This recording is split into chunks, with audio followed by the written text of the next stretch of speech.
Come on. There you go. Anyway, welcome back to our, welcome back to the, regularly scheduled, lawyer stuff. I'm sorry, I pulled myself out of bed like 20 minutes ago, so, my brain is a little fried. Because I've been doing a lot of talking lately.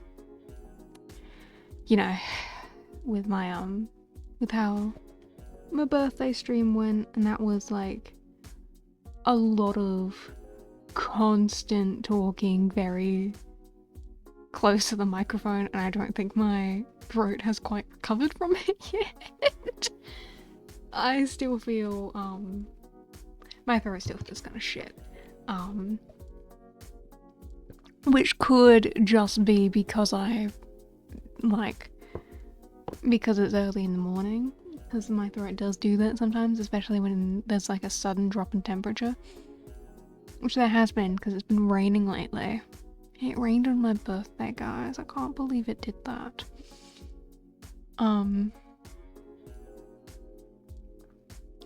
But no, things are going well. Things are going well. Things are going smoothly, I think. I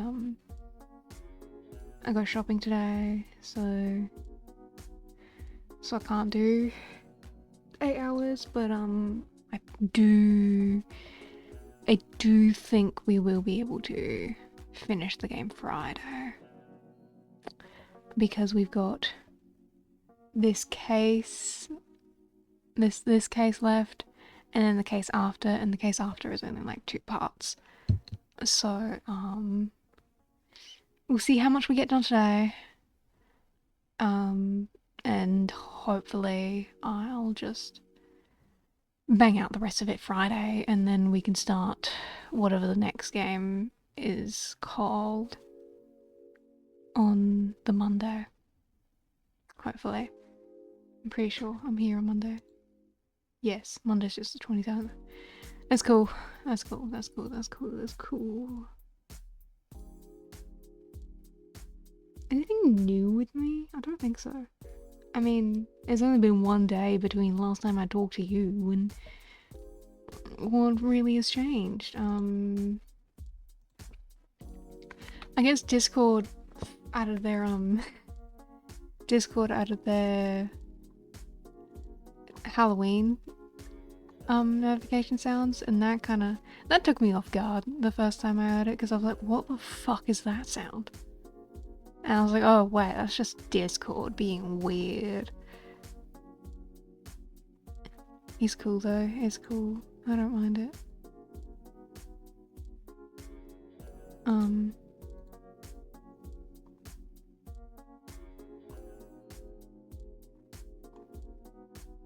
And yes, we will be releasing a cover on Friday, as I always do, because I'm cool like that. This week will be this. Okay, so as you know, I like releasing in threes. So this 3-1 is a bunch of duets. So this one is Goat, I believe, by Kuro Usagi. So that's 4 different voice banks, which I'm excited for. Because I fucking love that song. It's a great fucking song, man. It's like, every time I listen to it, I'm like, it's not long enough. It needs to be longer. It's a good song.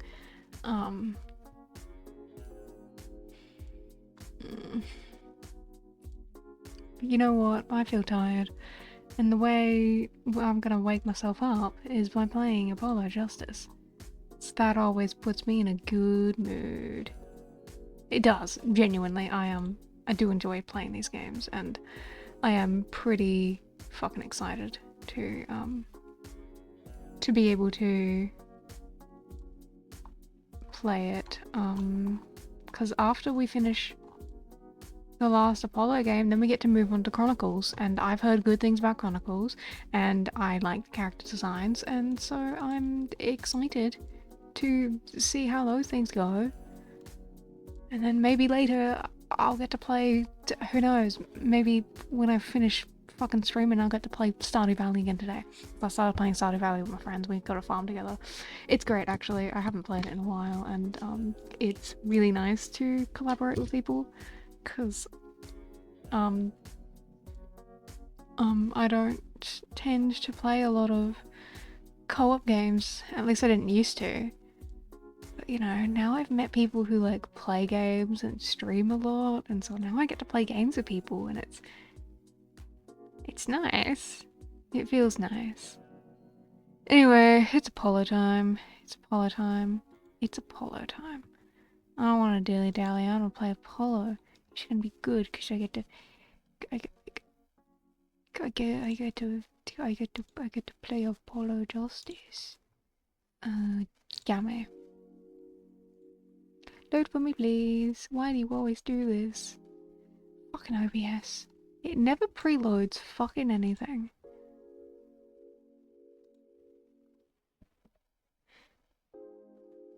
Bread and Fred is a fun co-op game. I mean...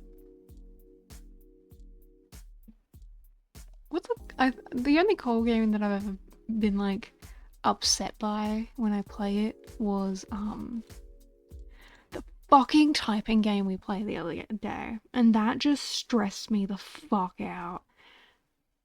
I'm kind of scared to listen to it because I've never heard myself be angry, so I'm kind of worried about what I sound like when I get upset.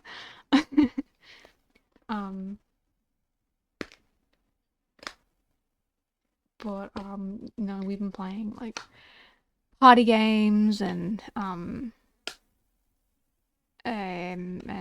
supermarket together, and chill stuff. We play chill stuff. Because, you know, why would I stress myself out when I could instead be the corporate overlord that everyone needs? I enjoy being corporate overlord. It makes me feel powerful inside. Alright, come on, Apollo. It's your turn to reveal to us why you're feeling depressed.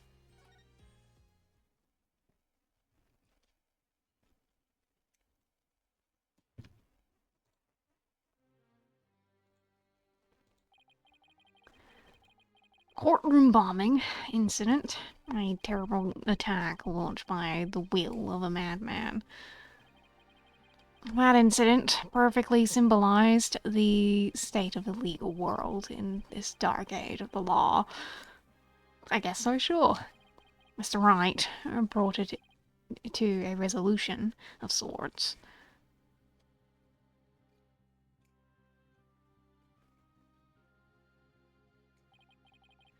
Ted Ternate was discovered to be the one responsible for the bombing.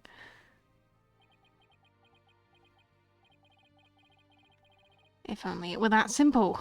Somehow, I can't help but think...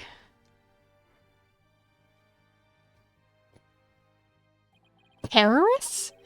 There's a darker influence at work. One that's lurking in the shadows, waiting. That's why I want to review the trial that was taking place when the bombing occurred. After that, I've got more than a few personal stakes in it. After all, I've got more than a few personal stakes in it. Sure, Apollo. Sure, Apollo. Everyone's got to have a... Look, it's the rite of passage for a lawyer to get depressed at some point. Don't you worry, lad. Ooh. 1 hour remaining until launch. Please begin your final equipment check. Okay. Everything's a-okay. We're ready here whenever you are. That usually spells yep. Thought so. Come in at 2. Come in.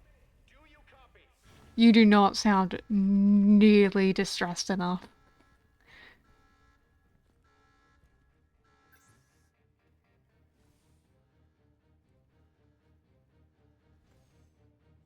Okay.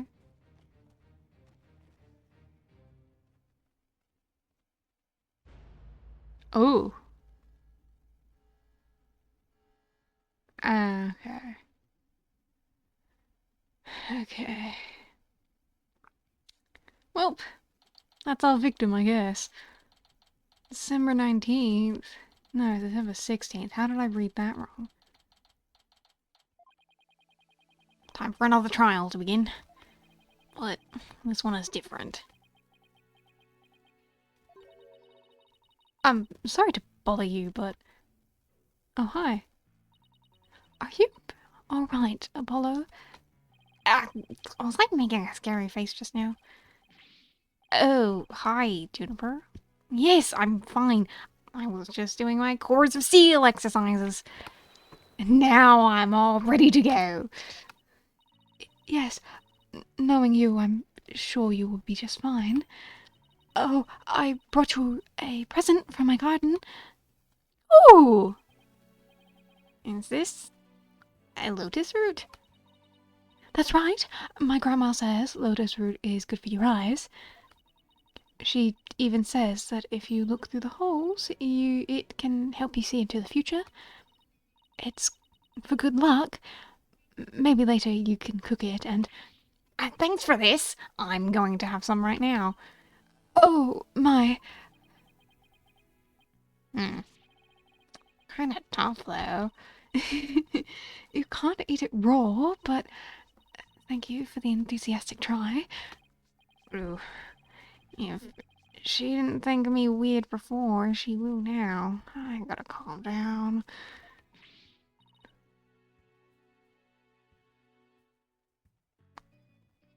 I'm sorry, Athena, I'm blanking on the voice that I was giving you. This is why I shouldn't take any breaks, and this is why, you dear friends, I don't variety stream. Especially not when I'm not playing shit like this. Apollo! I'm sorry I'm late. Hi, Athena. Junie! I didn't know you were coming today. Did you come to cheer Apollo on? Oh, I get it, you sly little thing, you. Athena, stop. Quit kidding around, Athena. The trial's about to start any second. Is everything all set? Oh, Apollo, Apollo. When will you ever figure it out? Figure out what? Huh? Wow. That was the longest sigh I have ever heard. Hi, my dude. This is it. It's all over for me. They're gonna find me guilty.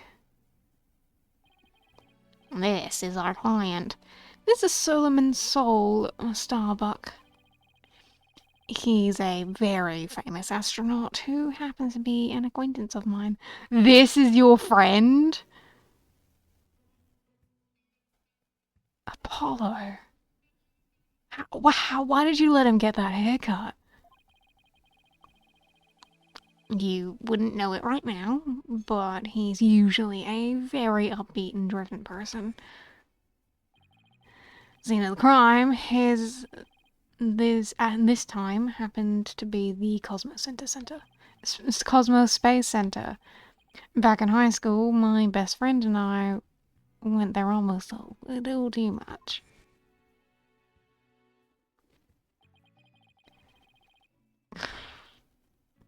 You shouldn't have let him get that haircut, Apollo. It's really lame, especially for someone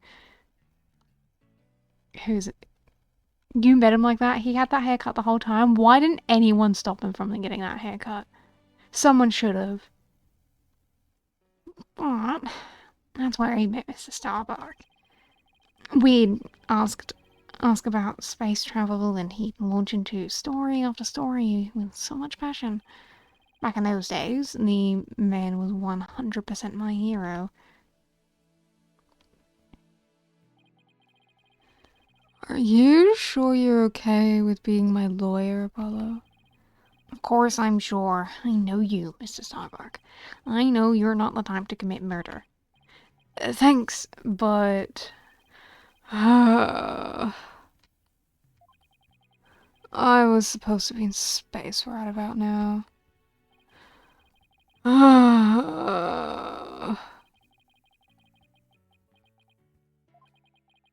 He's so depressed. It almost seems like an act. Launch getting called off must have been a huge shock. I'll probably never get a chance to go into space again. Don't say that. Don't stop believing. Besides, you just have to go into space again. Yeah. I don't think I could face Clay in the afterlife if I just rotted away in a cell. See, that's a way better haircut. Who's this guy? I want to know about this guy. Clay Turan. I can't believe he was murdered. I mean, he was such a promising astronaut under your command. Yeah, he was a good guy. Always there to pick me up when I was down. No one loved life as much as him, that's for sure. He was always so full of energy, telling me, "You're fine, Mr. Starbuck." How could someone like this happen to... How could something like this happen to a guy like him, huh? I've never seen Mr. Starbuck so down.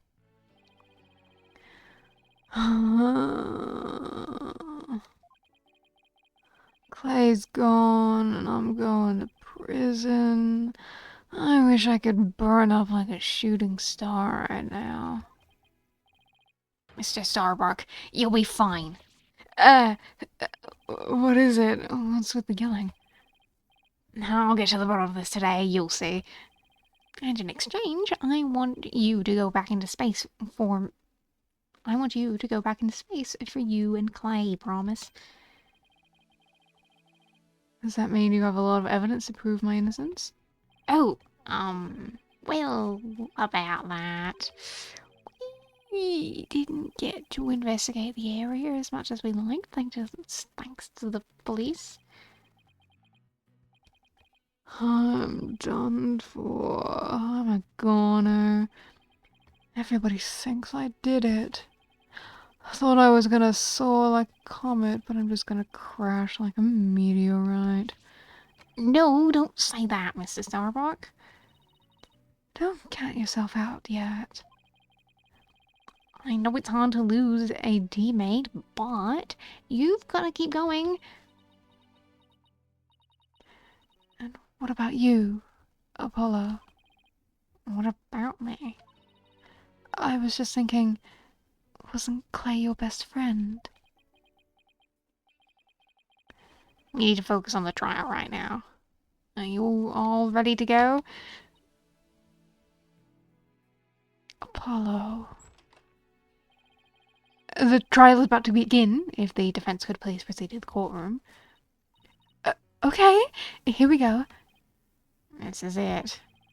This is one trial I can't afford to lose. Yeah. For Clay's sake and our clients, I will find Clay's killer.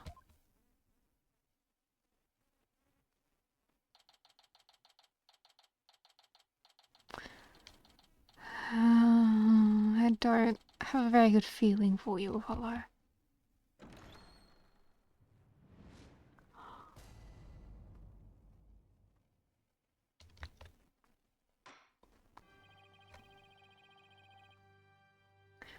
Court is now in session for the trial of Solomon Starbuck.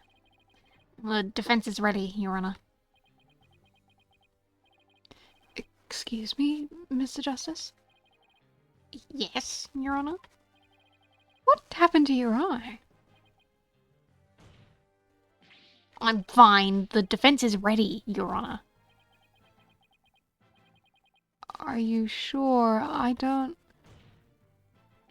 I'm fine, Your Honor. The defense is ready.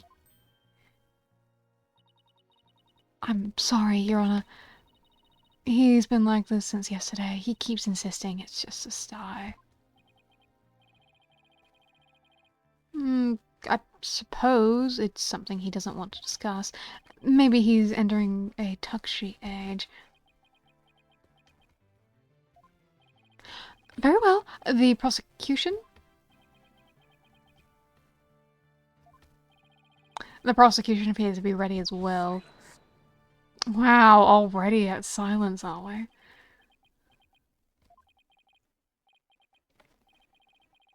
Not yet. I'm not quite ready yet.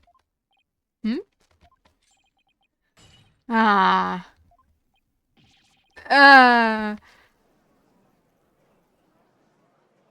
Oh. Prosecution is now ready.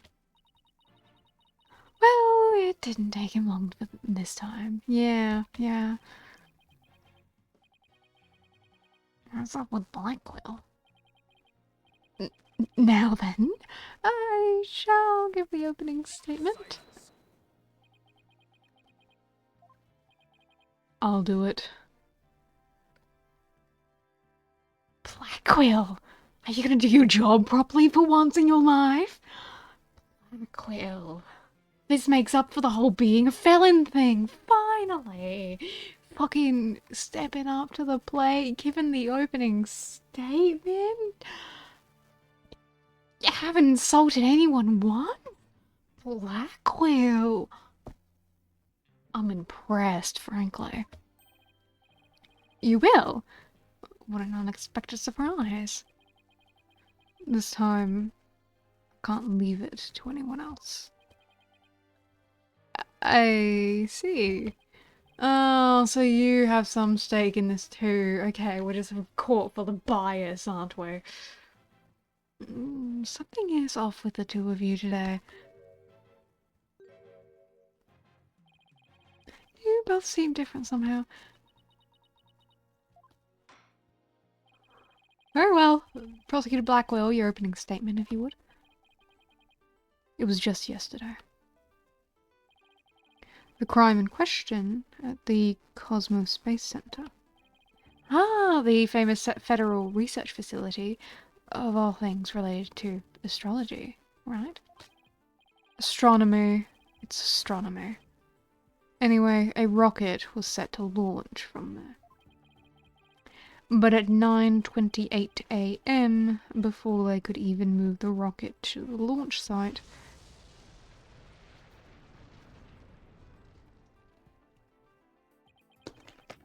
two explosive devices were detonated, and the launch was cancelled. My word, 2 bombs! How dreadful. The defendant in today's trial is charged with both the bombing and the murder. One, Mr. Solomon Starbuck. For whatever an inane reason, he detonated a bomb on the rocket he himself would be in. Solomon Starbuck? I recognize that name. Isn't he that famous astronaut? Correct your boldness. Mr. Starbuck was the pilot of the Hat 1 rocket 7 years ago. As you may recall, despite some interstellar trouble, his mission was a success.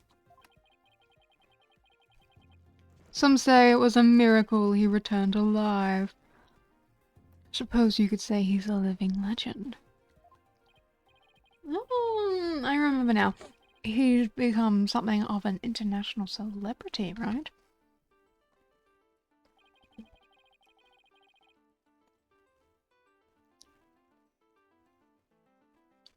That was a terrible photo of you, mate. The shave size, I really was making this like a bad hairdo. They even turned that incident into a movie and everything. We've got a real space pioneer in court today. But even heroes tumble from their lofty heights. Returning to the subject at hand. Ah, yes. The victim was Mr. Clay Tabran, a subordinate of the defendant. Hi, happy to see you here.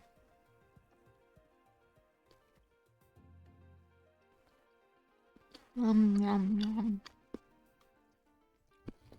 Indeed, a loyal disciple brutally stabbed to death by his mentor. Stabbed to death, you say? You mean his death wasn't a result of the bombing? Correct. Despite his lofty dreams, the victim was seen as an interloper by the defendant. And so he was sent not into space, but to the universe which we mortals cannot see. Clay. I think I've heard enough. The case seems pretty clear-cut at this point. However, there is one thing I'm curious about. That metal box next to the witness stand. What purpose does it serve exactly? Since you ask so nicely, it's your coffin. Ah! Have mercy on me! I jest. It's evidence. Due to its immense size, we've little choice but to lay it where it rests now. We shall get to the contents of the box in due time. Phew! I feel like I just lost 50 years of my life.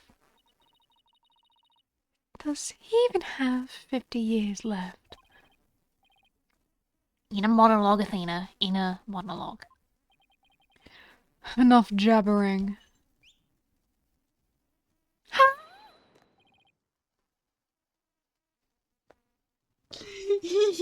Hi, Fulbright. You have no idea how much I've been thinking about you, sir. Look at him. Look at him. Look at him. Oh, I just want to grab him by his skull and shove him into a wall.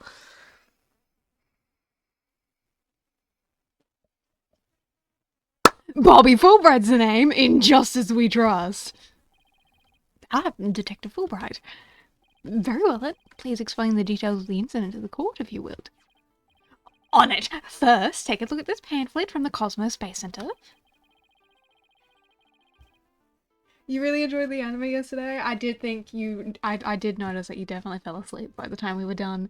But I'm so glad you liked it, and I'm so glad you liked the watch party. I'm thinking I might do some other ones sometimes with other shows that I like doing, just as an excuse for me to watch more things. But I'm really glad you liked it. I had a lot of fun with it too.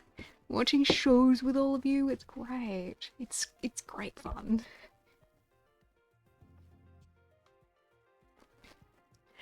In it, you'll find a diagram outlining the overall layout of the Space Center. Here we are. For a more detailed look of what's on the left side of the building, take a look at this cross-section that the police have created.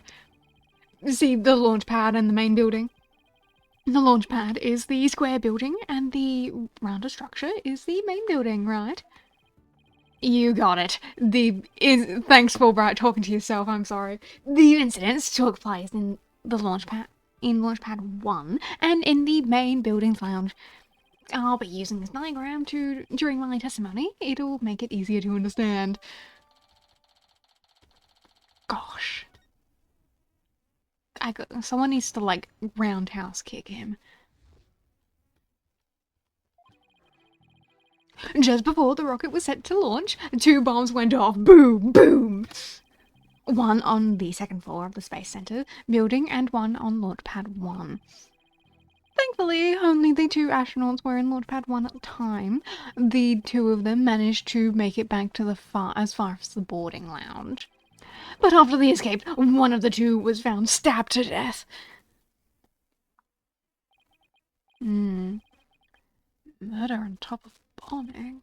Detective, the victim was already dead by the time you arrived at the lounge, correct? Yup.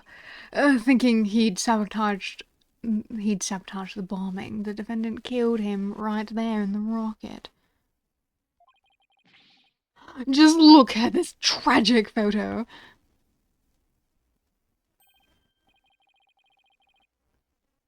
Oh my. Is that knife in the victim's chest? Yes, it is, Your Honor. The knife that cruelly entered the young man's dreams. We couldn't get any prints off of it, though, because the defendant was in his spacesuit. By the way, Detective Fulbright, why was the victim's helmet and right glove absent in this photo? We had to remove them to identify him, Your Honor. I personally removed his glove during the investigation. We had to get his fingerprints to confirm his identity after all. Yes, that would be very difficult to identify him without his face or fingerprints. Now, there's just one more thing I'd like to inquire about. What is that round thing next to the victim in this photo? Something so important to the victim, he took it with him as he escaped the launch pad. A capsule that apparently contains asteroid samples. While obviously valuable for research purposes, it has no relation to this case. I see. So, we know that the bomb in the main building was on the second floor. But where was the bomb that was in Launchpad 1 located? That was on the rocket itself. It was situated around the central part of the rocket. Apparently, the area around the launch pad's elevator was a sea of flames. I would like to submit this diagram report into the record.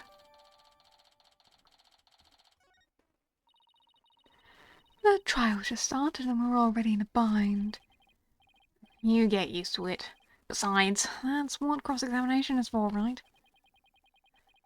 And what the two astronauts were doing during the bombing. That'll be the key.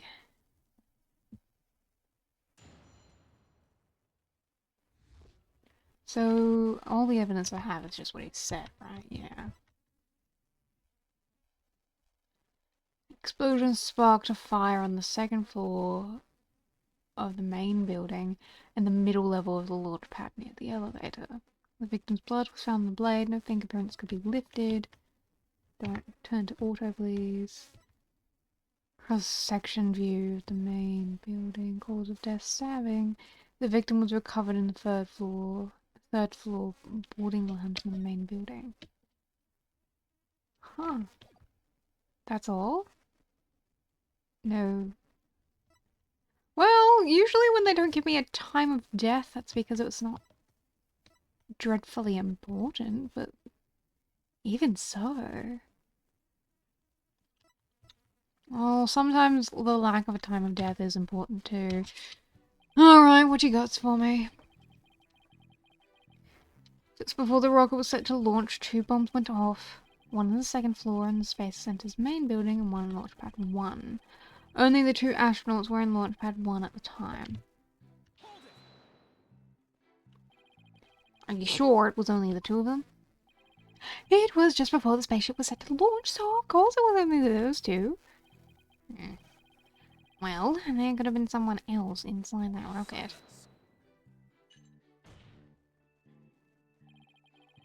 The notion of a third party in Launchpad 1 is utterly absurd. Just to enter the area from the lounge, one must pass through a door guarded by a fingerprint recognition device. And allow me to state up front that there are precious few that with clearance to do so. A fingerprint recognition device sounds as futuristic and as complex as the Space Center.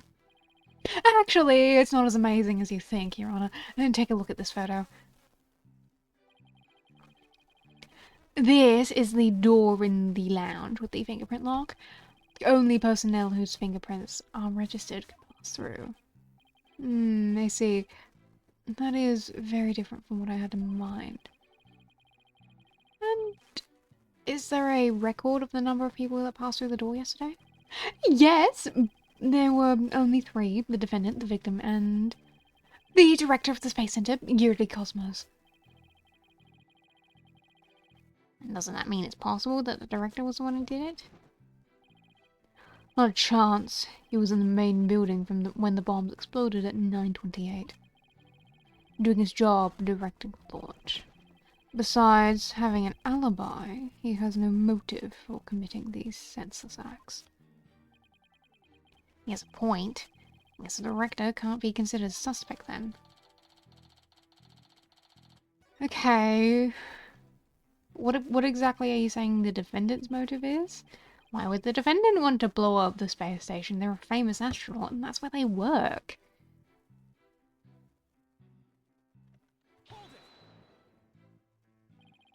So, while it would appear that the pair barely escaped with their lives, in actuality, one of them had already been murdered inside the rocket. That's the angle the prosecution wants to push, correct? You got it! In fact, that's what I've been trying to say this whole time. If the victim had been alive, he would have for sure tried to stop the bombing. Is there any chance Mr. Turan could have been killed before he boarded the rocket?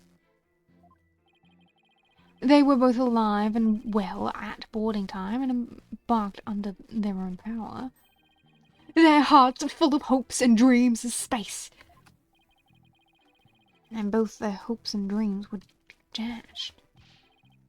If I may continue my explanation, after the evacuation order was given, the defendant made his escape carrying the victim to make it look like a rescue.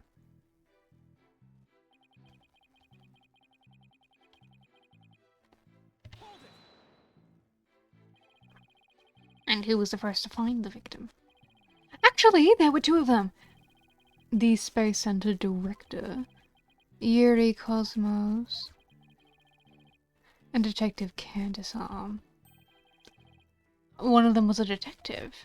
Yup, Detective Arm specializes in bombings, you see. She and the director were ordering the evacuation following the explosions. They were also worried about the astronauts, so they hurried over to the boarding lounge. That's when they discovered the victim along with the defendant.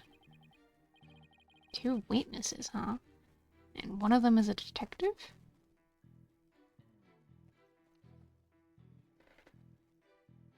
Okay.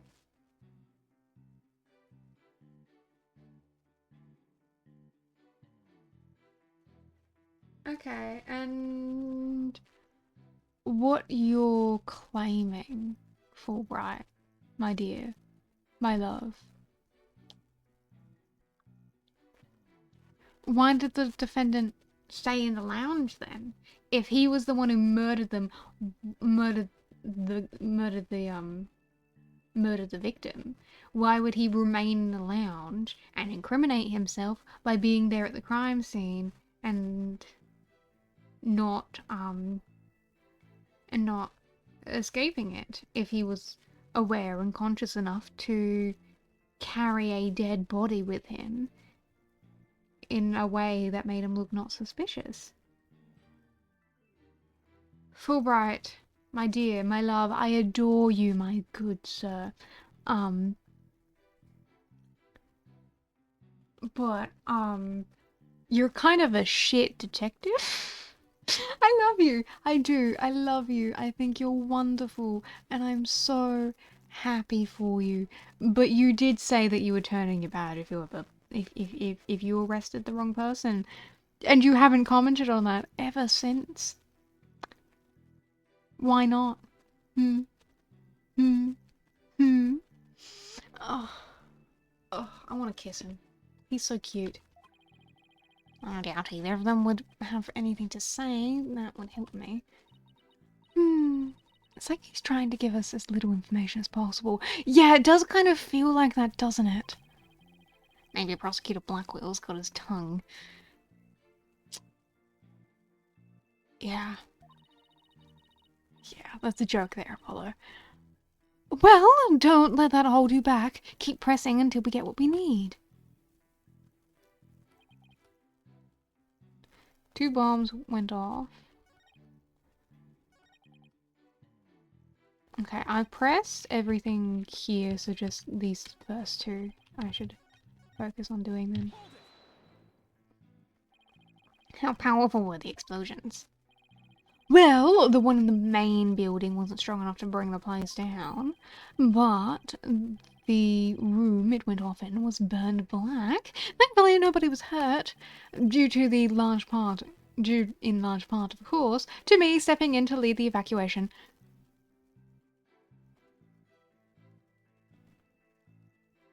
Okay, so there were 2 detectives there.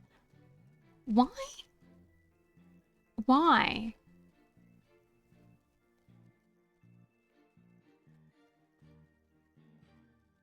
Why were there so many police there? It was a standard launch. Surely they didn't need to bring in anyone else. Huh? Why? Why were you there? Why was Detective Arm there if they didn't already know about the bombs?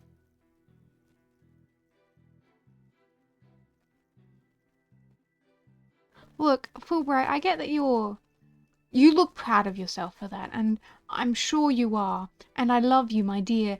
I'm confused, though.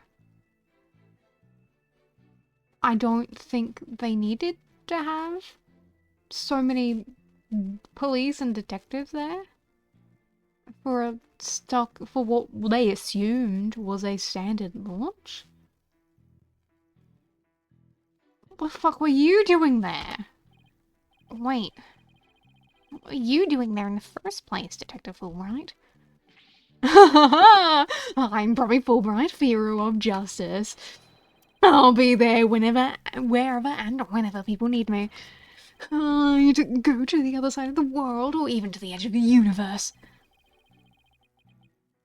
I'm not sure he knows how far that actually is. But I guess I'll leave that one alone. No. Admirable decision, Justice Dano. Huh? What did he decide? Anyway, could you describe what it was like at the Space Center at that time? The bomb cut the power in the central bank of the elevators in the 3rd floor lounge. It was pitch black in there, I tell you. However, the security cameras and whatnot were running on emergency backup. And how did the evacuation go? I immediately and heroically whisked people down to the Space Center's basement shelter. The basement shelter? Yes, there's an emergency shelter beneath the Space Center. An emergency shelter, huh? Oh, here it is. It's at the bottom of the diagram.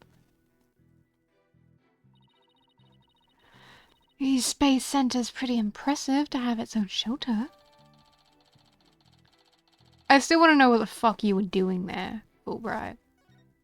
Because that's gotta be important.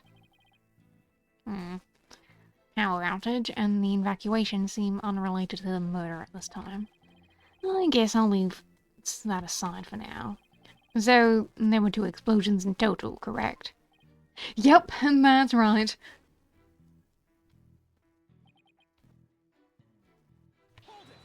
Let me get this straight. Mr. Starbuck rigged a rocket he was going to board with explosives? Huh? What are you talking about? If the defendant really did plant the bomb on his own rocket, he'd get caught in the explosion as well. Oh, I haven't thought of that. I had. What's the fucking motive here? What are you claiming his motive is? Fine. A simpleton for a simpleton. Fulbright, the motive. Thank you! Understood. The defendant actually had astrophobia. Astrophobia? What's that? I think you can assume. A fear of space, naturally. Just the thought of space can cause the afflicted to freeze up.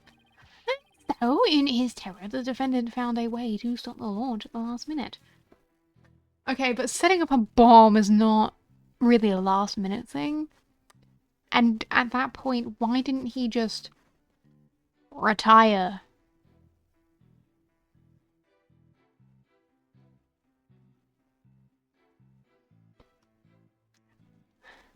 Fulbright, I feel like I'm being unnecessarily hostile to you today.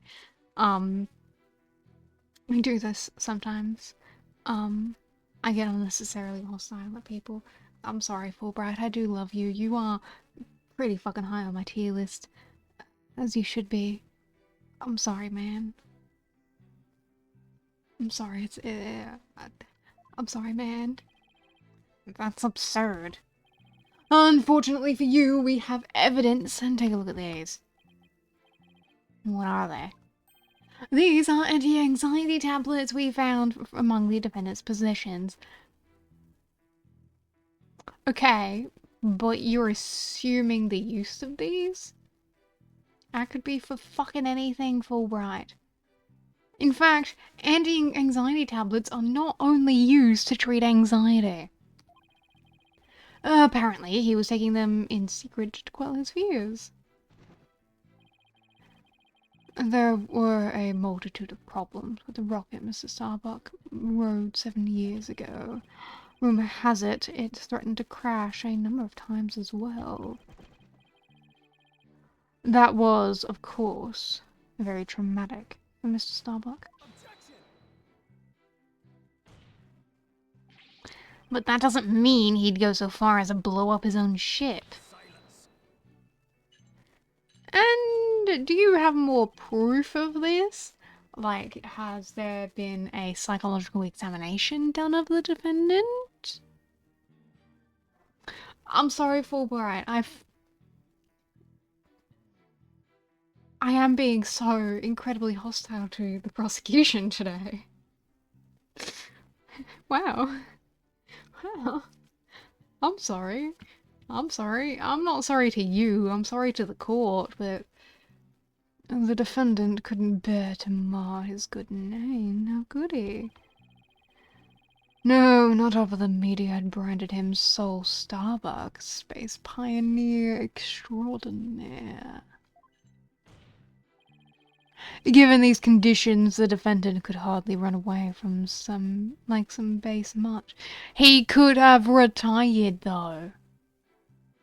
And you're making a lot of assumptions. Objection, conjecture. I would like a psychological analysis evaluation to be done on my client by a unbiased third party.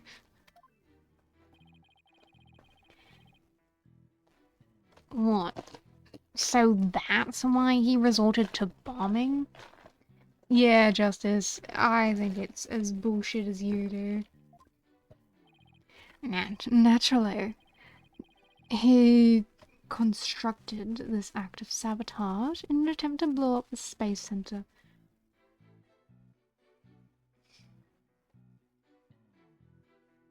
That doesn't make any sense.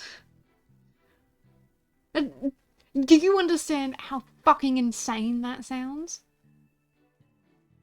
Blackwell, if you're going to come up with this insane fucking plot on behalf of the defendant, do a fucking psychological analysis on it first. I know, I'm being...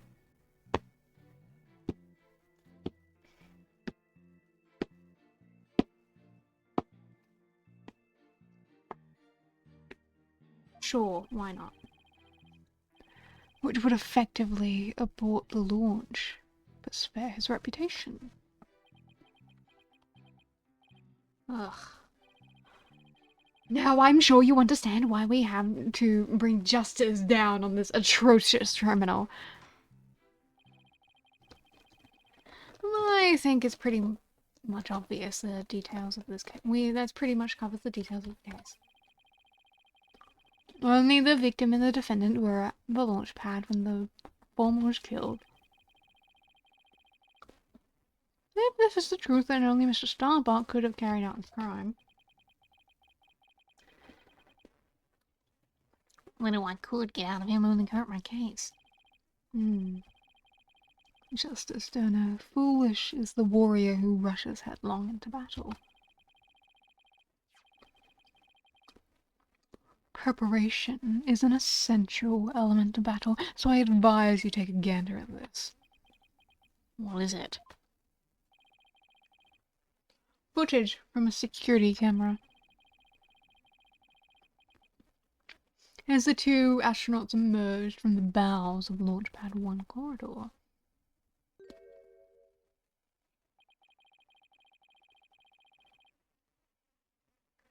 The boarding lounge camera captured their desperate escape. Now, I would direct your attention to the defendant's shoulder.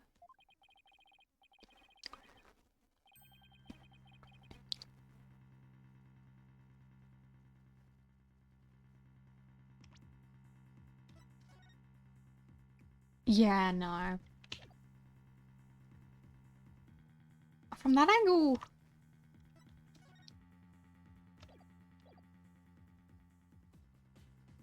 Yeah, from that angle you'd probably be able to see the knife. So I call bullshit. I call bullshit, Blackwell. I call fucking bullshit. What you can see is none other than the lifeless body of the victim. What?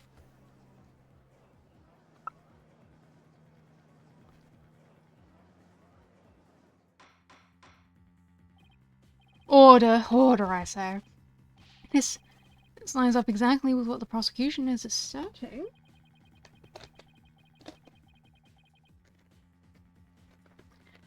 I should have known Blackwell would have something like this ready.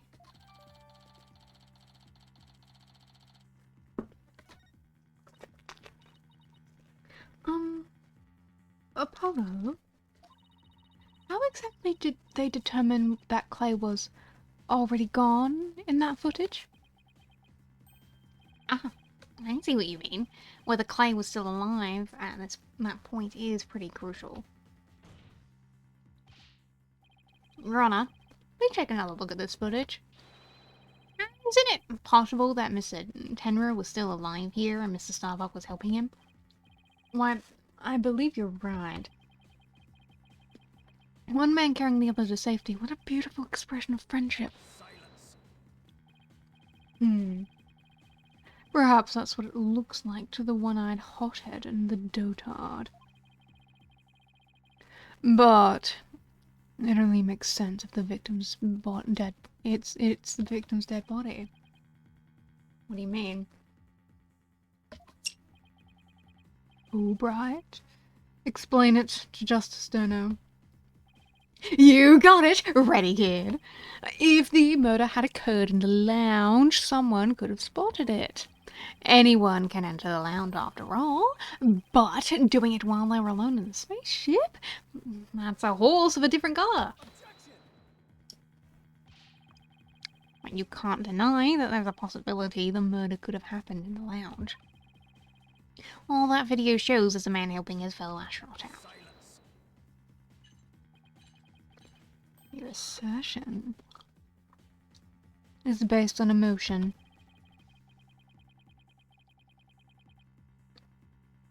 It's based on your belief that Mrs. Starbucks would surely help his own disciple. But you no longer have. You have no logical explanation as to why the victim would still be alive.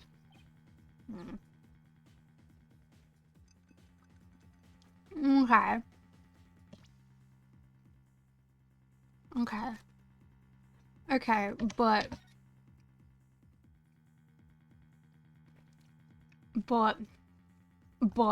consider who is carrying this, right? Consider that.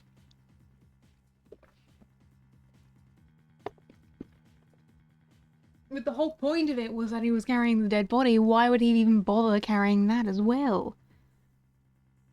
Why would he...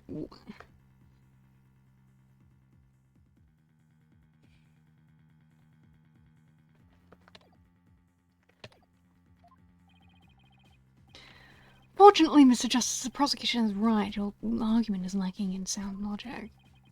It sounded perfectly logical to me. Well, Mr. Justice, if you have no further objections, I believe it's time to bring this cross-examination to a close. Objections? Well,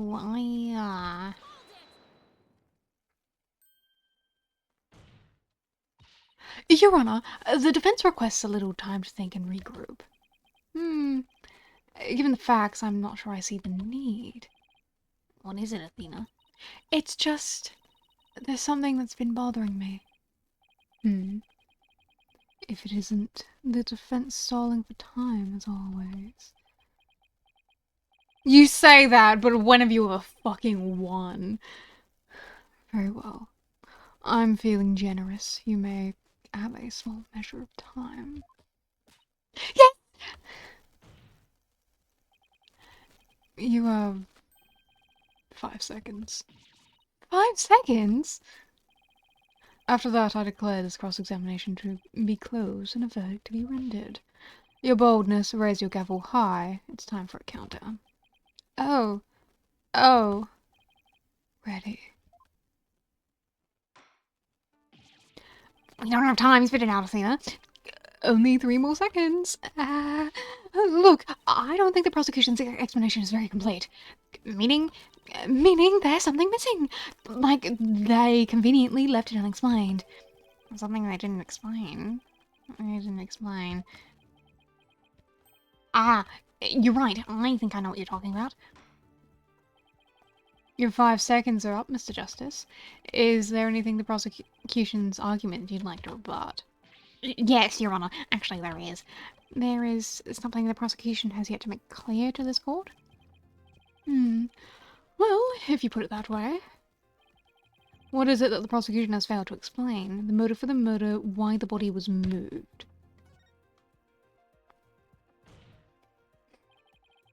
I failed to explain why Mr. Starbuck would bother bringing the body back at all. If the defendant wanted to kill the victim, why didn't he just leave his body in the rocket?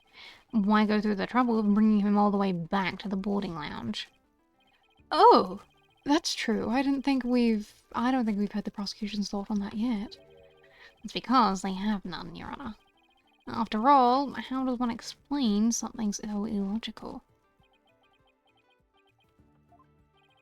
The prosecution is claiming that the defendant moved the victim's dead body.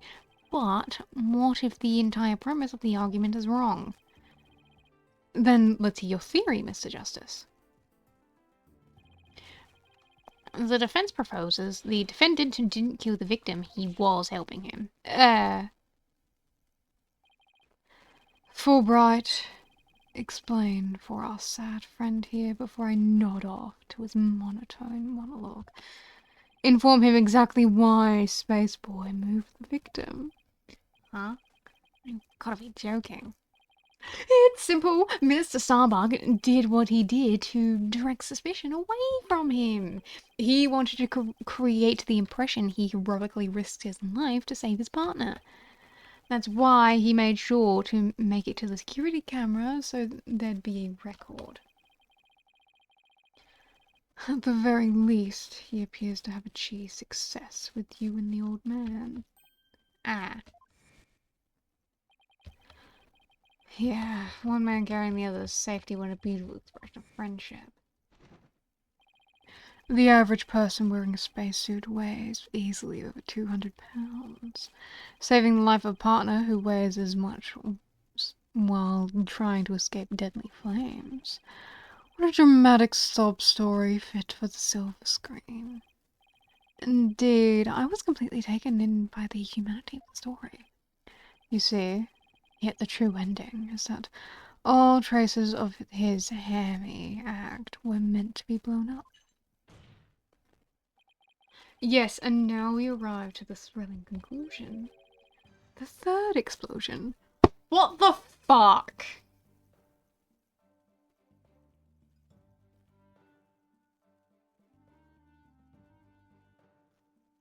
Okay, sure, why not? Prosecution is fucking prosecuting.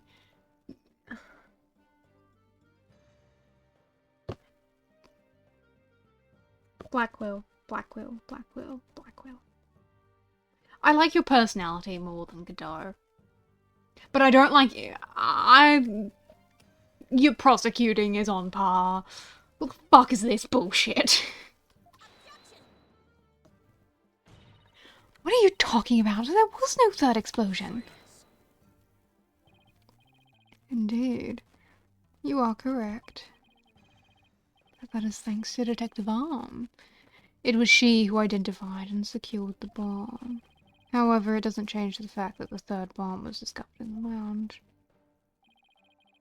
The steel coffin beside the witness stand. That would be a bomb transport case. We use that to transport the deactivated bomb here. It was found in the lounge. A bomb in the form of the most distasteful toy. Huh.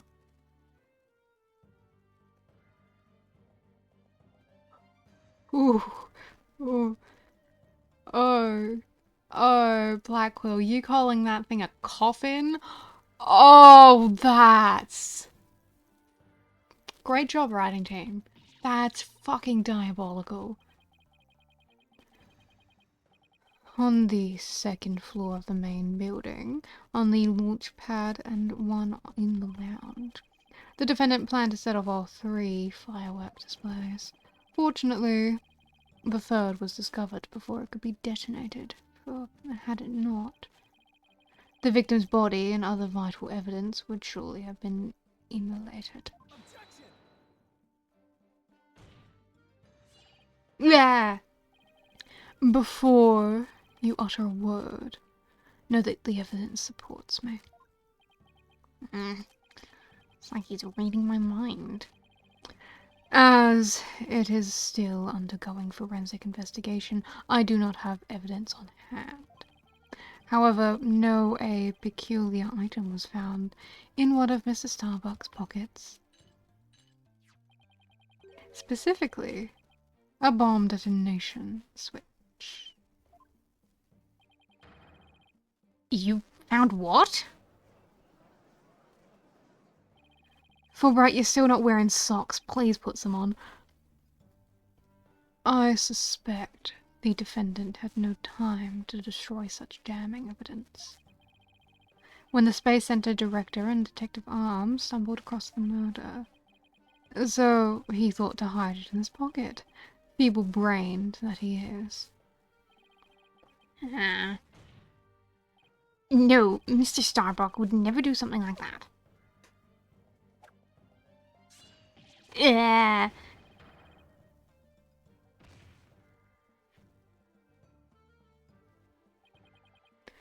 Justice Dono, keep your eyes and see the truth. This appears to be irrefutable evidence that the accused set off the explosions. No, that has to be some kind of mistake. That can't be true. Still can't accept it. You believe in your client, come what may. Then why don't you cross-examine the defendant himself? This has got to be a trap. It's like Blackwell's controlling the entire game. Yeah. Seemed like he was waiting for me to bring up the body moving issue. Why do you say that? Because he had just the right argument when I pointed it out. And to really rub it in, he had decisive evidence up his sleeve, too. He was trying to shake my faith in Mr. Starbuck and break me down. Then, making you cross-examine Mr. Starbuck at this point is part of his plan too. Totally underhanded, but I wouldn't expect anything less from him. Now let us hear from the arch-villain, the fiendish murderer himself. Famed astronaut Solomon Starbuck.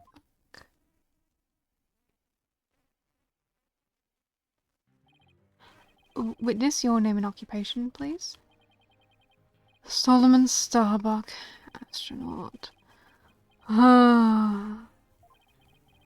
How did this happen? Mr. Starbuck, you aren't looking very well. Will you be able to give testimony? No.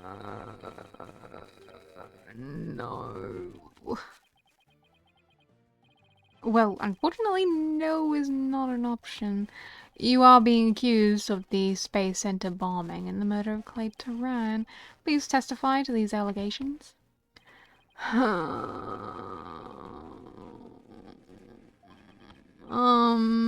Mind if I take this suit off? It's getting really heavy. It's not the weight of the suit you feel, but of your sins. Prepare to carry that weight for the rest of your life. Probably not very healthy for him to be wearing it this long, though. Banish me to the moon. I don't care anymore. Wow, that was super negative. Is he going to be alright up there? You'll be fine, I think. As long as you don't totally give up and say you did it, that is.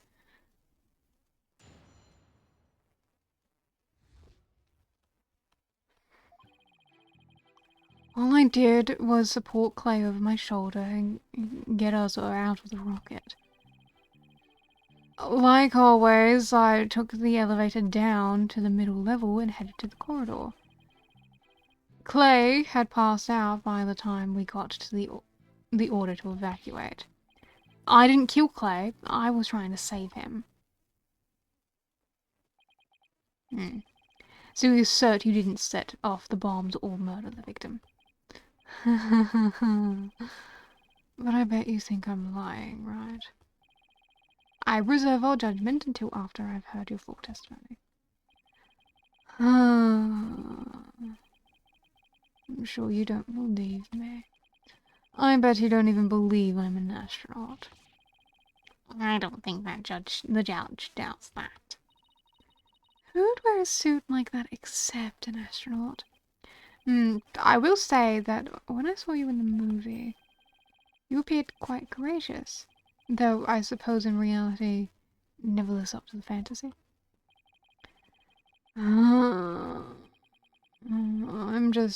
Guess I'm just a big disappointment.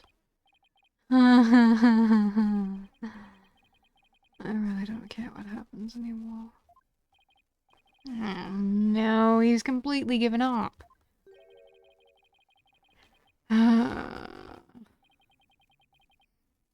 What a depressing fellow.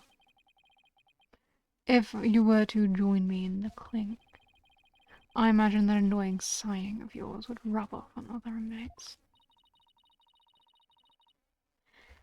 Like how it rubbed off on Prosecutor Blackwell a second ago. Huh?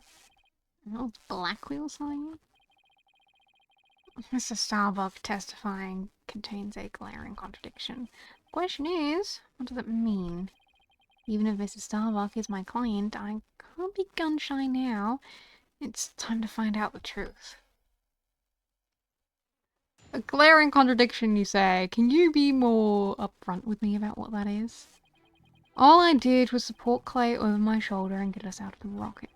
Like always, I took the elevator down to the middle floor and headed to the corridor. Clay had passed out by the time we got the order to evacuate. I didn't kill Clay, I was trying to save him. Passed out? Why was he passed out? Probably because of the explosion. The noise and the vibrations were incredible. It's little wonder a person would pass out, right? I guess? Not that I know. I've been hit by space debris. The main engine's on fire. I'm gonna blow. Oh dear. Yes, I see. I guess it does make sense that someone would pass out. Especially the person in question is Mr. Starbuck. Anyway.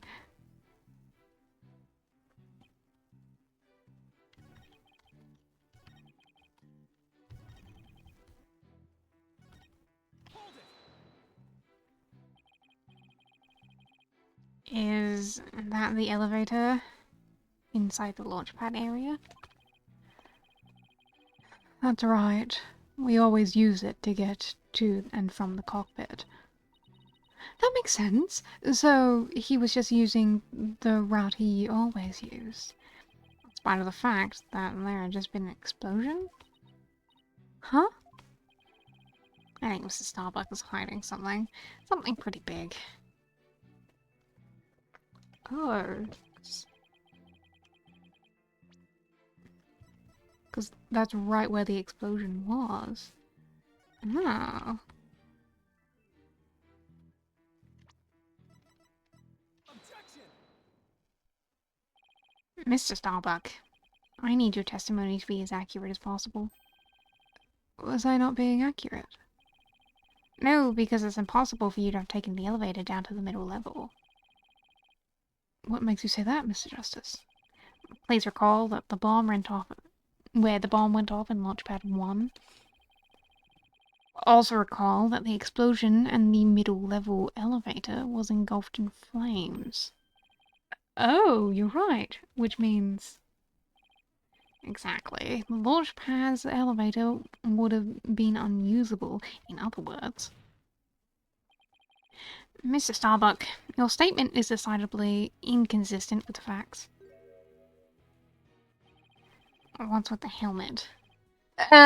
Mission command, do you read me? Please, come in, please. This is Mission Command. I order you to pay attention. Stop this nonsense and answer my questions, Mr. Starbuck. My helmet. My oxygen tank. Oxidation and body temperature declining, requesting medical assistance. Wow, he's, You know what? I don't think we need that psych eval anymore. Mr. Starbuck? We're not in space right now. Please stop pretending you've lost consciousness and stand back up. I apologize, Yola. I forgot I was still on Earth. I feel like we just got a real glimpse of Solomon Starbuck, the astronaut. Yeah, he seemed more like an astronaut now than when he was doing all that saying. Mr. Starbuck, could you please explain the inconsistency in your statement? About how you use the middle level elevator? I, was nervous that I said the wrong thing. I'm sorry. I actually, took a different route, I think. A different route? I hope you're able to deliver a straight story this time.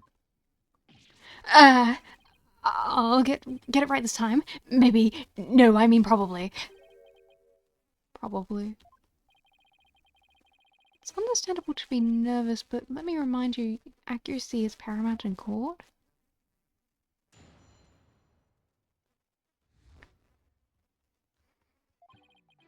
Let's see, my escape route.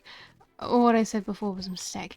I remember now. I took a different route. Maybe, probably. With the capsule and claim my arms, I made my way down from the upper level. So you're saying you escaped without using the elevator? That's right. There's a ladder that spans the upper and middle levels. I use that ladder to get to the middle level. Luckily, the fire hadn't reached the ladder, so we could make our escape that way. And the capsule you mentioned? I suppose you mean the thing next to Mr. Turan here. Was the capsule that important that you'd risk your life to take it with you? It almost goes without saying, but yeah, the capsule contains asteroid samples. Therefore, it's invaluable as research material. With his spacesuit on, Clay weighed a ton, but securing this capsule was also important. I need you to answer to the best of your ability. Mr. Starbuck, please remember that your verdict is riding on your testimony.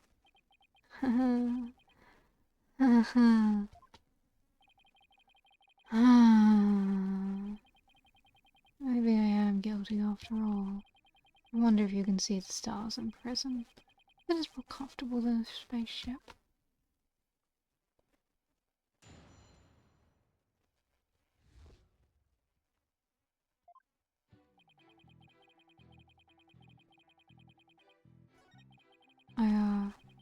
I took a different route, maybe, probably.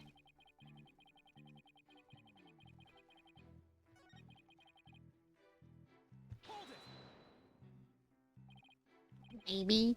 Probably. Did I hear you right, Mrs. Starbuck? I didn't say either of those things. Missing control, please come in, please. An error has occurred in the sound system. Activate the emergency can telephone. Oh, no. Tin can telephones are ineffective in the vacuum of space. Stop this nonsense, or I will sever you and your tin can telephone. Alright, I'm begging you. I'll tell the truth, just don't sever anything. Apollo, is he going to be alright? I'm starting to think he's not. Let's see, so about when we were running away...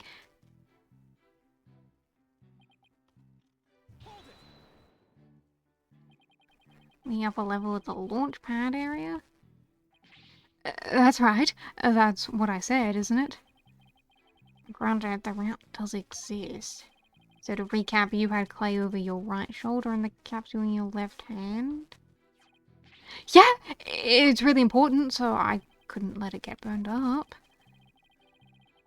So even though clay was really heavy, I couldn't afford to carry him with both hands. I did the best I could with him over one shoulder and the capsule in my other hand. I don't think the meaning of what he just said has hit him yet. You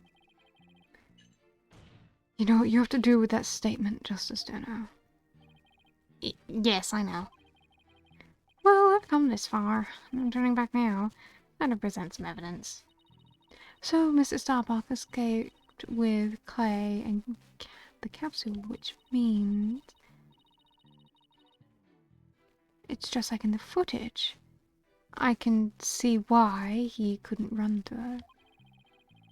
He must have weighed over 200 pounds just by himself.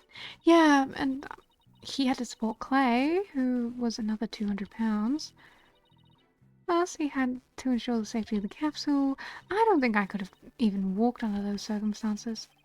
Walking straight forward is probably about all I would have been able to manage.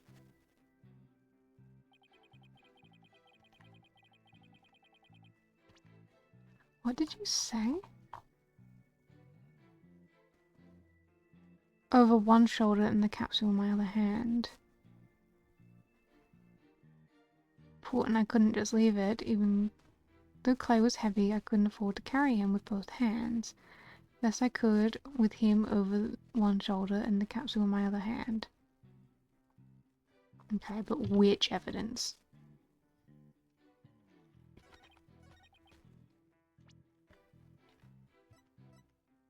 I mean, first of all, climbing a fucking ladder with that is fucking ridiculous.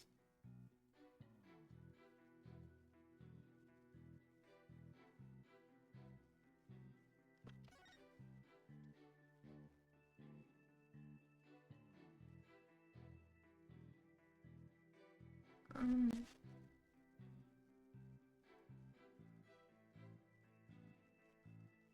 hmm.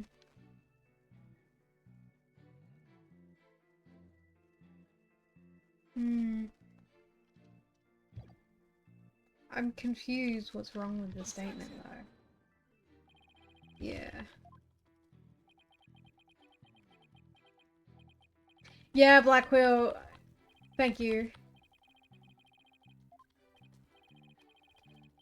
I don't know what's wrong with the statement, though. Aside from the whole, you can't really climb down a ladder like that thing. Both your hands would have... That's probably what's wrong with the statement. Probably it being a ladder.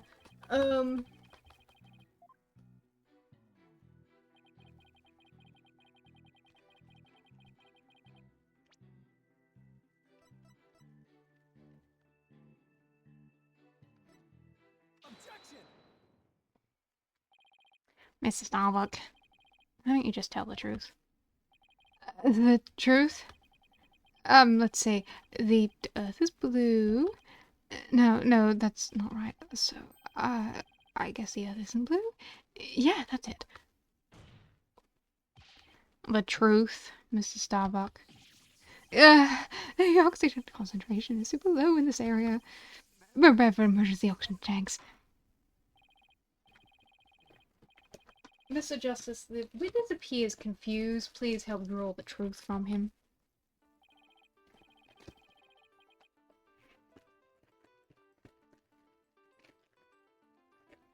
Mr. Starbuck, under the circumstances at the time, you couldn't possibly have reached the boarding lounge via the upper level route. Huh? Not as long as this was along the escape route.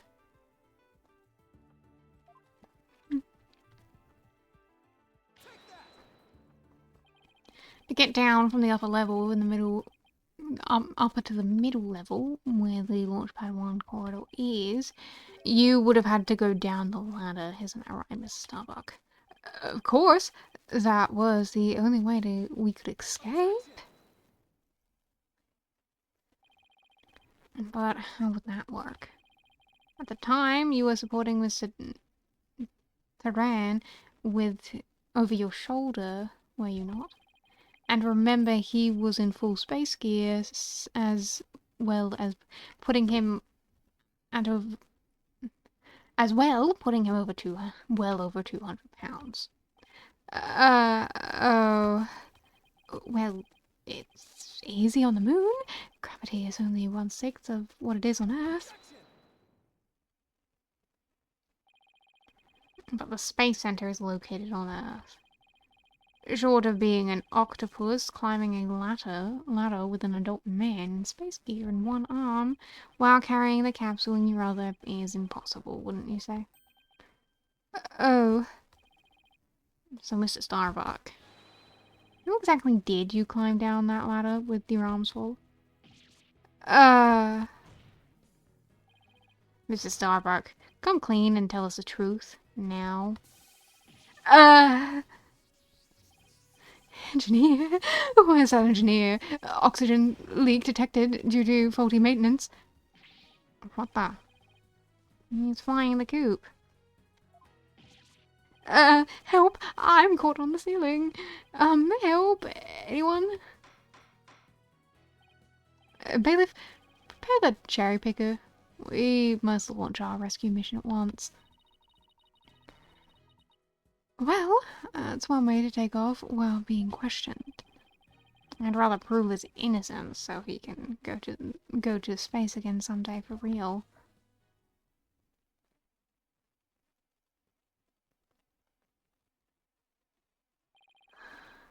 Well then, Mr. Starbuck, do you think you can keep your feet planted on the ground? Yes. I apologize for losing control. Are you ready to tell us the truth? Not that. Anything but that. What's going on? This isn't the Mr. Starbuck I know. It appears Space Boy is prone to deception. Witness. Yikes. Yes? I thought your story odd, but perhaps the inconsistencies can be explained as the result of a medical side effect. Prosecutor Blackwell, please. Please don't talk about that. What are you talking about, Prosecutor Blackwell? Didn't I already state that Space Boy is, ironically, terrified of going into space? That's why he took some precautions just before the launch. Well, you see, traces of his anti-anxiety drug were found in the system. Oh? I sense things are about to take a nosedive. You got it all wrong. I told him during the investigation too. I don't know anything about any drugs. I never took any medicine, I swear. It was found in the system, but he doesn't remember taking it. How could that be? Somebody must have slipped them to me. But I guess maybe that's why I don't remember. Because of the side effects. Yeah, that's why I don't remember much about what really happened. What? What the hell happened to the boy's eyes? We've got no fucking clue what happened to Apollo's eyes. We just kind of got dropped into this trial. And Apollo's refusing to tell us, so We can't get any useful testimony out of him if he doesn't remember anything. well, this certainly explains why his testimony kept changing. Why didn't he just tell me he couldn't remember? I guess he didn't want anybody to find out he was terrified of going into space. Maybe I really did do it. Which brings us to the question of the answer of our original question.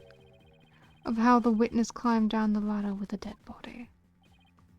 It does. So what is it? A dead man feels no pain and makes no complaints. Justice Downer. So the body was simply dropped down from the top of the ladder. Would that not leave bruises? Because remember, a spaceship is fucking massive, so that ladder must be fucking huge. And he's also wearing 200 pounds of weight on him. Oh my. I see. And then the defendant could climb down with his free hand. Drop the body down? Who would do such a disrespectful thing? And besides, dropping the body down would leave marks on the body itself. So you are capable of thinking quickly. Yes, you are correct. Really? Oh, thanks? Huh? What's this? It's the oxygen tank from the victim's spacesuit. It ruptured, and I'm sure you can figure out why. You can't be implying it ruptured when the defendant dropped the victim's body. I am, for they fracture easily when struck. Even if that's true, the tank's explosion and the shrapnel would leave its mark on the body. Yet, according to the autopsy report, only the knife wound was found on the victim's body. You're clearly grasping at straws with this line of reasoning. A spacesuit isn't heavy for the sake of being heavy, Justice Downer. It includes these latest technological devices and is made of the fabric of tomorrow. I hear they're uncomfortable. This fabric is made to protect astronauts from the dangers of space. So, falling to a few Earth yards would hardly leave a mark on the wearer. Then shouldn't it be impossible to stab someone through it as well? It should. And yet, through sheer coincidence, the knife slipped through a weak spot in the suit's structure and found its way to its target. What are the chances? You forget that our killer is an astronaut himself, with knowledge of how the suit works. He's got me there. And now my argument has been proven. Spaceboy killed the victim in the rocket, and then dropped his body from the upper level. Hi, ZTs. Things are going fine, thank you for asking. After climbing down, he shouldered the body and made sure the camera recorded them. There's no room for debate about these facts. It is clear that Solomon Starbuck is the only one who could have killed Clay Turan. Here, the report regarding the astronauts' oxygen tanks. Consider it my send-off gift. Feel free to use it as payment to cross the river Styx. Not sure they'd accept that.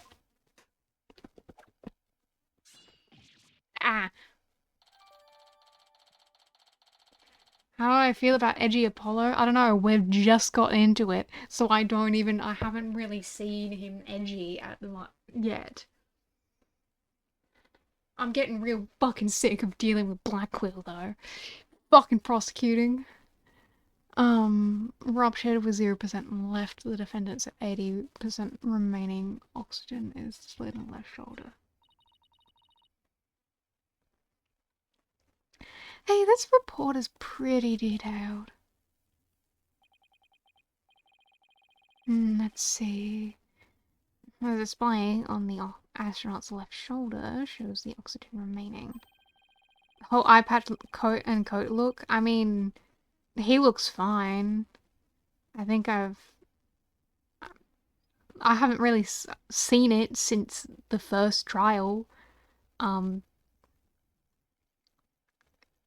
He's experiencing the rite of passage, that is, getting real fucking moody as a defense lawyer in your early 20s. I guess that means these glowing cyan digits represent the amount of oxygen in the tank. But that report says it's 80%, and that clearly says that tank is at 50%. I'm done for. I'm going to prison instead of space. Space boy. Yes. Take heart. The bejeweled night sky is so beautiful, even when viewed through bars. You mean the stars are seen from prison? That's right. Your cell will be your spaceship. Picture the view through the iron bars. It's like being an astronaut in your own craft for all time. It's not half bad, actually. Mr. Starbuck, prosecutor Blackwell got him good. A spaceship prison cell. Fly me, my guilty and my despair, into the deepest, darkest space. And then, let's get sucked into a black hole together. Mr. Starbuck, you can't give up hope. Oh. Yes, Apollo. You know Clay really looked up to you. He said you are an incredible man. He said you never give up on your dreams and passion for space, no matter the situation. He said that. So don't give up now. Help me prove your innocence. For the sake of the man who respected you and believed in you, Clay Turan. Clay. You're wasting your breath. Yeah! Yeah, you were fun with that.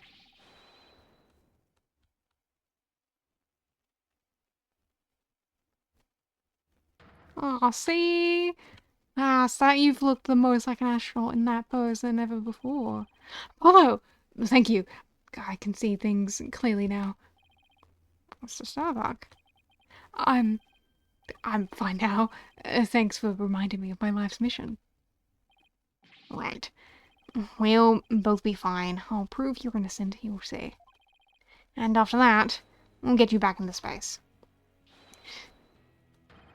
You've ignited the booster rockets in my soul. I'm on fire. I am Solomon Starbuck, astronaut, a cosmic hero chosen by the universe itself. This is no time to be whimpering and crying. I can't let you and Clay down. Boulder Dash. The sun, the moon, all of space is calling me, Solomon Soul Starbuck. Ready for launch. Begin the countdown. 5, 4, 3, 2, 1! Well, you were fun with your dreams, man.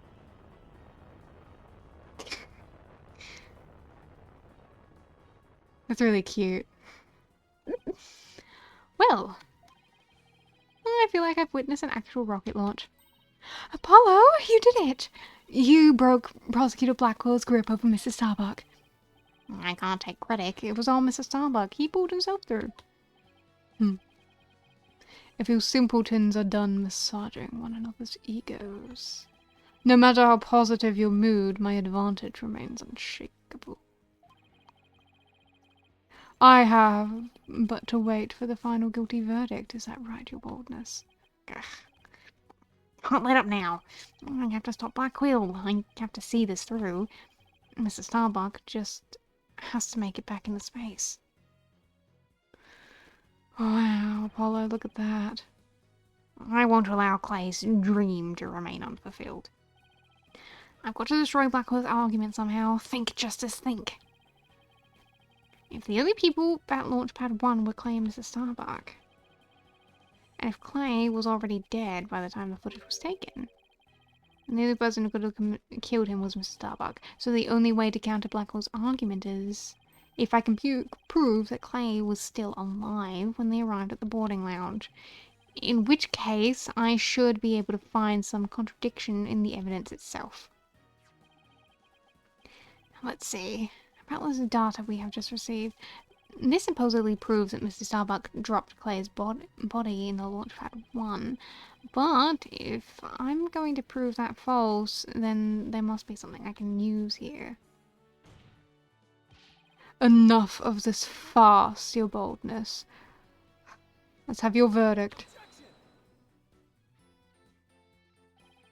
Prosecutor Blackwell, you seem to be in quite a hurry to rush the verdict.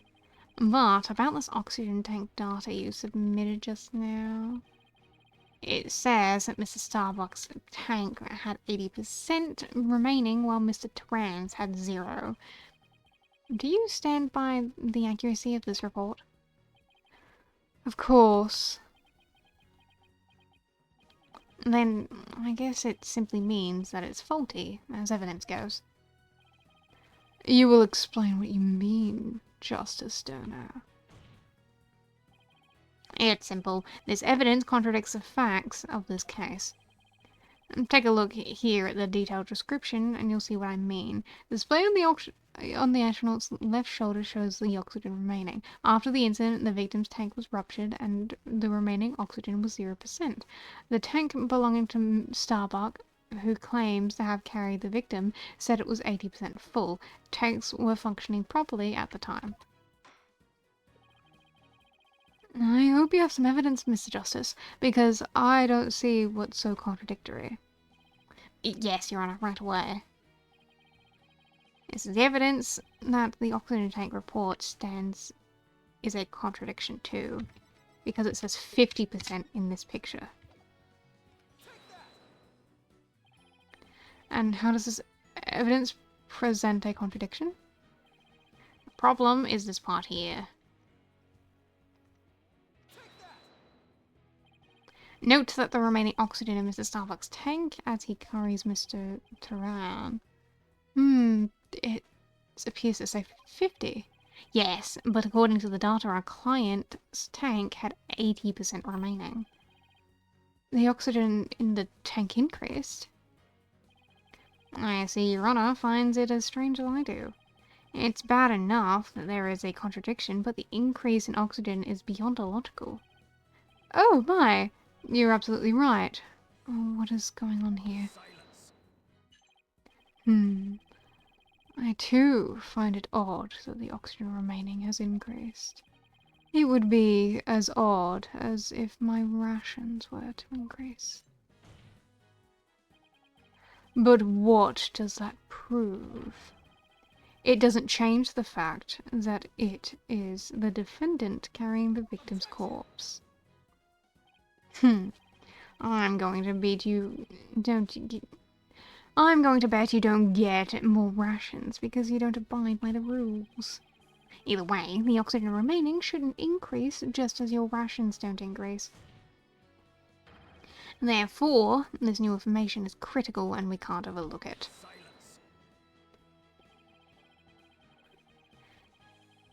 In that case, do you have any answers as to this riddle of mysteriously increasing oxygen? You'd better not disappoint, or I'll declare the inconsistency as mere equipment malfunction. Prosecutor Blackwell has a point. I suppose it could simply be malfunction. Mr. Justice, if you cannot provide an adequate counter-argument to this point, I'm afraid I must bring this trial to an end. So do you think you can explain why the remaining oxygen level increased? Of course I can. The thing to do at a time like this is to turn my thinking around. Mr. Starbuck has no memory of it, but he claims to have carried clay. So this man with 50% on the tank ought to be Mr. Starbuck. But, if anything, the display on his oxygen tank should have shown an 80 or more. This is a clear contradiction between the report and the security footage, so what I should be asking is not why did the oxygen level increase, but what had happened to make it look like it increased. Am I making some kind of mistake in my base assumptions here? Well, Mr. Justice, we're waiting. Yes, Your Honor. I'm ready to answer. This is why the remaining oxygen appears to have increased. They were going the other way. The victim was carrying the defendant. The tanks were damaged.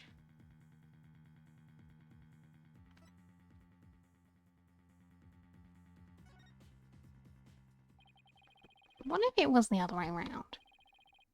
The other way round? Could you care to explain, Mr. Justice? As you can see, Your Honor, both men had their helmets on in this footage. But it turns out, this is where our base assumptions went astray. We assumed that it was Mr. Starbuck helping Mr. Turan, but it was the other way round. It wasn't Mr. Starbuck helping Mr. Turan at all. It was Mr. Turan who was helping Mr. Starbuck to the boarding lounge. It was what?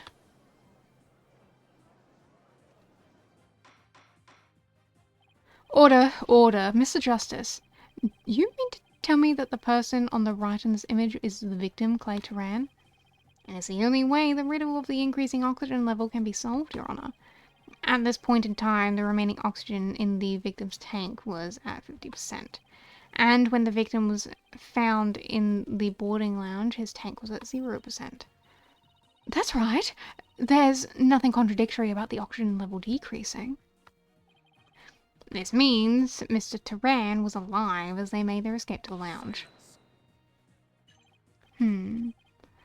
Short your memory is. Have you forgotten what you yourself proposed? Even if the victim was alive at this point in time. How did he descend the ladder with his arms full? Prosecutor Blackwell, you can't hurt me with a broken blade. Excuse me. It's true, we don't know how they got down the ladder.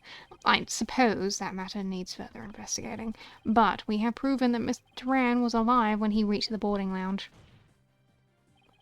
This fact alone shatters your claims, and opens up the possibility that the victim could have been killed by a third party. There were two people who claimed to be the first at the scene, but can we truly trust their statements? Let's see, the two people were Detective Candace Arm and Yuri Cosmos, right? You think that one of them might have given a false statement to the police? Yes, it's certainly possible. We might have to do a little more digging. It seems we'll have to hear the testimony of the first two people at the scene. Score! Come to think of it, Detective Arm should be here in court right now. Bailiff, could you please show Detective Arm to the stand?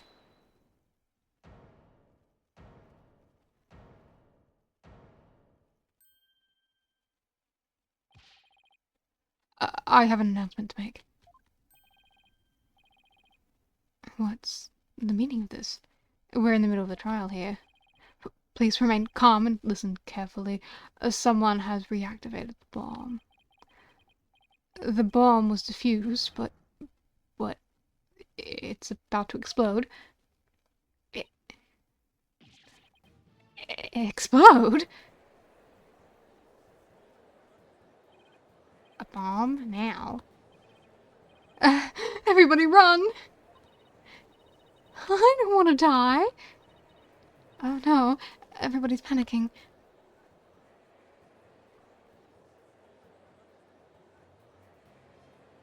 Silence. Headless chickens with a death wish, the lot of you, calm yourselves afore all else. Come on, Apollo, let's get out of here. What about Mr. Starbuck's dream? And who will carry out Clay's final wish?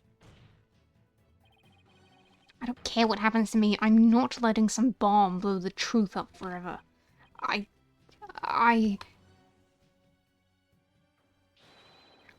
refuse to let things end here. Apollo, this is no time to be dramatic. If we don't get out of here, we're going to die. Come on, this way. Hey, ouch! Let go of me.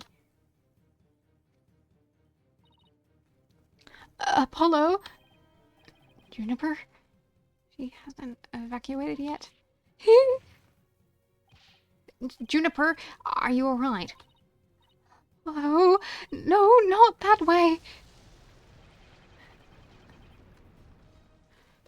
Well, good on you, Apollo.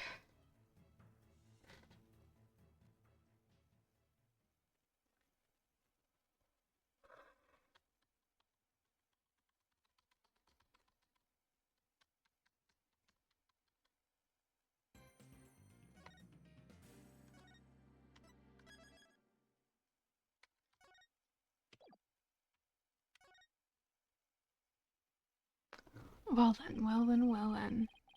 In the middle of the Space Center bombing trial, we had another bombing incident.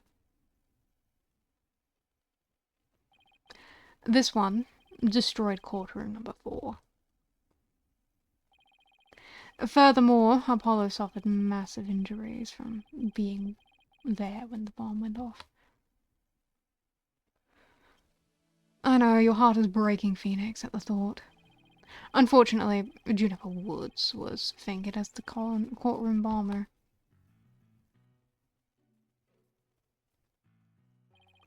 Athena and I knew she had to be innocent, so we took her case on. Yes, I remember all this. We managed to clear Miss Wood's name.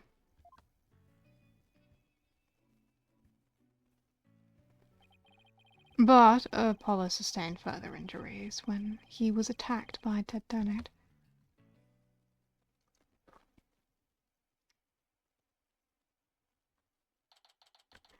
Alright, now for full-on emo Apollo. Very exciting indeed. Apollo was a tough guy, but this is taking its toll on him. Yeah, poor guy. Being attacked by a Donate like that on top of all his other injuries. Apollo was resting in the nearby Hickfield Clinic. I've had some experience with that place myself. What an awful turn of events. I never thought he'd land in a hospital of all places. No one ever expects it, though. You must miss him too, huh? Now that you don't have anybody to tease. Don't worry, he's young. He'll heal quickly and be back before you know it. It's been a while since I last saw Trucy look so down. We won the court case, yet nobody feels like celebrating. Oh, all right, enough of this, people. This is no time to be milking around. Now dry those eyes, both of you. You're the only one who's crying, Athena. Technicalities. Look, we have work to do. We have to take over. Take over what exactly? Apollo Space Center case, of course. As no verdict's been reached, there's still a chance. I agree. With Athena, we should pick up Mr. Starbuck's defense. We have to avenge our fallen comrade, right, Daddy? Hello hasn't exactly fallen. He's still alive, you know. Good. Now that that's settled, let's get going. Come on, we gotta run. Wait, right now? Now we better not be running the whole way. There she goes. I better go catch up. I'll take care of the office, Trucy. Sure thing, Daddy. Let's be careful out there. In the meantime, I'm going to bake some cookies and fill up my magic panties for you. Trucy seems to be feeling a little better. I can always count on Cena to perk everybody up with her enthusiasm. Oh, she's back. Don't mind me, I forgot a few things. Wallet, phone, the documents, my bag. Sounds more like you forgot everything. I can always count on Cena for that too. Oh, Phoenix! Phoenix, you're like a proud father to all these people. Alright, you two. Let's be careful out there. I love you, Trucy. I miss hanging out with you, Trucy.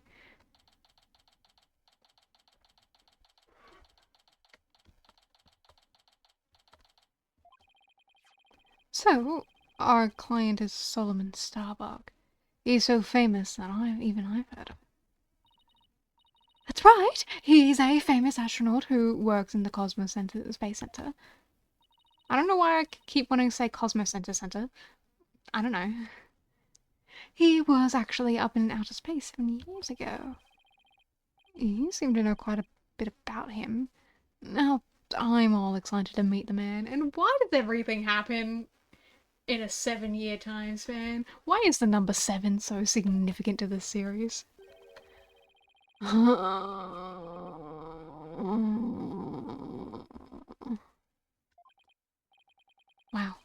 that was the longest sigh I've ever heard.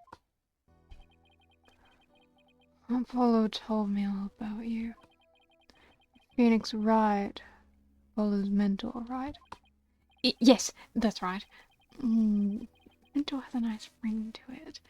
Aw, look at you, Phoenix. And don't worry about a thing, Mrs. Starbuck. Mr. Wright and I have got you covered. And you're the new kid that Apollo told me about? She was there on the day. Wait!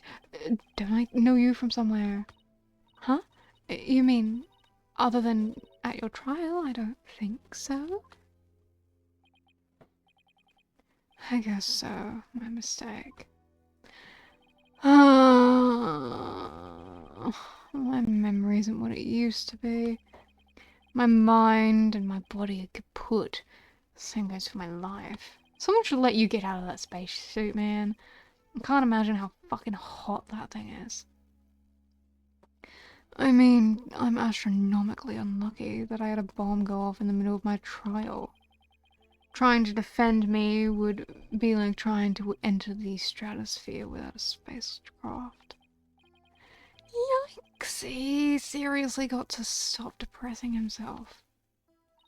Cheer up, Mr. Starbuck. Besides, the thing you said about entering the stratosphere, that just means we'd shine like shooting stars, right? Like shooting stars, huh? You know, you're right. Why didn't I think of that? After all, that's what we were all put on this earth to do, right? To shine like stars.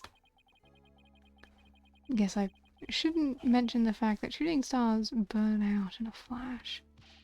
Oh yeah, here we go. 3, 2, 1. To the stratosphere and beyond. Yeah, I feel alive now. We can go ahead and you can go ahead and ask me anything you want. Really? All it takes? So you have no memory of at all of the incident? I'm so ashamed. My memory of the time is as black as a cloud, as a dark nebula. Still, it's strange you don't remember a thing. Are you sure you didn't take one of those anti-anxiety pills like they said at the trial? You got it all wrong. I told him during the investigation too. I don't know anything about any drugs. I never took any medication, I swear. It is true. I developed a fear of space because of what happened 7 years ago. And I was taking medication secretly every now and then when my anxiety got bad. Having a fear of space is not something an astronaut can brag about, you know. Oh, this so-called Hat 1 miracle? That must have been a terrifying experience. But I'm still an astronaut at heart, come what may. I would never take drugs that might impede my performance just before a launch. That launch meant everything to me.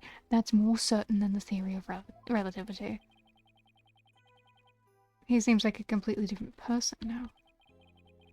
This is the face of the astronaut I know. But the tranquilizers were found in your system. Yeah. See, that's the thing. But I don't know why I'm done for. If you didn't take them, then maybe someone slipped them to you. Exactly! That's what I thought.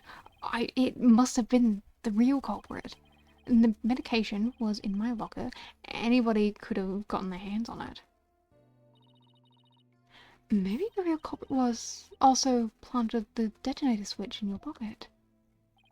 Yeah, that's gotta be it. I've been framed. Also, they never managed to plant your prints. They even managed to plant your prints on the switch before slipping it in. It's a real possibility. Do you remember anything else that might be relevant? Anything at all, no matter how small, like about the murder weapon, for example? That knife, I think it came from the Space Center's utility kits? Utility kits? Yeah, staff who work on machinery a lot are given those special toolkits to use. All the technicians have them, so I doubt you could prove whose knife it is. I see. As I recall, your last trip into space was 7 years ago, right? That's right. I was It was a pretty rough experience. During that mission, we had all kinds of problems with the craft. You did? What kinds of problems? Power failure, oxygen leakage, busted radio, cracked windows, loose control column.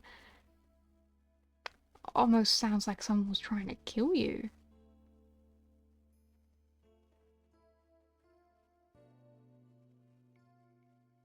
Maybe someone was trying to kill you. The heat shield came off as we were entering the atmosphere. I thought I was a goner, but I managed to make it somewhere with the popsicles and ice packs from the freezer. Make it somehow with the popsicles and ice packs from the freezer. And no wonder they dubbed it the Hat 1 miracle. It's a miracle you made it back. Space is a boundless place. That's why it continues to capture people's imaginations. But the vastness of space shows us how insignificant we are in the scheme of things.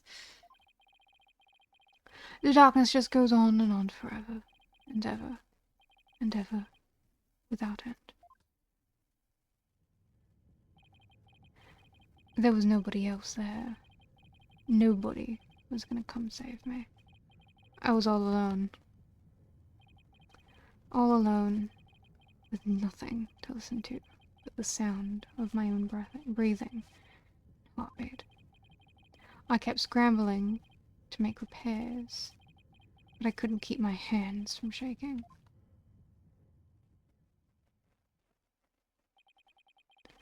Experience like that would make anybody afraid to go up into space.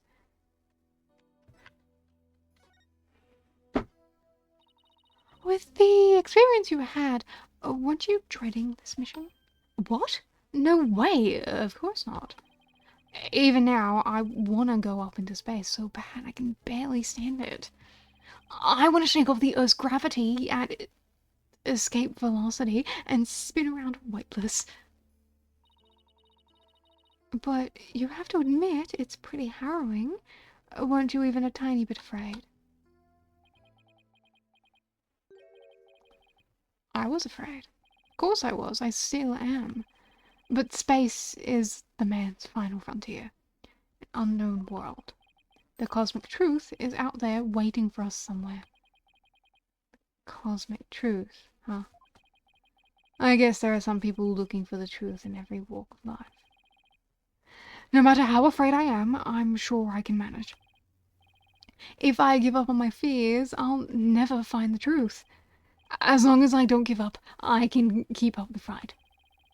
One thing's for sure.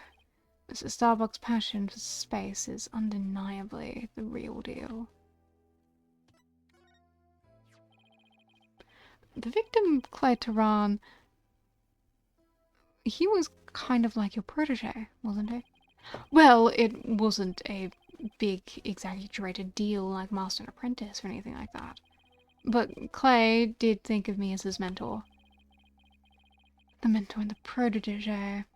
What a combination that must have been.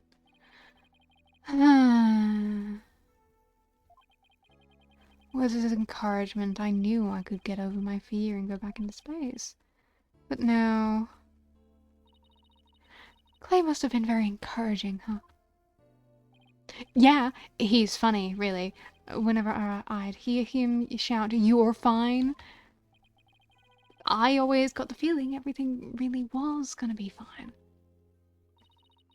You're fine. Apollo says I'm fine, and you're fine all the time, too.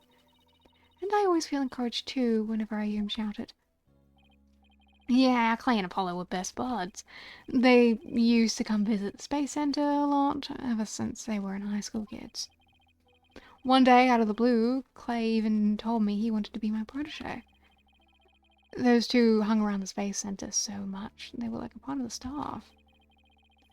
One time, during zero-G training, I started to panic a little bit, and the two of them took turns shouting "You're fine" over the radio.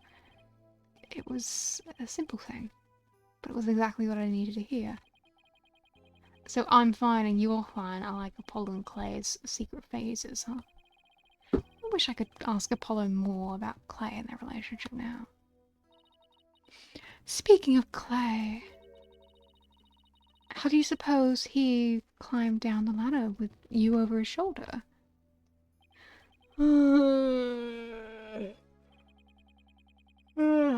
Sorry, but I can't even begin to imagine.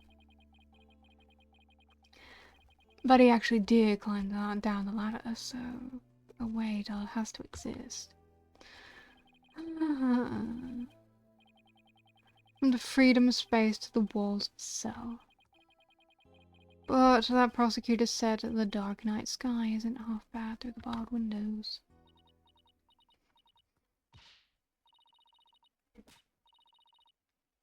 You're fine. Solomon Starbuck is fine. Everything is going to be alright. Huh? And Athena Psycats is fine. Come, Mr. Right, you two. Do I really have to? Phoenix Wright is fine. I can't hear you. Phoenix Wright is fine. We'll get you back into space yet, Mr. Starbuck. Believe in your own innocence and have faith in us. Apollo believed in you wholeheartedly, and that's good enough for me.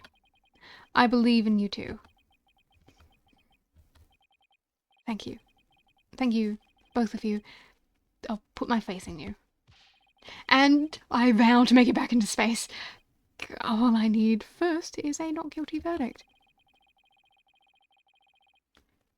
Sure feels nice to assure ourselves.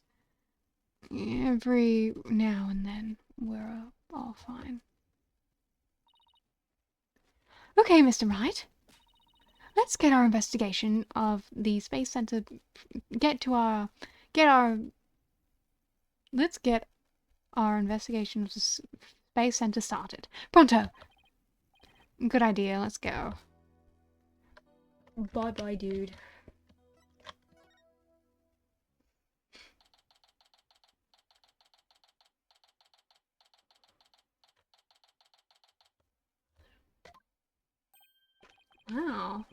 I was wondering what kind of place a space center would be. It's almost like an amusement park of the future. Yeah, did you know they even let the public see the rockets up close? Oh, so check it out. Look at this.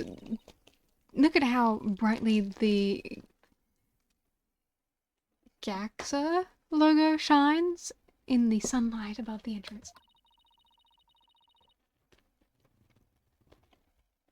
I really dig the stars and rocket motif it's got going. JAXA, huh? Isn't that the new name of the Federal Space R&D program?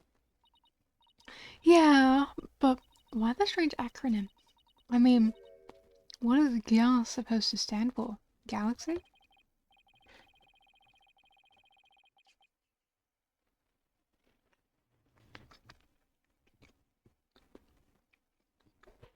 That were it.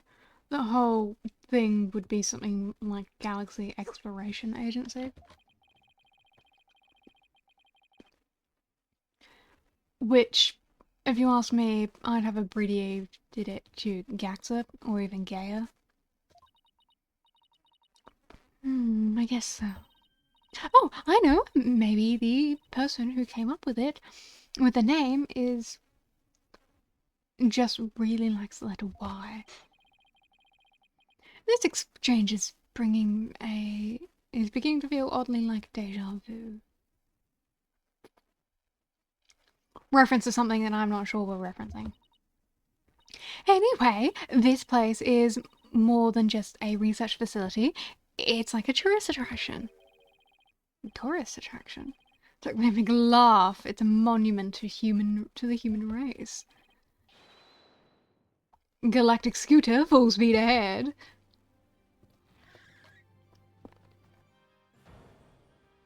My god.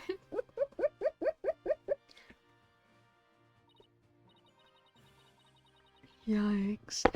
Who's this geezer and what's he want? Look upon me and look well. Behold the great power of space science. Pardon me, but you are... My glorious name is Yuri Cosmos. I was expecting a woman, but okay. I am the director of the Cosmos Space Center, the center of the cosmos.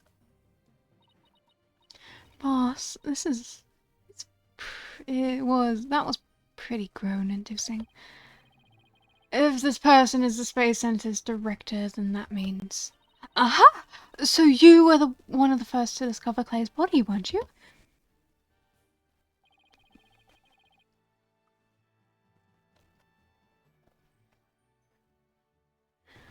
Shh! I already saw a spoiler on Twitter, and we're pretending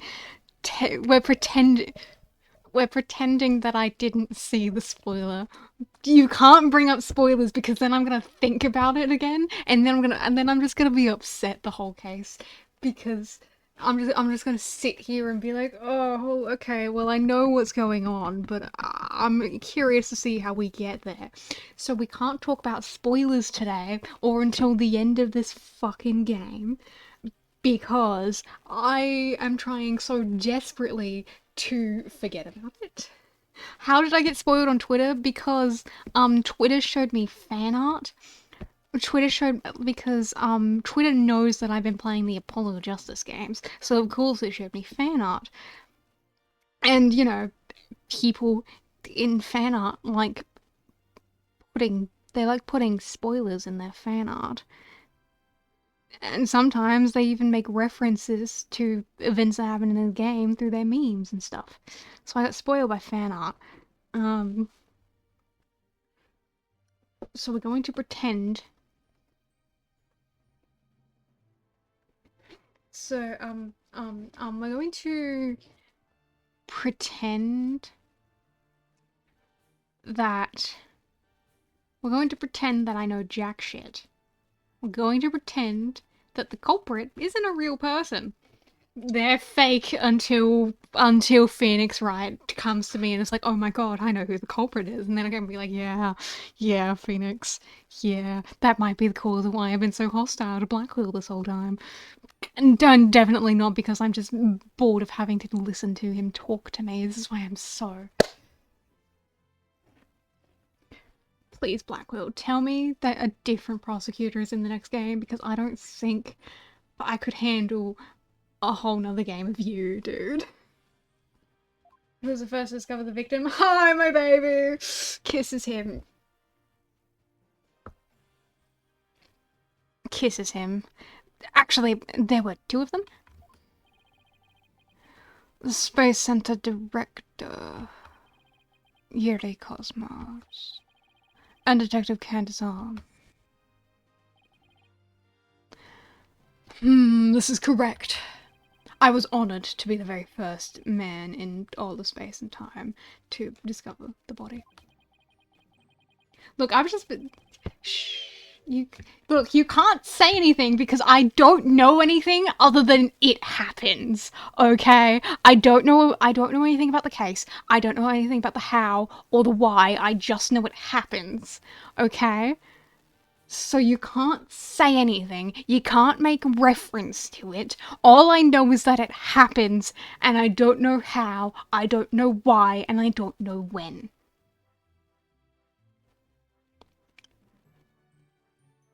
So we're gonna pretend that it never happened and I don't know anything, and I never read that. I never read that. We're just gonna pretend that I never read that. And everything is fine and everything is dandy, and we're hanging out with Phoenix Wright. Engaged to his husband, to his future husband. He's having a great time if you think so. You know. He's having as great time as I am with all of this forever and ever and ever.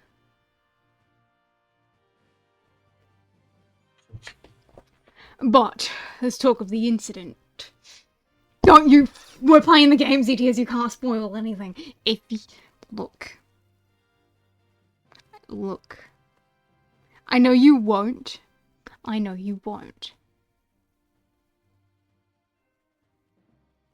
But if you do...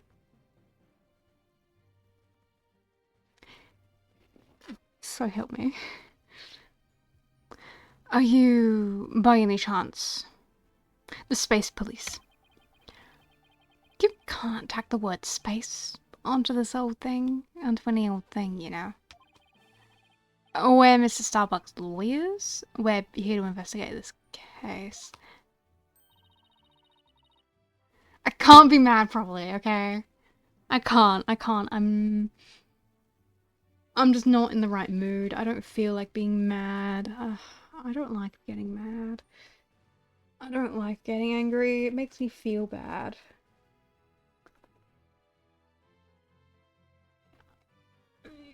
Yeah, I know.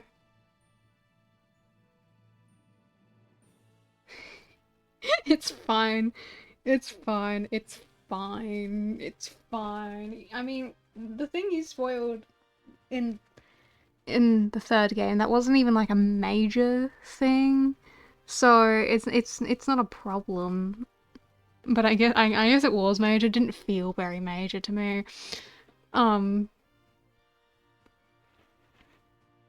It's fine. It's fine. It's fine. We'll just continue. We'll just see how things go with this case. Still kind of mad at the fact that Godot was in a coma. It was revealed so late. Yeah, like they reference a lot of things. They reference things like that, like early on and stuff. Like they hint at them, but they don't. It's never outright stated until it's like until it's like completely important. Like you know, the first time you meet Godot, he like kind of makes reference to it, but in a way where you have no idea what the fuck he's talking about until later. And he was like, yeah, I was in a coma. And you'd be like, huh? Oh, that's what you were talking about earlier. Oh, that makes sense. Yeah. I guess I can see, I can see that and get behind that. Oh, And we're Earth lawyers, by the way. Ah, I see. Yes, I've heard about you. In that case, by my esteemed privilege, I grant you permission to investigate. I trust you are appropriately grateful. Now go ahead, have at it. I can already tell he is going to be nothing but trouble. Don't let him hear you say that, or you'll see what trouble really is. Let's just be professional and ask him about about when he found the body, okay? So, as director, what do you do here at the Space Center specifically? Defend peace across the galaxy and promote space development in this country. No matter what obstacles stand in our way, we keep going for the sake of mankind. I believe I used the word specifically in my question. Attention all personnel to your break stations. Prepare for break. Oh, I get it. You just wander around and tell people what to do in a self-important manner. That is exactly right, because I am an important man. My manner is important. Mr. Wright, this man doesn't get sarcasm. Well, there's bound to be some people like that here in the boundlessness of space. What's that? You want to know what it is that makes me important specifically? You have a kitty cat! You have a kitty cat, Kaito, and you never told me? You have a black kitty cat and you never told me? I can't believe this. I can't believe you had a cat and you never told me. You have you have 3. Why would you do that? Why would you do that? Why you meant if you guys have cats, you're meant to tell me. You're meant to tell me. Look, I don't care if it's not technically your cat. It's you live with the cat. You have the ability to take a picture of the cat. You're meant to tell me these things because I love kitty cats. Kitty cats are so cute and I love them so much. What do you mean I'm not allowed to know? I'm allowed to know. I'm the streamer. I'm in charge. I get to hear about the kitty cats if I so desire.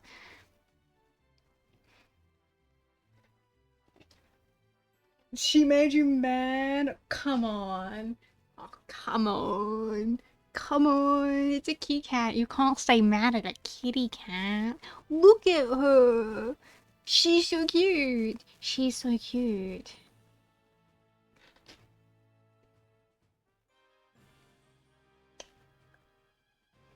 This is hideous. I'm a bit disappointed in your reasoning there. I thought you were going to like if you were going to make a reason based on my rabbit-esque theming, I would I would give you that one. I don't think your joke makes a lot of sense.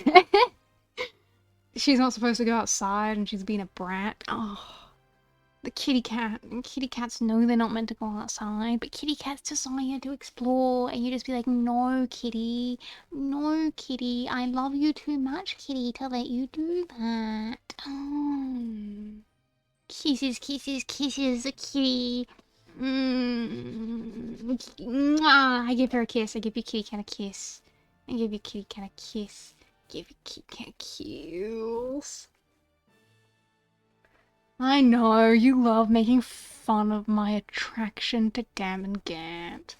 I know you do. I know. It's your entire personality trait at this point. It's the only notable thing that you do in my presence. Anyway. Sup, geezer, how you going? The central figure at the Hat 1 project? Is it really? You may proceed to be appropriately impressed. Now, go ahead, have at it. I might be more impressed if I knew what he did for it, specifically. You do need a character arc. I'd appreciate that. Most characters get their character arc by having some devastating event happen to them. So, I don't know, I think you might have to go witness a murder somewhere. That'll probably, like, it doesn't have to, you don't have to know who was murdered, you just have to witness it. That's usually how a character arc gets started in these games.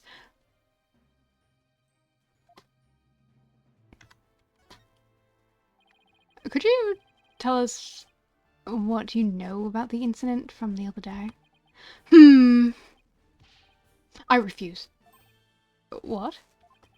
Explaining is a job for common folk, not the director of the center of the cosmos. You want a Miles Edgeworth type character arc? Oh, buddy, I think you're too old for that one. You need to have, like, parental... I mean, unless you've already got the parental issues stocked up, you gotta have, like... You gotta have, like, parental issues and a best friend and the ability to flee the country for a good year or so. Can you do all that?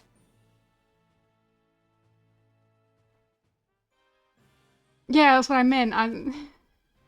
No, I meant old as in too old to experience childhood trauma. That's what I was talking about. That's why I said unless you've already got the parental issues stocked up.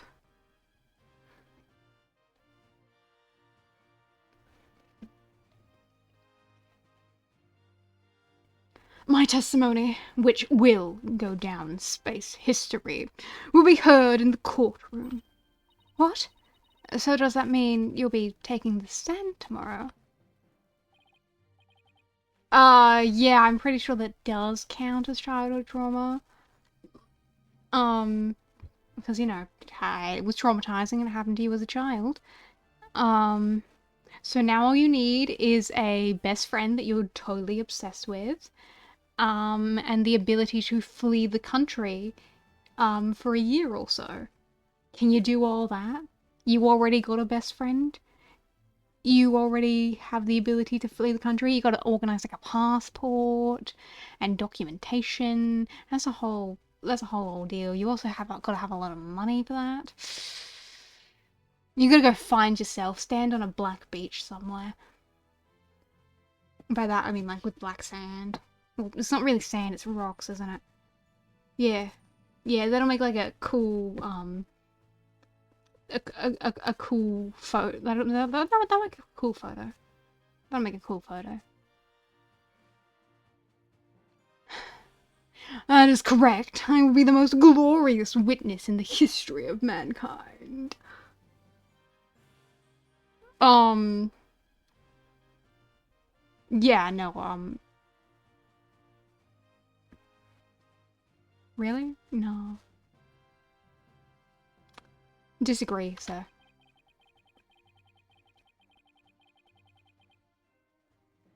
I'm not sure if he really understands what being a witness is all about.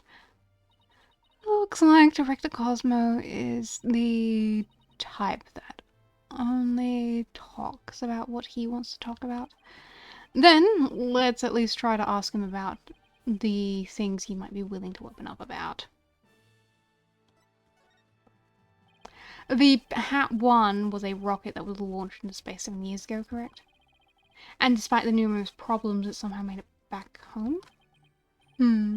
I suppose it is part of my job to educate ignorant young folk like you. Very well, I will impart to you the complete story of the Hat 1 project. Thank you very much. Hat 1's noble mission was to collect samples from an asteroid, and Mr. Starbuck was the pilot of that flight. Eventually, the Hat 1 reached its planned orbit, from where it launched the Hope probe towards the asteroid belt. From there, the Hope probe began its long, lonely journey into the far reaches of space. Then, after a terrifying struggle, the Hat One returned safely to Earth. Why did someone need to go up into space for that one? Doesn't feel like a mission that warrants shooting someone up into space, but sure, why not? That struggle was when the incident known as the Hat One miracle occurred, right? Correct. And it truly was a miracle. Of course, they had to turn the ordeal into a movie. As for the Hope probe, it did eventually arrive safely at its destination. It obtained a few samples from the asteroid and returned to Earth but a few days ago. So what kind of samples are they? What's in them? The samples are scheduled for analysis in the near future. We haven't had time since they just came back the day before Turan's murder. Regrettably, we've had no time to inspect the samples due to everything that has occurred. But this puts our space development program ahead of other countries by several years. That's quite impressive. I guess this guy isn't just a loudmouthed braggart after all. In the golden age of space development, our predecessors were successful in bringing the moon rock back. That is the greatest achievement to the history of this space center. The public fell in love with space and all of its glorious potential. A moon rock, huh? I remember that being big. Our endeavors with the moon rock live on in our work with those asteroid samples. I want to bestow new hopes and dreams for the future upon mankind once again. That is my mission, as the man who stands at the center of the cosmos. I hear there's a lot of research into moon rocks and stardust from asteroids these days. They say the results could potentially have a huge impact on all of civilization. It's like we're in the new space race with every other country out there. What? Bite your tongue! It's not for anything so base as money or politics. It's all for the brilliant future that awaits mankind, and all for my illustrious mission. With the recent budget cuts, my staff tells me finances are tight, but I won't hear it. I guess with a space program has to watch its budget. By the way, you seem awfully knowledgeable about this kind of thing, Athena. Huh? Oh, well, you know, I thought I'd better brush up for the case. Is that so? Well, I will be on my way. As you can see, I am a very busy and very important man. Galactic Scooter, fire up the main engine, max battle speed, and engage! Okay, bye, dude. That thing is surprisingly fast. I guess we'd better get going, too. You bet! Let's make it so. Okay, weird sentence, Athena, but sure. Yeah, don't do that. Oh. Wow.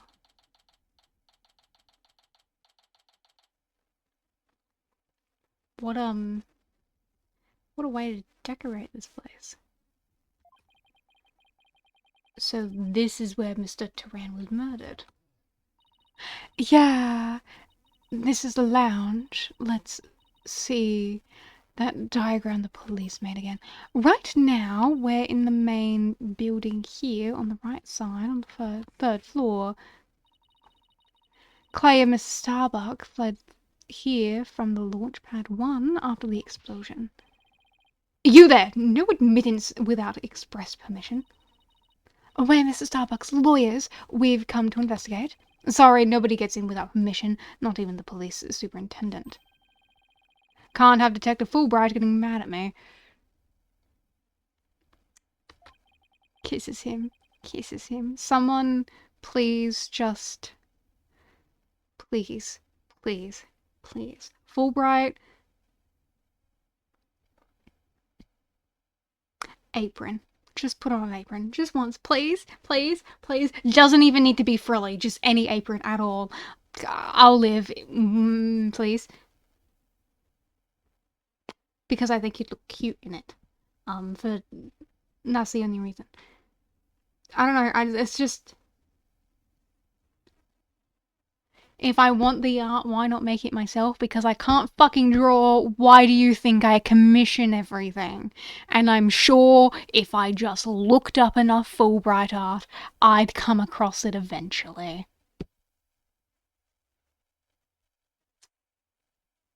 It's definitely out there, already existing. I just need to find it. I'm sorry, Kaito. Twitter's already done it for me. Twitter's already done it for me. But we're not talking about that, as I've stated earlier, several times. If anyone ever pays attention to the one-liners I put at the very start of every stream.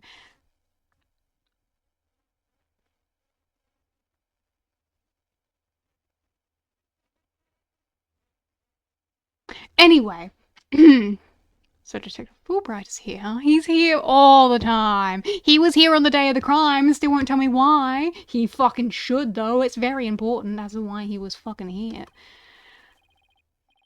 Yeah, he's in the Launchpad 1 corridor. Go get clearance from him and then we'll talk.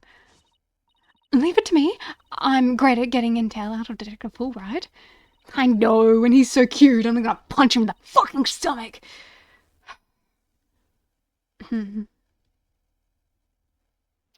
Let's see. What trick should I use on him today? I don't know if I should be grateful or afraid. So, to get to Launchpad 1 corridor...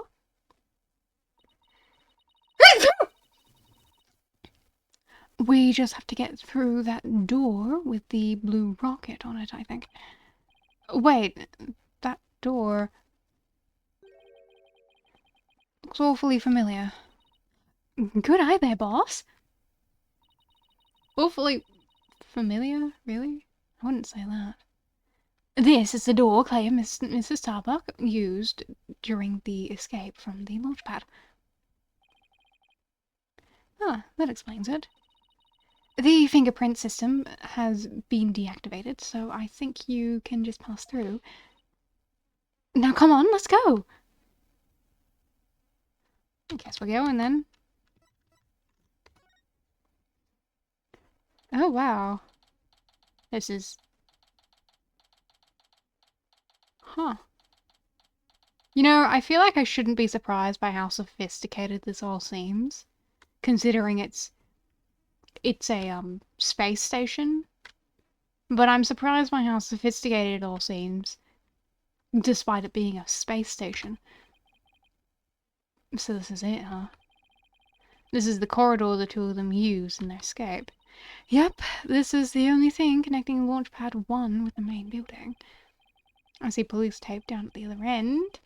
Guess we won't be looking at the launchpad. After the explosion, this whole corridor must have been filled with smoke. And the launch pad itself was probably a sea of flames. Must have been pretty scary for them. Now, where could Detective Fulbright be? Hey, I think that's him over there. What should I do? Which path is the path of justice? You think about that a lot, huh? There, dude. Look, you've got a widow's peak. That's one of my favourite things any character design could ever have. You know, I'm jealous of widow's peaks. I don't have one. My brother does, and I'm jealous of him for getting one and not me. When I look at you, I think about Kurabara, and when I think about Kurabara, I get happy, and looking at you, so therefore looking at you makes me happy. I like your attitude, I like your suit, I like everything about you, sir. So I'm sorry that I've been unnecessarily hostile to you in the last trial. I'm sorry that I said that someone should kick you. I don't want that to happen, actually. I um um um um unless um um actually maybe I do want that to happen. I do enjoy torturing characters that I like, so maybe I should be wanting to witness that. Anyway, what's up, dude? What's got you worried this time? He seems to be lost. That's funny. This corridor is a straight shot. Huh? Ah, it's you, lawyer people! Welcome to the Space Center. Enjoying a relaxing day off, are you? Here for a little rocket sightseeing? We're here to investigate the scene, same as you. Do you have any info to share? Boss, if he acts at all reluctant to give us information, we hit him with the whatever shall we do act. I'm sure he'll fall for it. Got it? Are we trying to catch the unruly family dog here or something? I mean, that's not a bad analysis. I'm sure he'd like that. What? Info on the case, huh? Alright, I'll gladly share some with you.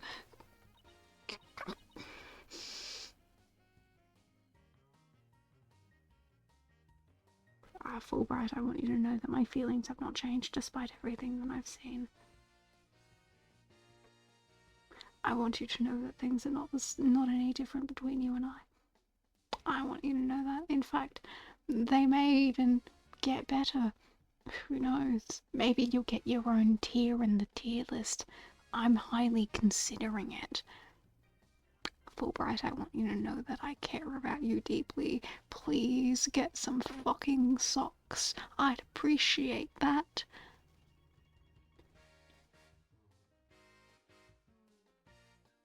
Huh? What just happened? Detectives and lawyers seeking the truth and justice side by side. I like it. Just take whatever you want from me, you info bandits. I'm in a generous mood today. I'm being fucking... He's giving me the 1-2. Jesus. Can't believe he'd do that.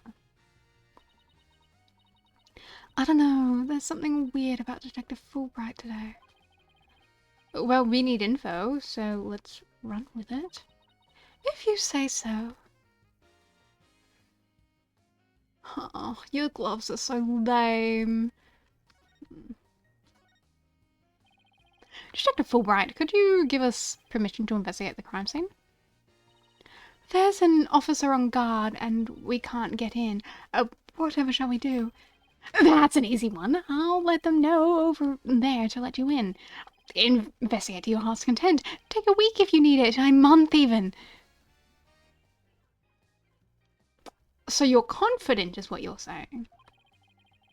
Shall I have some snacks delivered? Oh, one of my men gives a me neck rub. Oh. No, that's okay. But thanks. Definitely not the Fulbright I know. Phoenix, you've met him? Yes, you have met him. Sorry, I completely forgot. This is why I shouldn't take breaks from playing.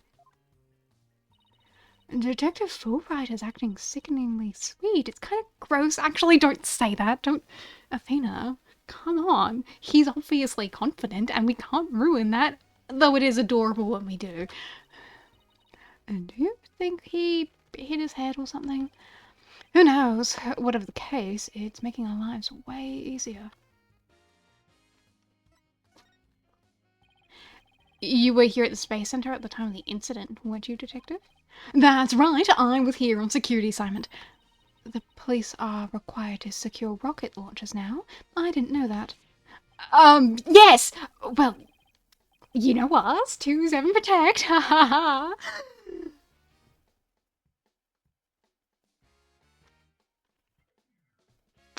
that so? Is that so?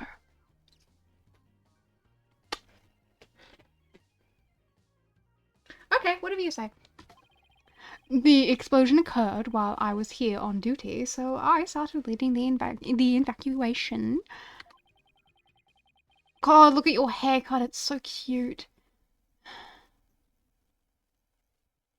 Okay, I'm okay. He's leaving out a lot of details, but okay. Could you tell us more about what happened? Of course! A bomb went off on the second floor of the main building. Right after that, the one over the launch pad 1 also blew sky high. So I immediately instructed the visitors and employees to evacuate to the shelter. The shelter? That's right, there's an evacuation shelter at the basement of the Space Center. It's there for accidents and emergencies and the like. So, where were you when the first bomb went off? I was on duty on the 4th floor. It was quite the madhouse, I tell you. The elevator wasn't working on account of the explosion, and the stairs on the 2nd floor were destroyed, so we couldn't go that way. Then, wasn't it impossible to get down to the basement shelter? No, we lowered an emergency ladder from the 4th floor window and escaped that way. It was a folding ladder, so it wasn't very stable, but at least it reached the ground. After I secured the ladder, I left to take another look around for any other survivors. Once everyone else got out safely, I made my way down too, and headed to the shelter. Wow, what an ordeal.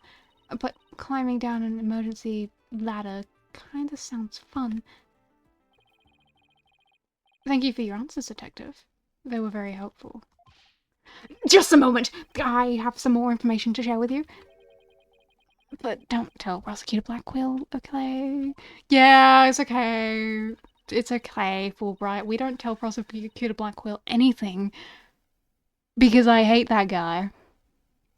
And I'd do anything for you, so fucking if it fucks with Blackwell, I'm all here for it. Wow. And Prosecutor Blackwell usually has you on a short leash too.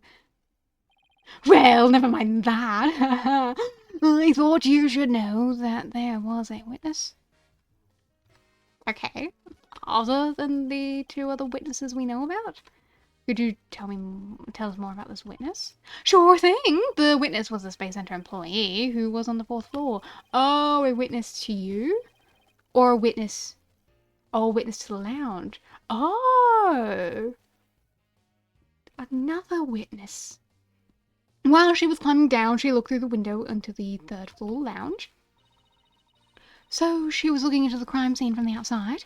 That's right! It was just a matter of chance that she saw something happen, something important. Not that I know what she saw exactly yet, though. You don't? But that's the most important thing of all. Don't you worry, I'll get around to interviewing her soon enough. She should still be somewhere here in the Space Center. You might even run into her. A 4th floor employee, huh? Alright, thanks for the info, Detective Fulbright. You sure are being cooperative, Detective. A little too cooperative, even. Yes, well, actually, something you can't talk about? Yeah, something like that. Anyway, never mind. Don't worry about me. Okay, but when you say that, I do worry about you. Because, like, usually the reason that you tell us information is that you're confident in the evidence that you found. And now you seem to be giving me information while lacking that confidence. So it makes me concerned about you and your well-being. Are you okay? Do you need to lie down? If so, can I make you a drink? God, my feelings for you are strange indeed, Fulbright. I can't begin to describe them.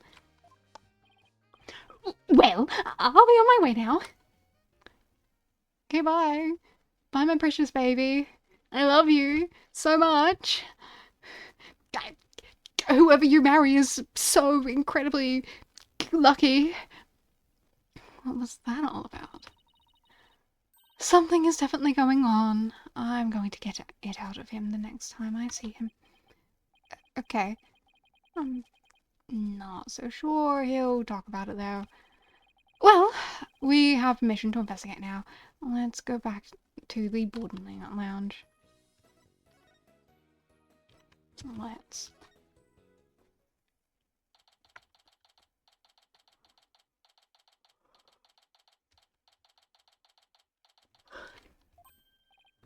Ah, you two!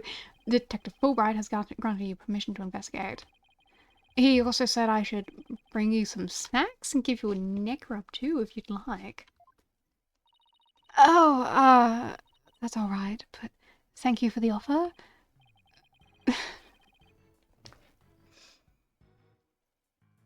Fulbright, tell me your secrets!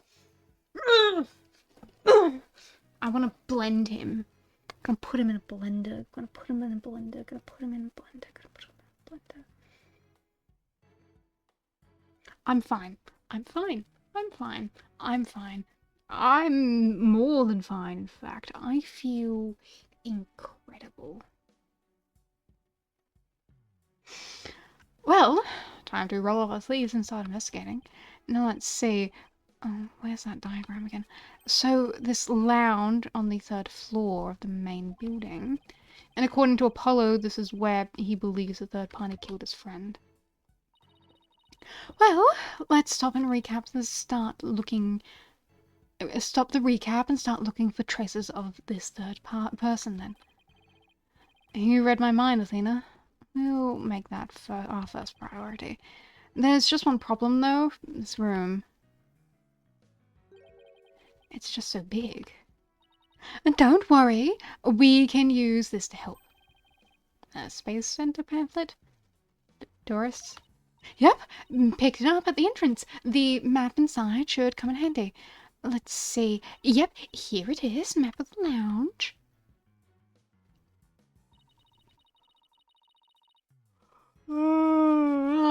This is the door we went through to talk to Detective Fulbright. Oh yeah, that's the door with the fingerprint recognition log. Well, I guess this map will make things a little easier. Okay, cool. Yeah, no more excuses. Let's track down the third person. Wait, there's just one more thing. What's that strange creature moving around outside the window? Oh, boss, that's just a holographic image. Oh yeah, I knew that. That's a relief. There should be a button somewhere in the room to turn the image on and off. That's what it says in the pamphlet anyway. The only reason you're so eager to start is so that you can push that button, isn't it? And what's wrong with that? Let's just look for the button while we're looking for clues. Alright, fine. Let's get investigating. Oh yeah. Oh shit. Oh, I'm getting a phone call. Oh, I missed the phone call. Was it important? It was probably important. It was some. It says it's a research institute. Why am I being contacted by a research institute? Let me see if they'll accept me calling them back.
fine, guys. It was just my psychologist. I'm not sure why my phone got the name of the place that was calling so fucking wrong. But, you know, whatever. It all works out. Anyway, back to investigation time. B. What the fuck is this? These are apparently oxygen capsules. They're for recovery after a training session. I wonder if they can change your voice. Testing, testing, 1, 2, 3. Huh. It didn't do anything. It's not helium, Athena. It's oxygen.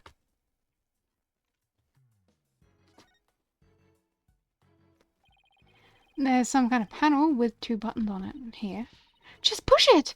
That's the invariable principle of buttons. There are such things as buttons left unpushed.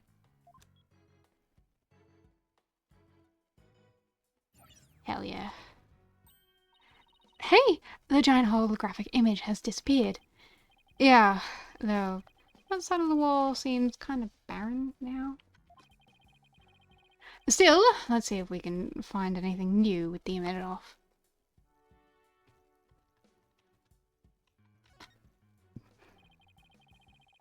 There's some pretty futuristic looking furniture over here. According to the pamphlet, there are no ordinary chairs.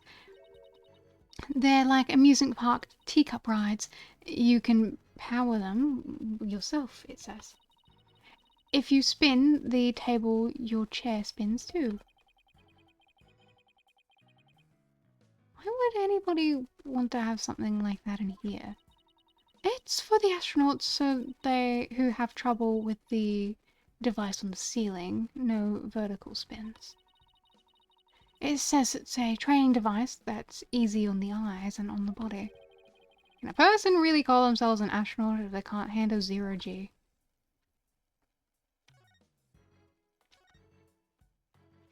A cobweb. Or is that a crack? Probably a crack.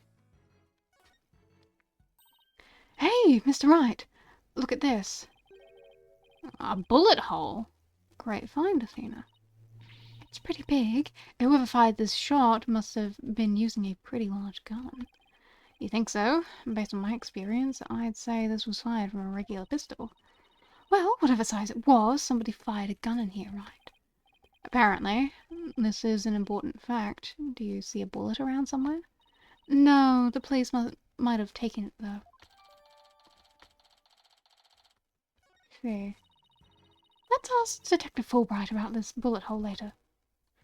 Yes, sir. Any chance to talk to him?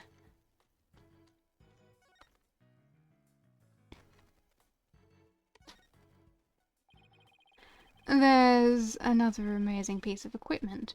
Walk on the surface of the moon, it says. Oh boy, I want to try it. Gravity is weak on the moon, so I bet I could do mid-air somersaults. We're still on Earth, remember? Besides, it's connected to the ceiling. Well, at least I could jump really high.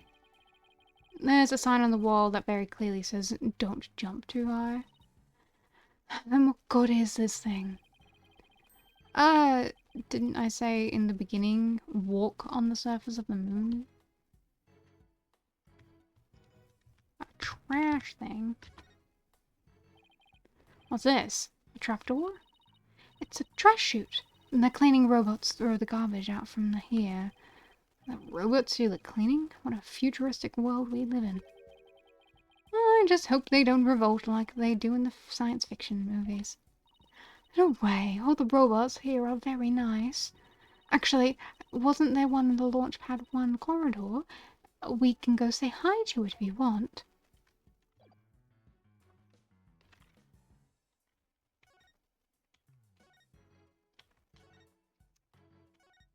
Okay.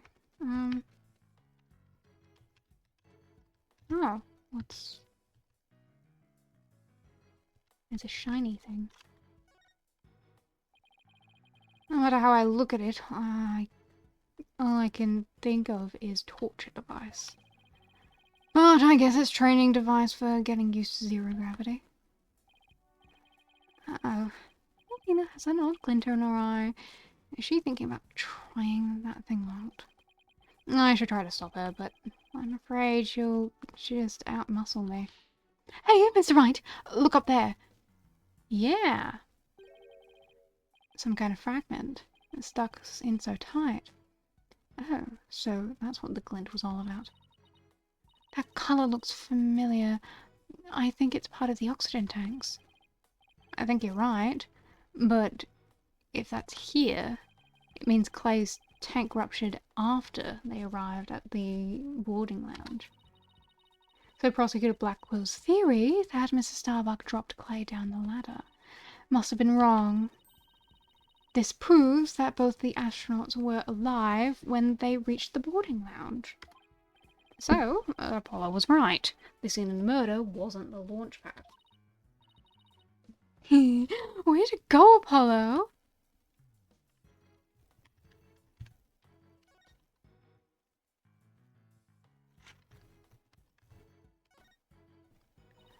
I wonder what that big knob is for. It looks like a knob on a stove. Well, it's the same shape, but I think that's where the similarities end. I mean, it's behind a glass pane.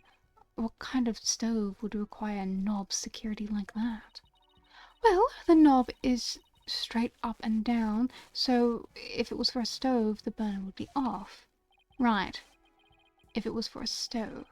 Still, I wonder what it's really for. Something turned on by a knob that's not a stove? How about a rocket engine?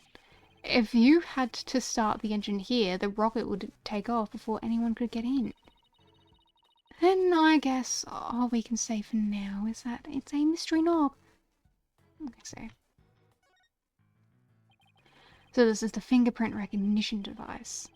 I guess you put your hand on this hand mark. Well, I guess you can give it a try. Now to line up my hand with the outline. Don't, Athena, this thing is related to the case. Get your prints all over that, and the next thing you know, you'll be named as a suspect. Oh, how can you be so cruel to a little girl like me? I'm not buying those tears, Missy.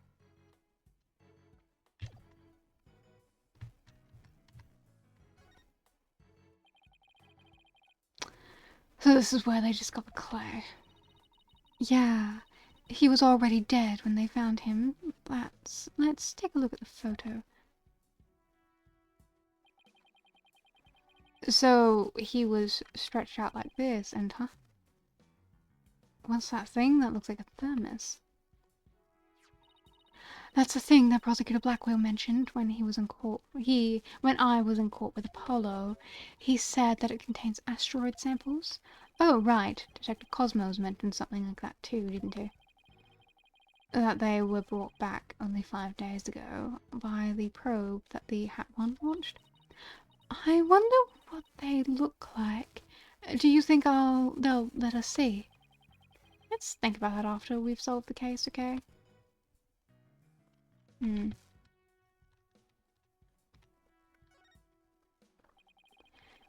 Looks like there are 3 doors that lead in and out of this room. Well, let's check. Drumroll, please. Ta-da! The Space Center Banquet. We're here in this place that says Boarding Lounge 1. Here are the 3 doors. Let's call them lefty, righty, and downy. People usually say west, east, and south in a case like this, you know. Details, details. Now, look at the west door. That door with the rocket icon leads to Launchpad 1. I know because it says here that on the map, Launchpad 1 corridor. So that's where we were with the detective. It was filled with smoke after the explosion. Right, next up, on the right-hand side of the map, or east, is east in your world. That's the door with the satellite dish icon it to signify communication, aka the control room. Yep, it definitely says control room. Looks like it has another door on the opposite side. They communicate and exchange information with rockets and probes in space from there. So it's the center of the Space Center. The Space Center, if you will. Does everybody's talk like Director Cosmos after they've been here a while? But it seems that they built a new command center on the 6th floor. That's what they used in the Hat 2 mission, so this control room was empty at the time. I've always wanted to see the inside of a mission control room, and since we're here, I'd love to do that too, but it doesn't look like we'll be able to. They want to keep curious kids like you out. So the door is protected by fingerprint recognition. Only the director can go through. Without much security, I'm definitely not the one they're looking to keep out, Athena.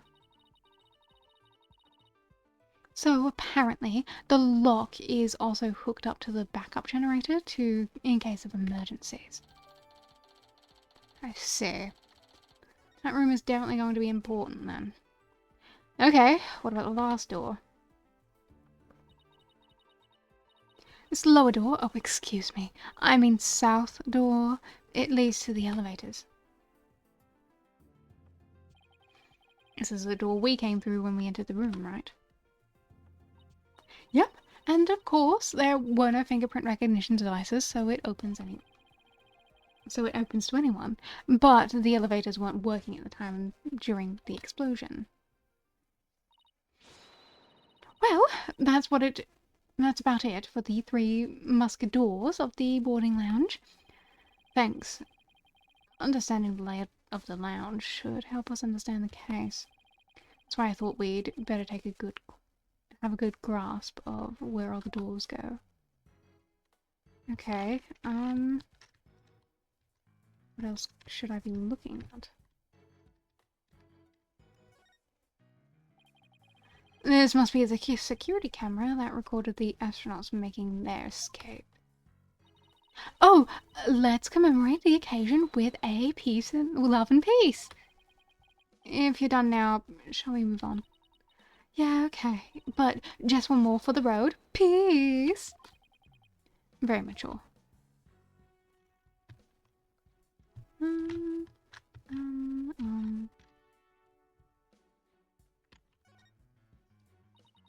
Let's see. This door is...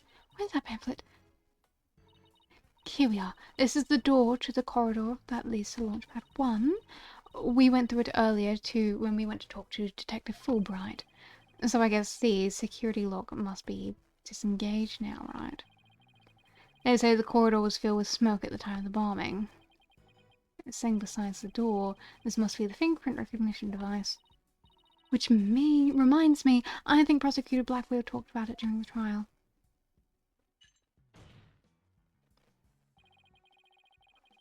Now, the notion of a third party in Launchpad 1 is utterly absurd because the only other person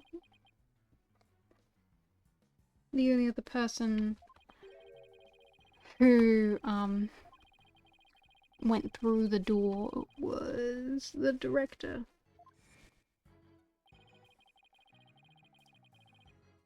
Then does this mean that the bomber's prints were verified by the system? But the number of authorized personnel was supposed to be really small. Voila! A fingerprint powder. I brought it just in case something like this came up.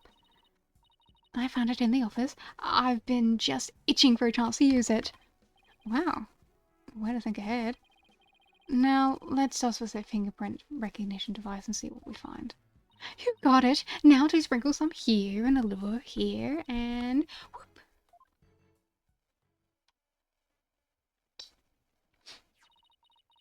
Let's see what we have here. I'm upset that I didn't get to do that. Oh! We've got something. Oh, it's only a single set of prints. Is that a good thing? Sure wish we could figure out whose prints these are. Although I doubt we'll be so lucky as to get the culprit's prints the first try. Well, I'm willing to bet that Detective Fulbright has some fingerprint data. Right. And there's the security footage of this door too. Yes, here it is. It came up in the court yesterday. I wish we could see the part of the footage just after this bit. Oh, because that would be right before the murder, wouldn't it? Let's ask the detective. With the mood he's in, he'll probably show it to us right away. Yeah, he's almost too good of a mood today. Let's go see if we can find him again once we're done in this room.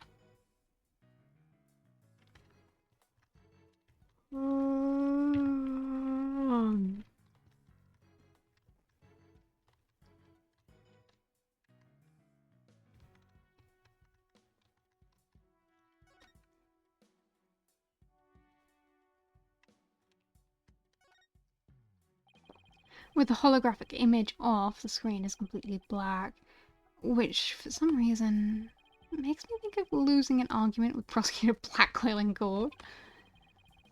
But Lisa's got my brain ripped up. I come up with my best ideas at times like these, if you say so.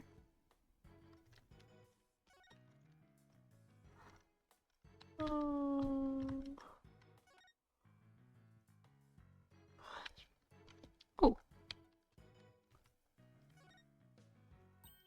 Hey, there's something shiny down there.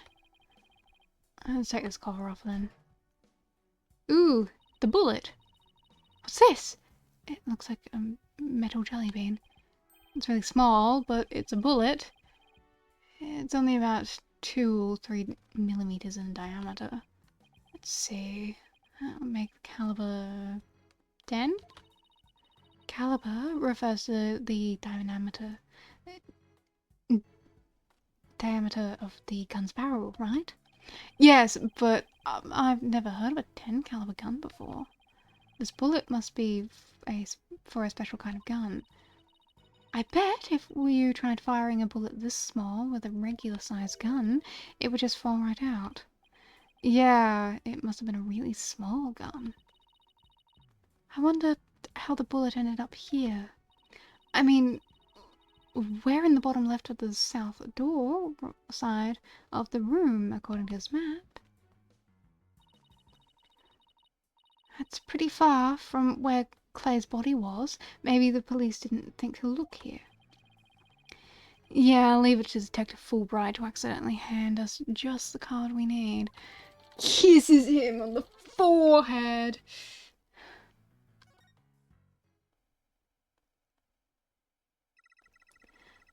Welcome to the Space Center, guests. Welcome.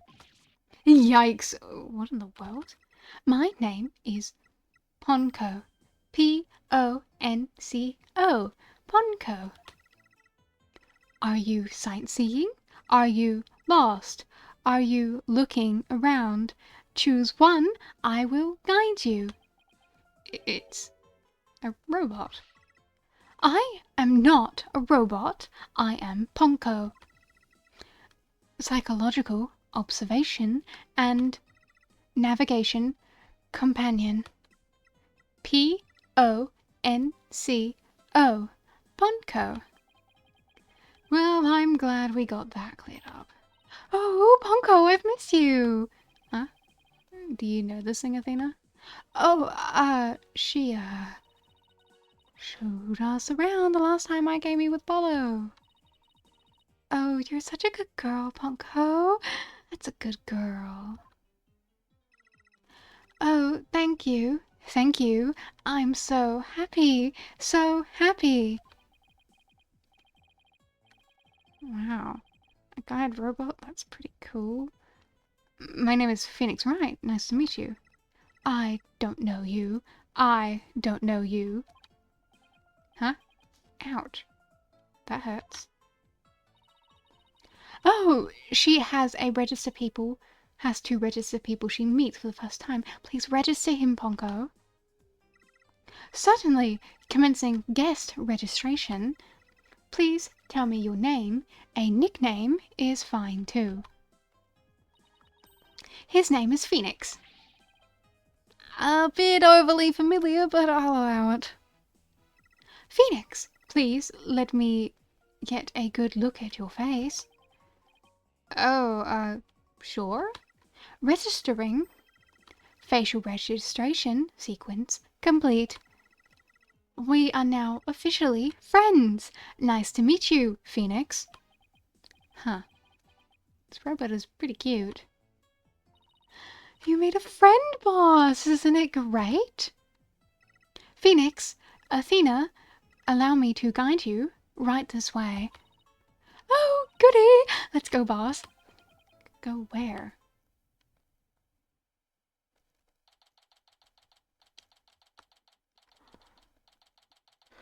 Space Museum.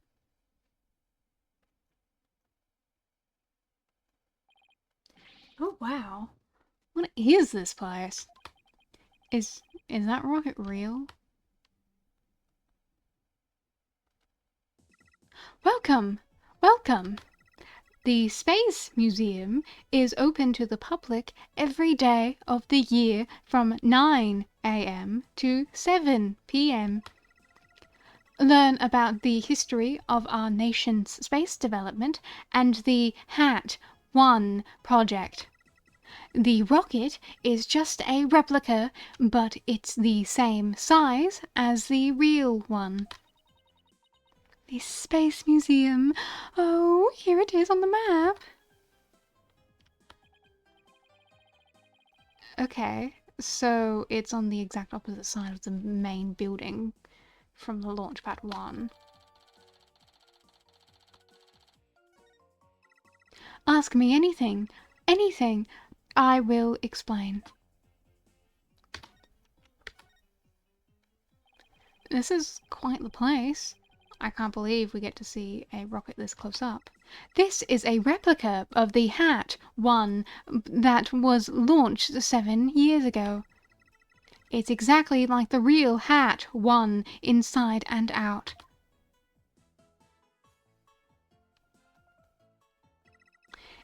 Its little brother, the HAT-2, was supposed to launch the other day. I wonder if Ponko knows why the launch was cancelled. Over there is an exhibit about the launch 7 years ago. Check it out, check it out. Spacesuits, photos, newspaper articles. I'd like to come here again on a day off. Hey, what's this photo of?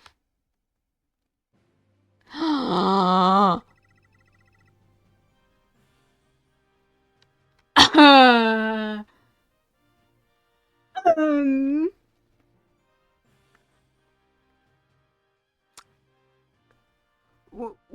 women. Hi, women, science women. Who are you? Who are you? Will I get to know who you are? Oh my god.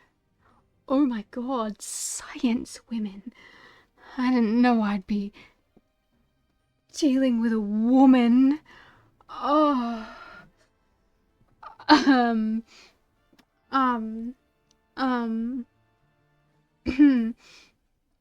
Phoenix. That's the staff of the HAT-1 project. Yes, women. Women. We love women. Oh, that's Mr. Starbuck. He looks so young and so different. His hair still looks like shit, though. Ah, and that's... What is it, Athena? Is something wrong? Oh, nothing. I just thought of Mr. Starbuck looked really young too, that's all. Well, it was 7 years ago, after all. So, the young guy standing next to Mr. Starbuck is Claytoran, the victim. So they were meant to a protege even way back then. And he's even got one of the staff jackets. He looks like a regular staff member. No, Clay was still a student then. He just borrowed one of Solomon's old jackets. Oh, okay. That makes sense. Clay would have still been in high school 7 years ago. Everybody looks so happy. This space museum is great. What fantastic exhibits. This area used to be Launchpad 2. That's why the only entrance is on the 3rd floor. Wouldn't it be better if they made a new ground floor entrance instead? There has been talk of it, but they had to scrap their plans because of budget cuts.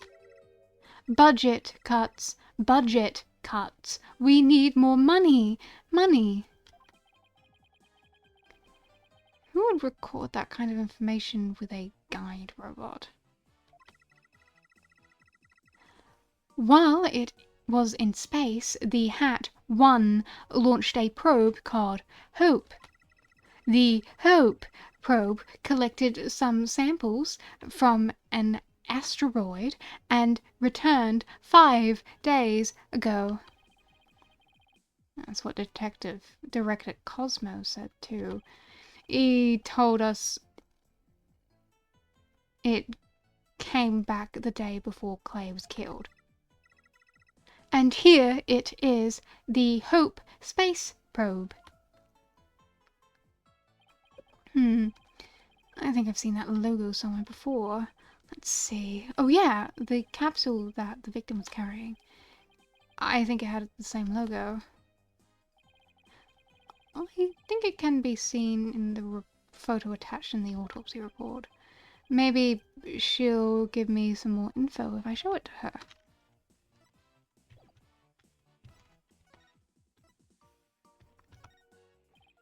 Bonko, do you recognize this capsule here in the top right? Checking registered data. I know. It's the Hope capsule.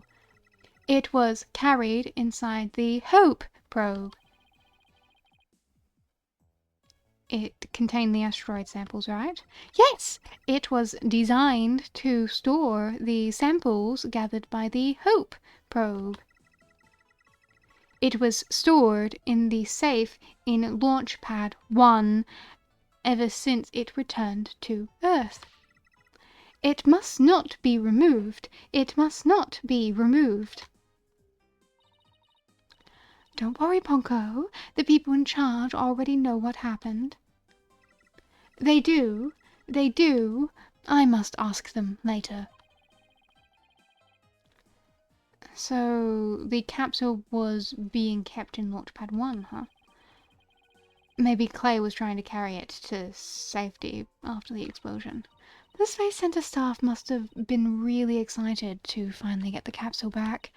But it's a pity this incident occurred before they got the chance to check the contents. Well, the police took it as evidence, so they'll have to wait a little longer.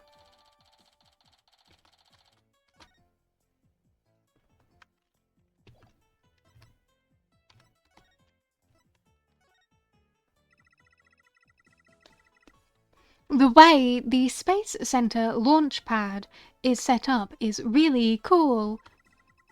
Would you like me to tell you about it? Would you? The setup of the launch pad. Go gentle in my spiky-haired mind. I want to know. Phoenix wants to know too. Great, now Athena's got a case of ponkoitis. Hooray! I will tell you, then. The rocket is built inside the launch pad structure. When the rocket is complete, it's moved along with the launch pad over the rails and brought into position at the launch site. Isn't it cool? Isn't it? we used to have a big budget, so that's how we could build it all. It's very cool. A grand setup that suits an important place like the Space Center. I guess everyone is hoping for a bigger budget next year, myself included.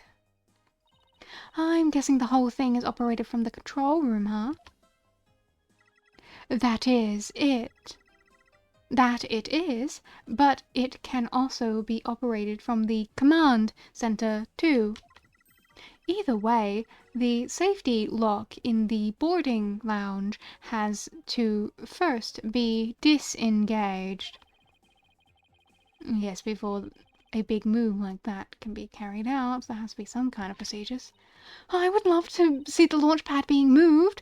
When's the next one scheduled for? Searching data. All future plans have been put on hold. Because of the bombing and the murder, I'll bet. Which is perfectly understandable. Well then, when was the last time it was moved?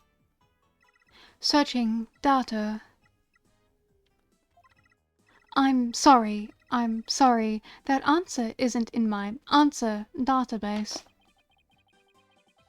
I guess Ponko can only answer certain questions. Well, we certainly learned about the Space Museum. Thank you, Ponko. You explained everything very well. I love to explain. Thank you for listening. Thank you. You two are like old friends. It's hard to believe you just met recently. It's because Ponko is so friendly. Well, what should we investigate next? Let's go find Detective Fulbright. We have to have things to ask him about. Let's see. The security footage and the fingerprint data, was it? Okay, let's go back to the Launchpad 1 corridor. Bye, Ponko. See you later. Come again, and don't forget to visit the gift shop. Poor Ponko. What a Dickensian life we are forced to lead. You say so, Phoenix. Launchpad corridor.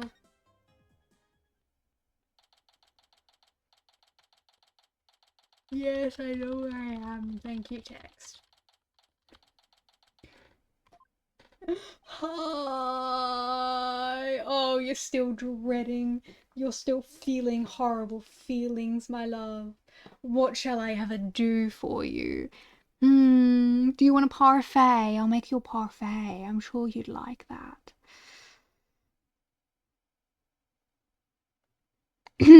What? I'm not distracted.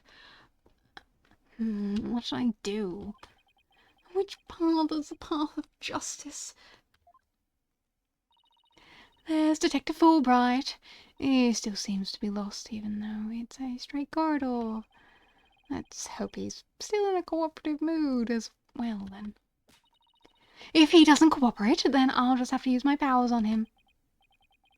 You mean that lady in distress bit? Mwah! Hello again. We found a bullet hole in the wall at the crime scene. You did? Our team found that too. It was Detective Arm who fired that bullet. Detective Arm? That's right, a warning shot for the defendant. Was it really such a high-threat situation that she needed to do that? Oh, I'm afraid I don't know the details. What with Detective Arm gone and all. But I thought there were two people who discovered the crime scene together. We already know Detective Cosmos will testify, so tomorrow will be about what he knows. Hey, you're pretty smart. That's exactly what we're planning to serve in the main course. I hope it goes down easy. Detective, we'd like to run a comparison on some fingerprints we found in the boarding lounge. Yes, I just happen to have compiled a print data of everyone related to this case. I can always make another copy for myself, so it's all yours. Consider it a gift. Fulbright, I'm willing to ignore how weirdly cooperative you're being for the chance of holding you by the waistline.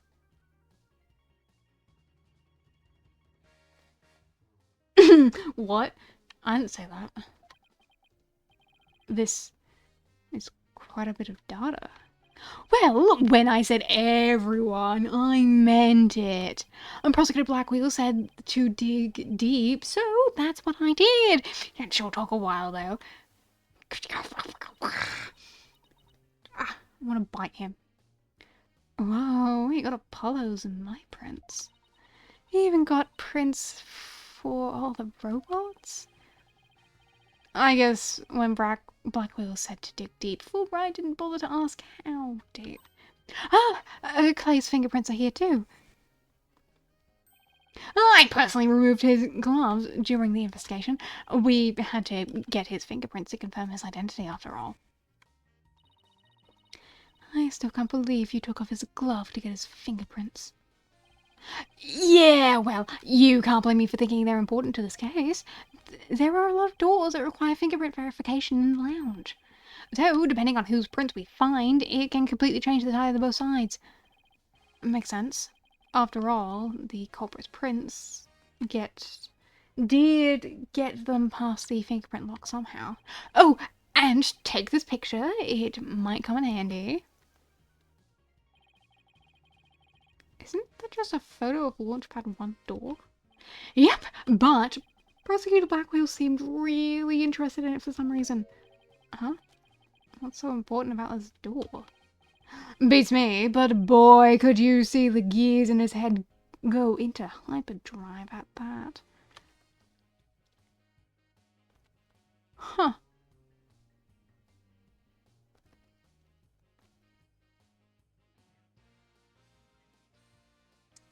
I'm going to ignore how cooperative you're being for the chance to hold you by the waist. Sounds like this is going to be a major point of contention tomorrow. Hey, don't forget about the print comparison, boss. Right, Detective Fulbright, do you think you could run the test for us right now? You just leave it to me. In justice we trust. Oh, I'd cosplay you, you bitch. Oh, you cutie. Okay, here we go. Well, it looks like this was Mr. Starbuck who opened the security door. He must have opened it when he went to go to board the rocket. His heart must have been full of hope and dreams for his space adventures right then.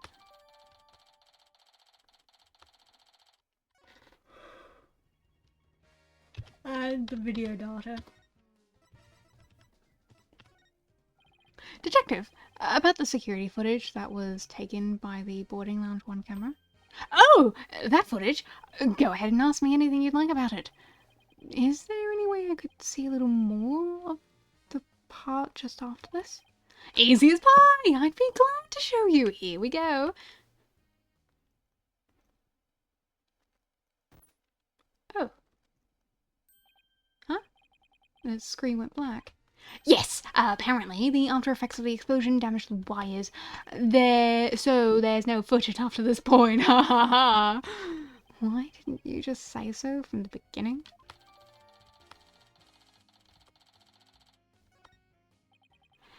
Something definitely seems to be up with you, Detective. You're unusually cooperative. Well, I just figured if we work together, we could get closer to justice, right? But it seems like something's really been bothering you. You don't have some ulterior motive, do you? What? I don't know what you're talking about. I would never do anything like that. Wow, you got different chain sounds, huh? I miss the old ones. It's been a while, but those are definitely psyche locks. Did you just mouth psyched? Is there something I should be psyched about? Oh, I want to punch you in the face, but in like the I love you so much kind of way. No, psyche locks is a system of locks on secrets in a person's heart. Why are you explaining this, Phoenix? He doesn't need to know. I can see them when people are trying to hide those secrets by using the power of this Magatama. Presenting evidence can break those locks and reveal any secrets they're hiding. Mr. Right. How much did they blank you out of that piece of rock? If you've been swindled, I know some lawyers I can introduce you to. I'm more than capable of representing myself, thank you very much. It wasn't some kind of fraud, it really works. A friend gave it to me a long time ago. But I guess seeing is believing. Allow me to show you. Hell yeah! Magatama time! On my precious... I'm gonna hold your hand real hard when I do this. God, I forgot how weird your voice is.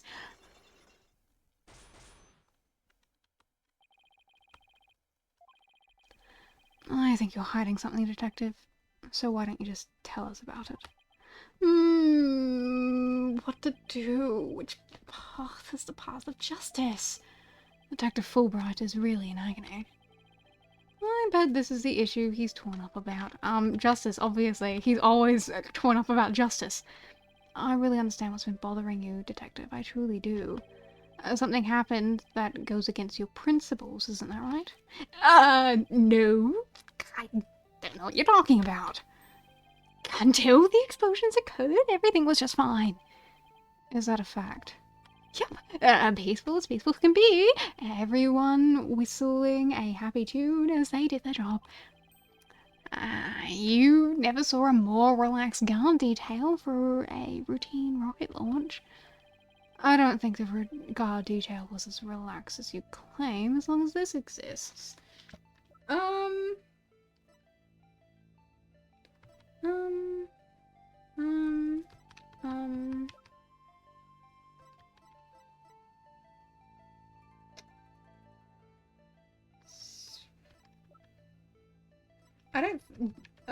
don't know if I actually have any evidence to give you on that. Police officers in Riot Police gave evacuation instructions immediately. There was a power outage that affected the remaining affected areas remained dark.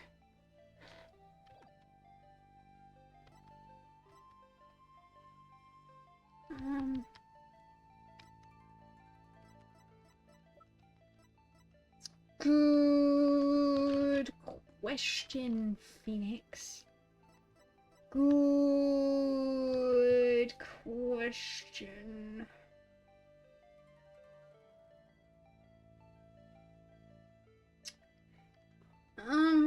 Because I was told to go directly back to Fulbright. So then I must have something that explains it. See, my thinking is it might have something to do with the murder weapon, because all of the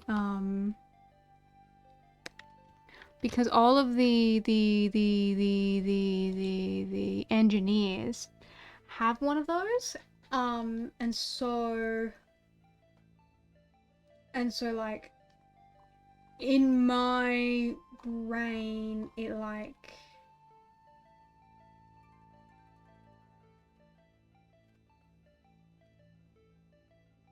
to me it makes sense, but then again that would require a report. Police and Riot Police gave evacuation. Security systems switched over to emergency power and continued to work. Evacuees moved to the basement shelter. And you know, Fulbright, I guess I have been wondering this whole time why you and so many other police were already there.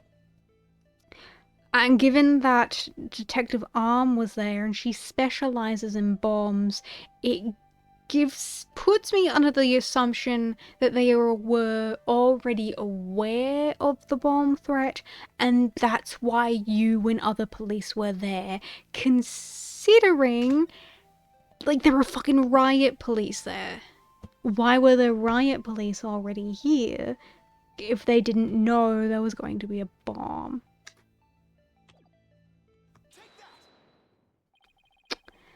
For the explosions, what was supposed to happen with the rocket launch? And yet, security was so tight, they even brought in a special task force. I'd hardly describe that as a relaxed guard detail. God, look at him squish!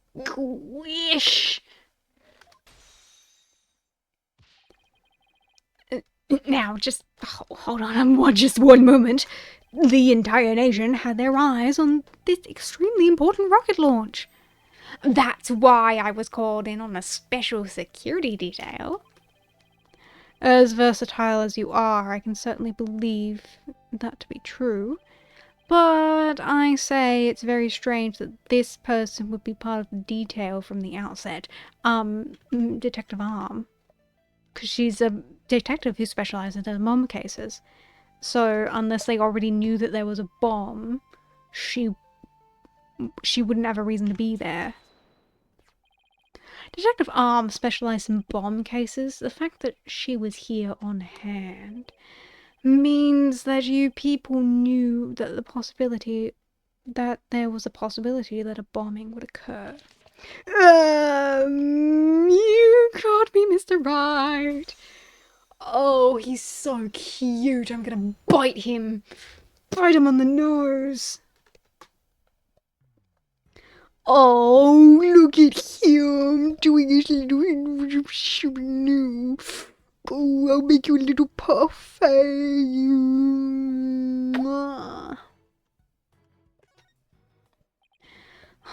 All right, I concede. You win.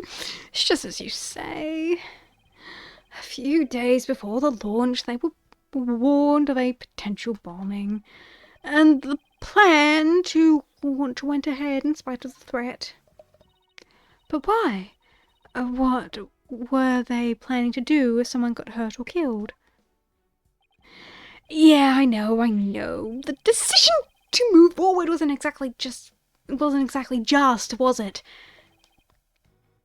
How was the warning delivered? By phone and directly to Director Cosmos.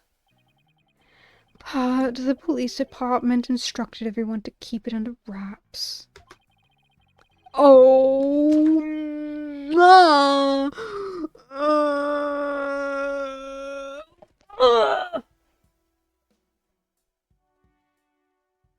grab him, chuck him into bed, tuck him in, kiss his little forehead. I love his little, he looks so cute. Ugh. That's a big thing to keep quiet about. No wonder you were so upset. It's not only that. I've been distraught about Prosecutor Blackquill as well. Prosecutor Blackquill? Well, as his handler, I'm sure you have a lot of difficulties. That's not it. It's a question of justice. I've been wondering about it. Why he's allowed to stand in court. Thank you! Thank you, Fulbright. Thank you. This is why you're the best character. This is why you're my favorite little boy. This is why I hold your hand and I kiss your forehead and I wrap my arms around your waist and look up at you and say,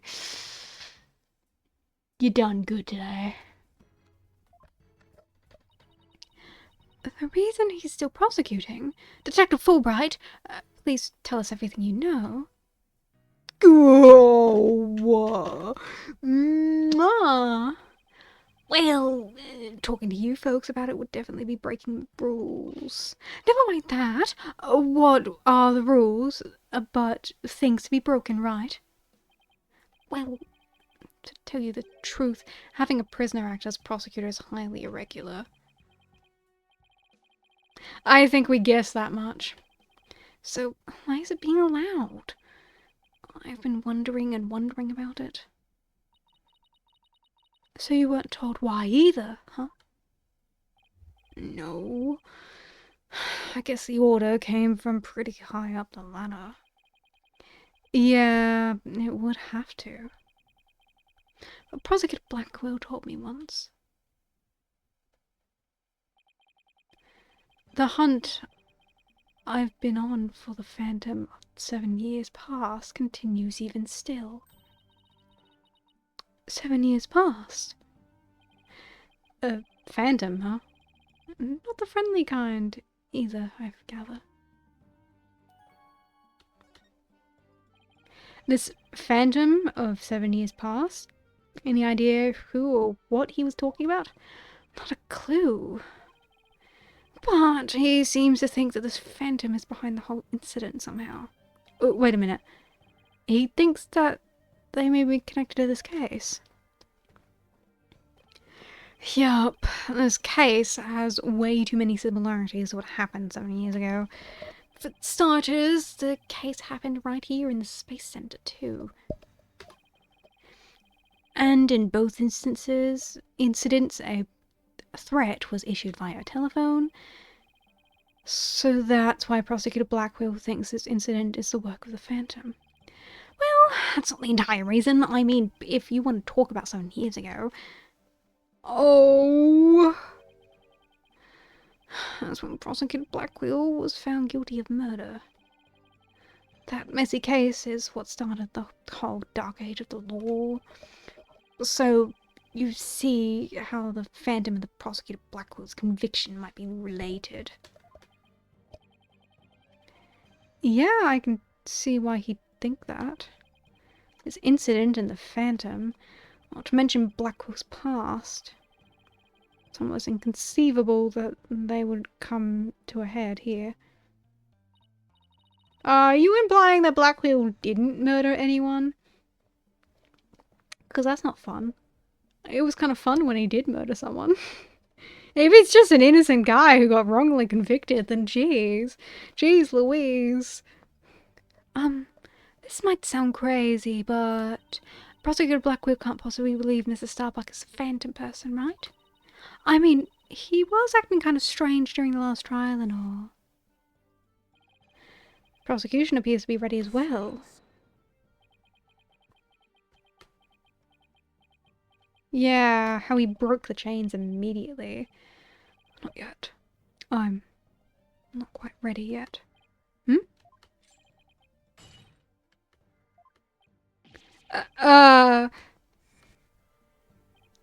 No, I doubt he thinks Mrs. Starbuck is the Phantom. But I do get the feeling that he thinks the defendant has ties to him. Which is why he's acting so impatient. He's got a personal grudge against Mr. Starbuck. And that's not real justice. I've always trusted in Prosecutor Blackwell's judgment until now. But this time, I'm just so overwrought about it all. If he's lost his ability to think rationally, I'm afraid it might lead to a false conviction. I've never seen Detective Fulbright so tormented. Oh, baby.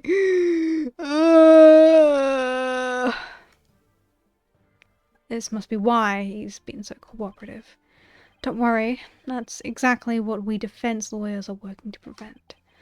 I feel so bad for Prosecutor Blackwell, but I'm going to be rooting for your team this time. Don't tell him that. You have to promise me you won't. Detective Fulbright.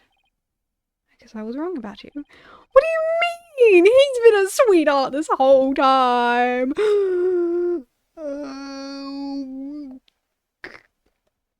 Grab him by the tie.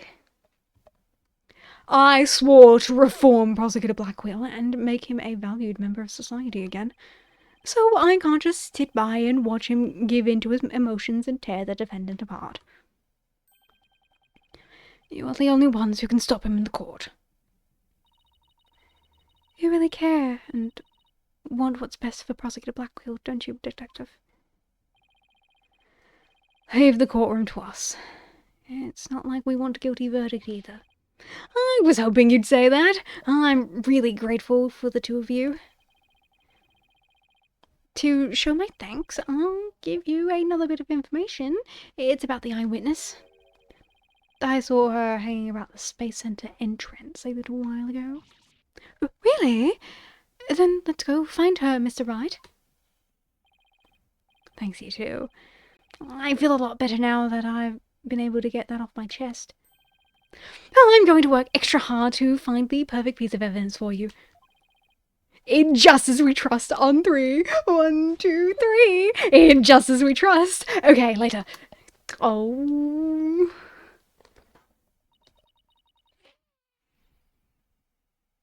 And there he goes. Wait. Were we supposed to say in just as we trust back there too? Yeah, maybe. Let's go see that witness now. Alright. The Space Center entrance it is.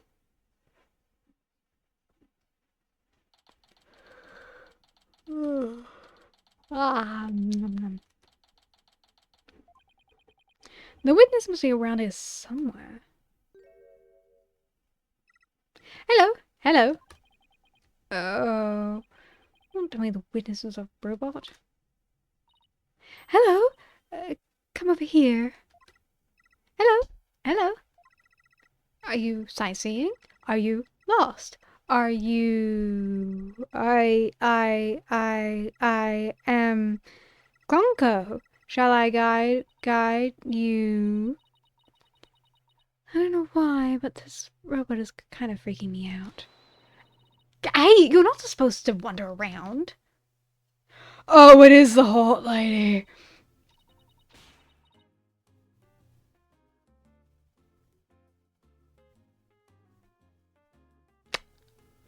I like your hair. I like your hair. I like your hair a lot. Again? I've had it with you, hunk of junk. Gah! I'm outside. Am I wandering? When did that happen? Okay, welcome back, hunk of junk. You don't know how close you came. If you didn't snap out of it, I was going to put you on the curb, but I'm trying today. Nothing works better than a 42.5 degree karate chop. That's very specific. Excuse me, but are you the one who witnessed the murder? Oh, and I'm Phoenix, right? The lead attorney for the case. How do you do? Big shot lawyers, huh? I'm Aura Blackquill.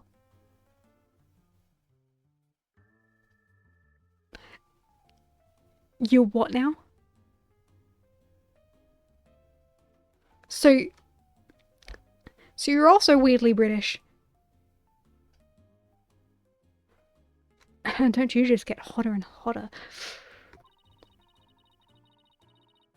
I'm a researcher developing robots here at the Cosmos Space Center. Blackwell? Could she be... And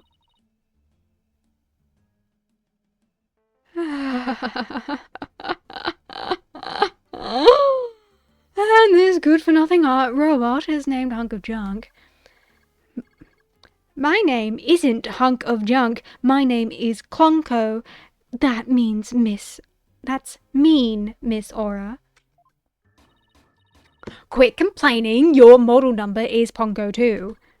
Gah, but Miss Aura, everyone calls me Clonko. Quiet. Quit your squawking already. No, what are you doing? No, don't. There. I bet you won't be talking back now. Yeah, I will obey completely. Yikes. I better watch what wires I cross with this one.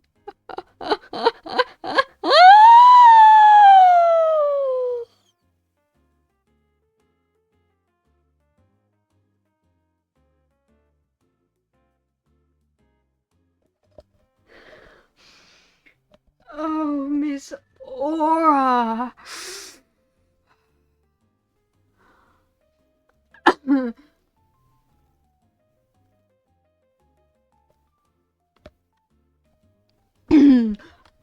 Hi. Hi.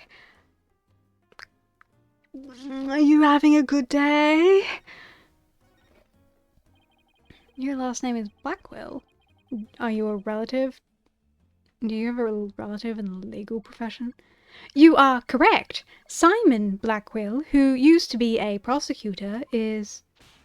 Shut up. Only speak when I order you to speak.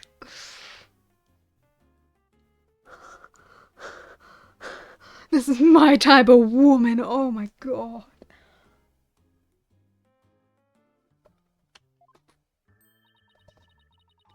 Simon is my little brother.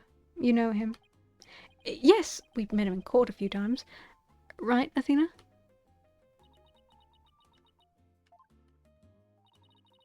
What a dull creature. Has her switch been turned off? Athena being shy? This is new. Oh yeah, I heard he was prosecuting again despite being a prisoner. Why doesn't he just stick to solving disputes among inmates in prison, right? Hey, what do you think, Hunk of Junk? Gah, Miss Aura, that hurts. I'm asking you a question. Why don't you answer me, useless hunk of junk?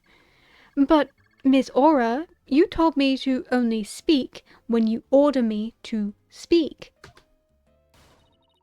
I told you to never talk back to me. You're worth more than scrap. Robot abuse, hawk attacks. Blackwell family life must be interesting. Well, do you have any other questions? Oh, wait, of course you do, you're a lawyer. It's not like I'm on Simon's side or anything. I just wanted to get this over with. Ugh. So, you're the person who witnessed the incident? That's right. I was on the 4th floor of the main building, the robotics lab. The explosion disabled the elevators, so I lowered my emergency ladder like the detective leading the evacuation told me to. But it was such a pain. Why couldn't they have used the ladders in the other rooms? Must have been a very troubling experience. Probably best just humor her here. Then, as I was passing the 3rd floor boarding lounge 1 window, on my way down, I saw the crime as it happened. And that's about it. So you saw the crime as it happened? And that's about it, I say. Wait, what? You saw it being committed? This is no time to just nod and repeat. So you saw into the 3rd floor lounge? The very scene of the crime? That's right. There's a small window on the right-hand side of the room. I looked through it from the outside.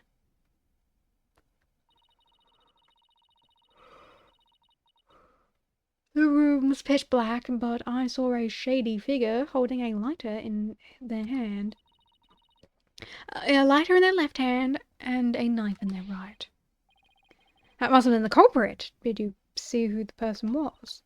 Of course not. The power was out on the floor then, and there was only that tiny window. I see. But you did witness the moment of the murder? Yes, I saw the figure with the lighter raise the knife, and... happened at precisely 10 a.m. Did you witness anything else? Did the killer have any distinguishing features? I already told you it was pitch black in there. Although I did notice that the lighter the person had in their left hand had a pretty ornament on it. It looked like a planet. It was blue. It had a little earth emblem. They had good taste in knickknacks anyway. An earth emblem on the lighter. Better remember that. Thank you for your statement. We'll definitely prove Mr. Starbucks innocent with it. Yeah, right. I wouldn't hold my breath. Pardon me? Oh, did I hurt your feelings? I'm sorry. I just detest lawyers, that's all. What don't you like about lawyers? It's just an instinctive dislike. Don't feel bad. I hate prosecutors even more. Didn't make me feel any better, actually. Why do you hate lawyers so much? Little thing from my past. The whole legal system is meaningless in the first place. Okay, you're allowed to dislike lawyers and prosecutors, but you have to admit that you need the legal system in some degree. I certainly don't agree. I mean, people aren't perfect. They lie. They're influenced by silly emotions. You can't expect such imperfect creatures to uphold a reasonable system of law. Well, yes, but with no legal system, things enter mucky territory in terms of morality and such, and let's not get into that, shall we?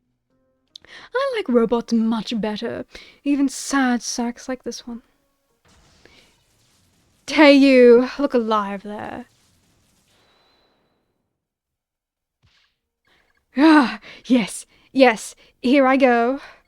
I am the ultimate robot. Oh my god.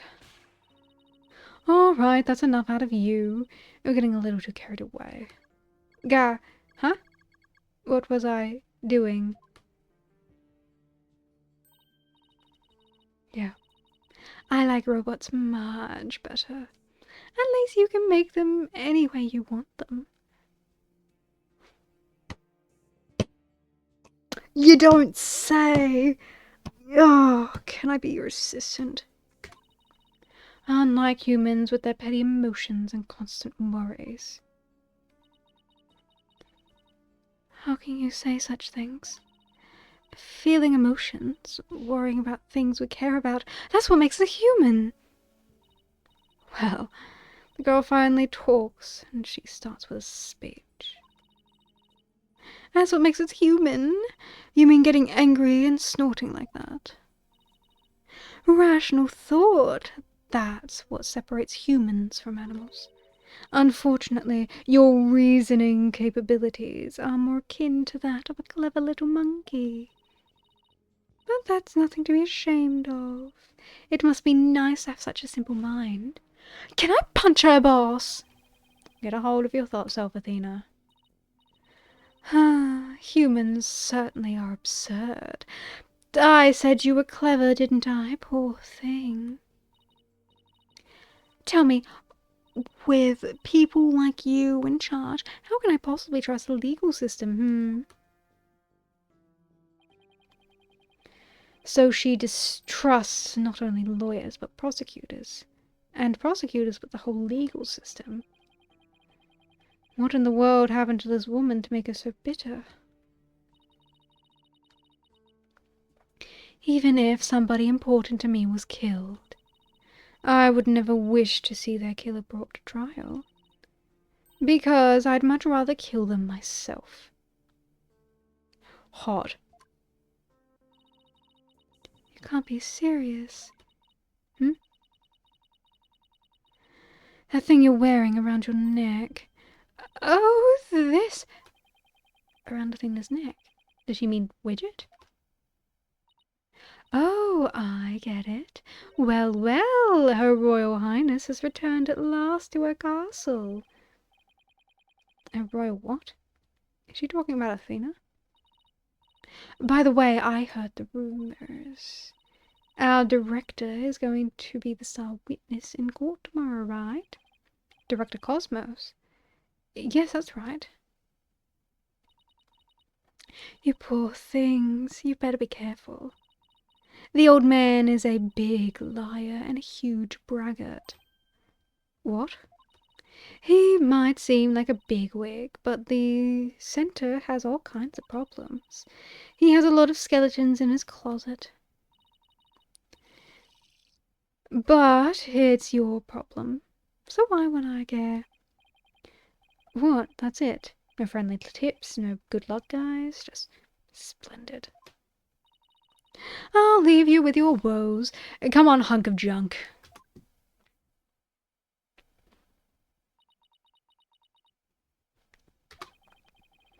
It's sad to me that she doesn't believe in our legal system anymore. She must have had a very bad experience to make her feel that way. Are you alright, Athena? You seem very down. I just can't believe she said all those things. Wow, she's really upset. Has she been trying to not let it show all this time? Well, I guess it's not all that surprising. You hear about fabricated evidence and false indictments in the news all the time. You mean the whole dark age of the law nonsense? I'm so sick of hearing about that. Well, all we can do is believe in what we're doing. Yeah. Yeah, you're right, boss. I agree. Maybe it's time we went back to see Mr. Starbuck. Good idea! We should tell him about the bullet and Mr. Blackwell's statement. Alright then. Next stop, the detention center.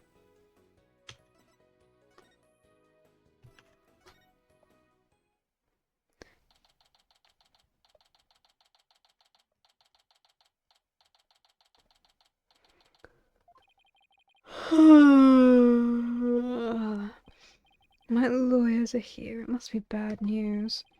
Hey, not necessarily. We found a new witness.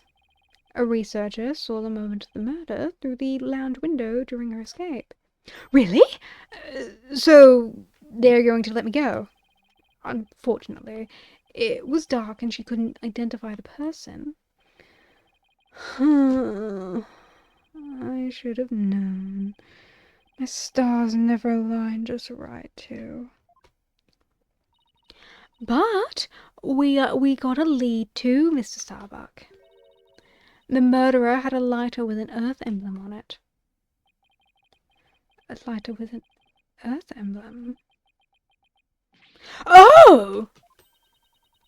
Did you remember something? Yep, I'm sure I did. Just a little bit, though. Anything would be a help, so please tell us what you remembered. I thought I was unconscious the whole time. But now I remember I woke up for a few brief moments.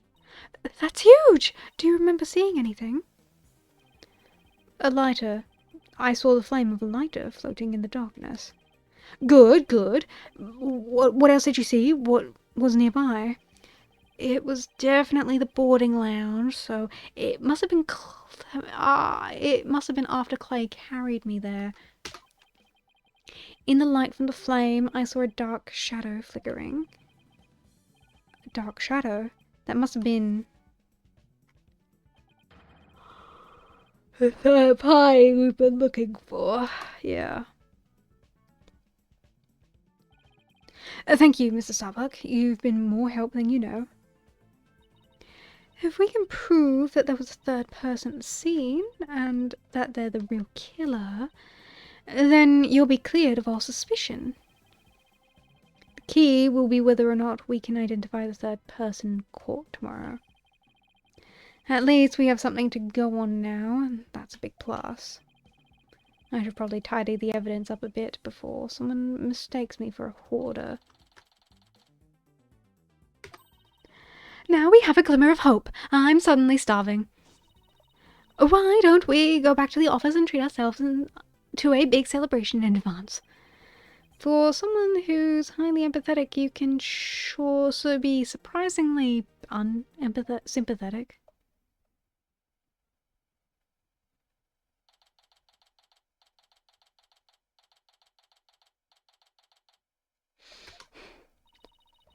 So, you found your strategy for tomorrow's trial, huh? Good for you, Daddy. Well, it's one step forward anyway. Hopefully, it'll give us a fighting chance in court. As long as we can find out who this third person is. Now, let's get something to eat. I'm starving. My vote is for Eldoon's noodles. Oh, Apollo.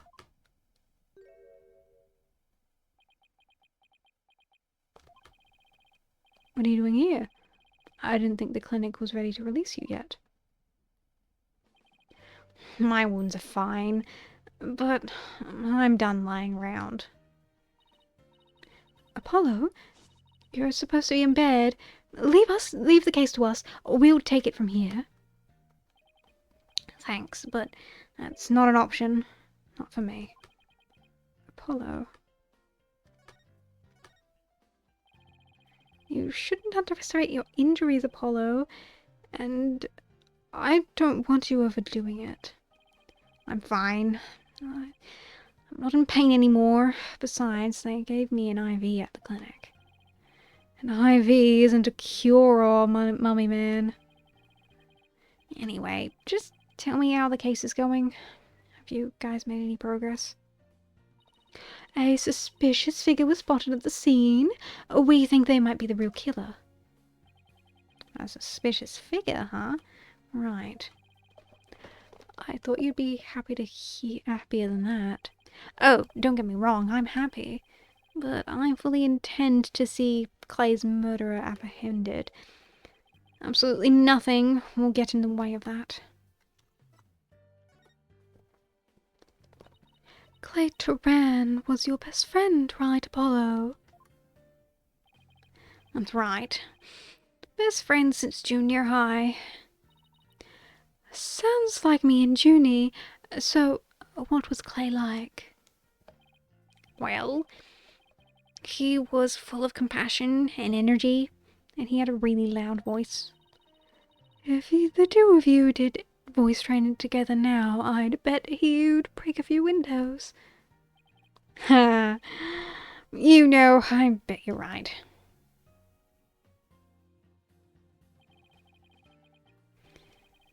It seems like only yesterday. Clay was a guy who lived for his dreams. He used to talk about it a lot. He was going to be an astronaut, and me a lawyer. We'd talk about well until the night, and even then, he never grew tired of it. Apollo? And that jacket?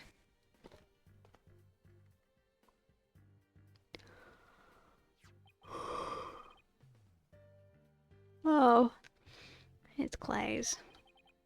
He knew it. It's a special jacket that was only issued to members of the Hat Project. He was finally able to get one of his own. Once he was selected for Hat 2 mission, he always looked so proud wearing it. But just when his dream was finally coming true, I still can't believe it. Damn it, it's not fair!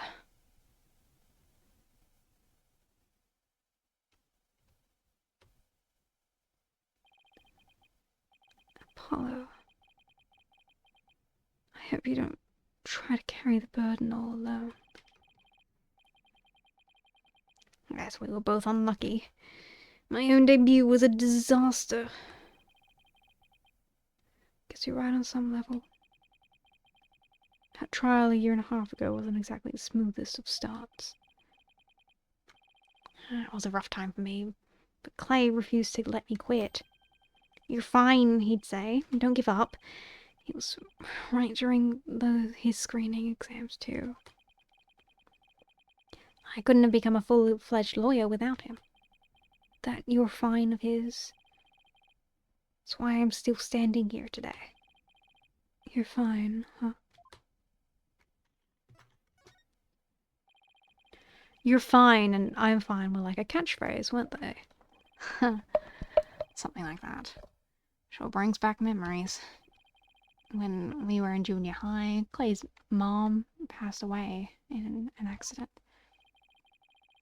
But he wouldn't show his sadness to anyone.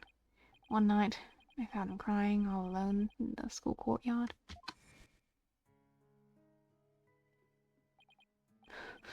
Mom.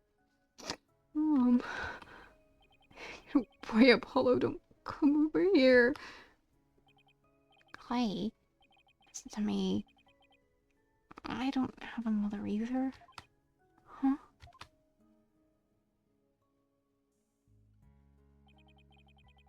I always think everybody else has a mom. Why am I the only one? But you know, when I start to feel that way, I yell at the top of my lungs. I holler, I'm fine. And then you know what? I start to feel like maybe I really will be fine. Apollo Justice is fine. Okay, Clay. Now it's your turn. Okay. Tehran is fine. There you go. Now we're both fine. We're fine. We're fine. What are you laughing about? See? We're fine. Laughed first. I'm fine. You're fine. We're both fine.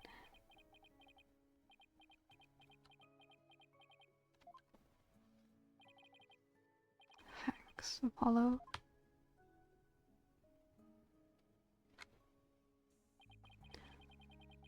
When you say it out loud, it really starts to feel real. And as long as you don't give up, you can keep on fighting. That's what we believed. As long as you don't give up. Wasn't there somebody else who said something similar? If I give up on my fear, give in to my fear, I'll never find the truth. As long as I don't give up, I can keep up the fight. Clay called Mr. Starbuck his mentor and looked up to him. I wonder if I can be a good role model for my staff like Mr. Starbuck. Sorry, Mr. Wright, but I'll be taking a leave of absence. What? Wait! What do you mean, a leave? You're really serious. Can you at least give me a reason why? When I put Clay's jacket on, I swore to him that I would catch his killer myself. But that's our goal too. I agree with Athena. We should work together to find the truth. Truth, huh? That's a noble cause. What if the truth you seek and the truth I seek turn out to be different? I'm not sure I follow. What are you saying, Apollo? I'm going to catch the person responsible for taking my friend's life in my own way. Take good care of Mrs. Starbuck for me. Now, I must be going. Goodbye. Bye, Apollo. Goodbye. Did he just say goodbye? I sensed a lot of seething anger and hatred coming from him. And also suspicion. He's not walking out on us like this. I'm going to go talk to him, talk some sense into him. Hold on, Athena. Apollo can believe what he wants, but I believe he's wrong. Even if we take different paths, the truth we arrive at should be the same. I think the quicker we solve the case, the better it'll be for Apollo. Yeah, you're right, boss. All right, that's enough for one day. Make sure you're ready for tomorrow's trial, okay?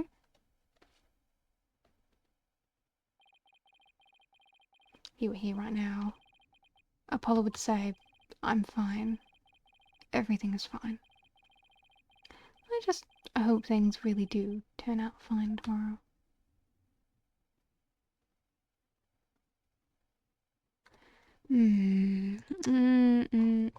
To be continued. And then there's just the trial, and then the final part of the entire game. This trial is...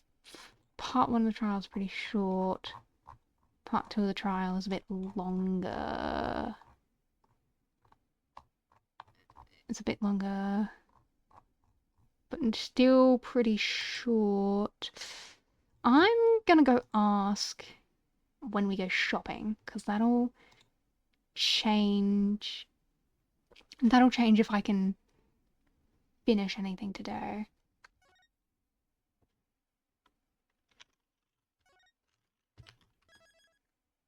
If not, I'll end it. If we're going shopping at a later time than usual, then I might give it a go. Or at least do the first part of the trial. Who knows? Ooh.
Well, I've got time. Let's do this thing.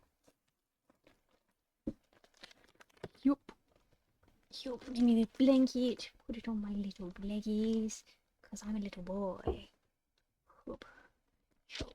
Ah! You're okay. You're safe. You're fine. I love you. Let's do this. Game, come here. See?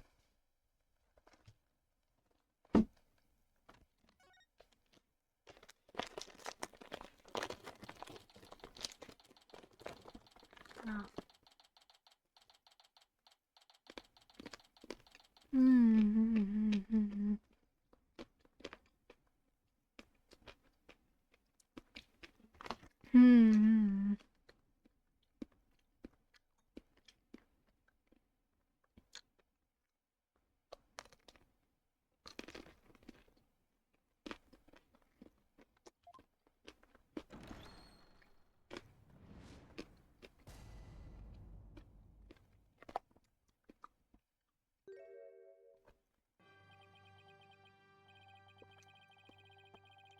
Suppose we should reconvene for the trial of Solomon Starbuck or something.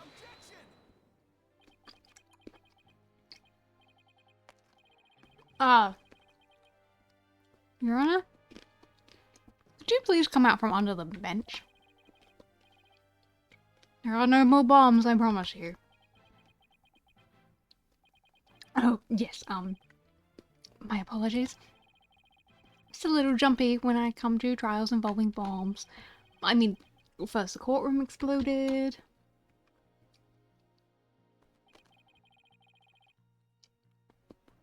And then Mrs. Tornado self-destructed.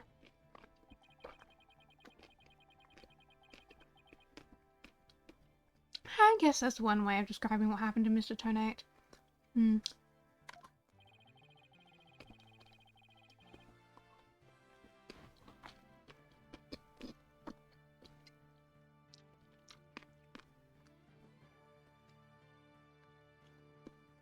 Anyway, it seems that Mr. Justice was seriously wounded by Mr. Tonate's actions. So you, Mr. Wright, will be taking up the defense? And do you have an understanding of what has happened in the case, in the trial so far? Yes, Your Honor. The defense is ready. Very well. Is the prosecution also ready? Hmm?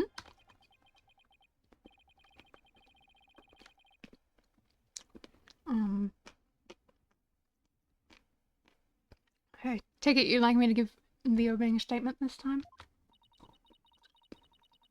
It looks like the judge has become a pretty good mind reader.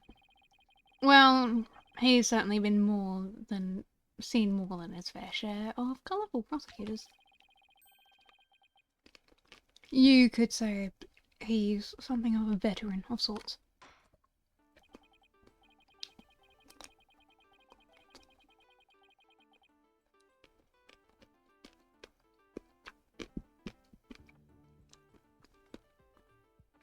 See, in the previous part of this trial, we learned that the victim, Clay Turan, escaped from the Launchpad 1 carrying the defendant, Solomon Starbuck. There were explosions on the second floor of the Space Center and the rocket itself.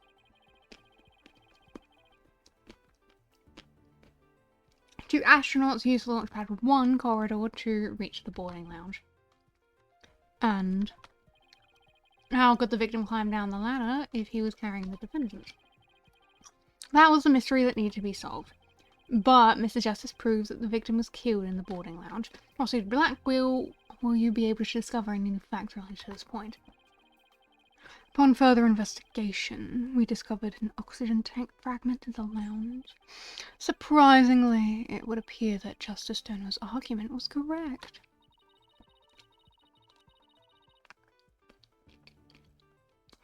So that means that we've testimonies that the first two people at the scene are suspect.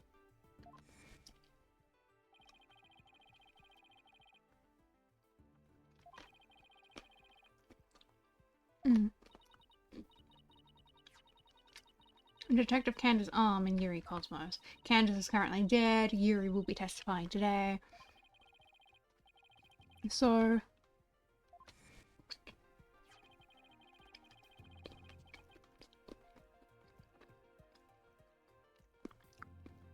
and just as our team was about to cross-examine Detective Arm, the courtroom bombing incident occurred. The trial was put on hold. What a cursed fellow. He killed my witness. He killed Detective Arm.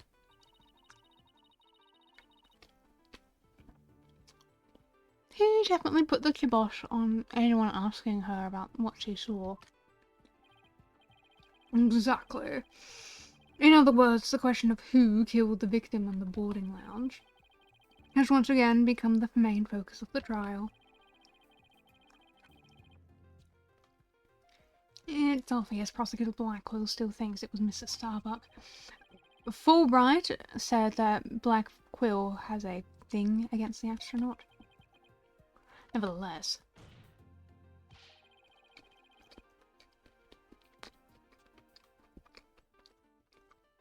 the defense argues that there was a third person in the lounge and that's who killed the victim.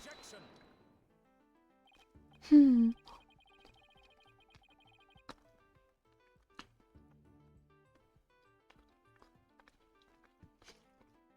makes such a bold and reckless claims in the courtroom. Takes a bold man or a stupid one. And there was no third party in the boarding lounge. Or have you gone dotty already, old man?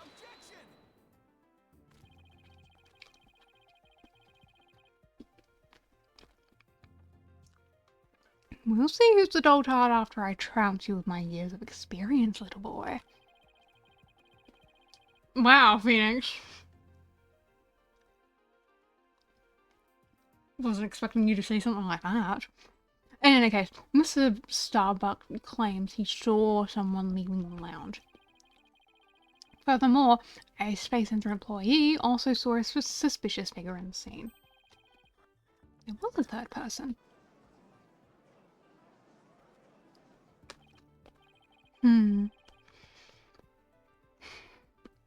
I see my sister has been running her mouth. That's right, I almost forgot that Aura is Prosecutor Blackwell's sister. No matter, she didn't see this mystery person's face clearly. Therefore, there is no evidence to indicate that this person was not the defendant. There's a possibility that the figure was Mr. Starbuck is still there. In brief, we need to determine if a third person was there or not.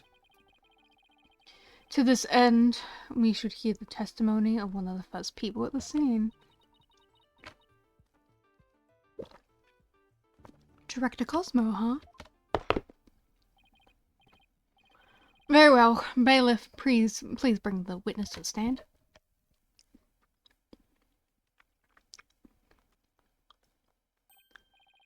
Why, I believe I've seen you before in the newspapers. Of course you have. Of course you have. For I am Yuri Cosmos, director of the Cosmos Space Center, which was, of course, named after me, Yuri Cosmos. Don't you have anything you wish to ask me? Looks like he's all geared up to do some bragging. 7 years ago, I successfully launched the Hat 1 and...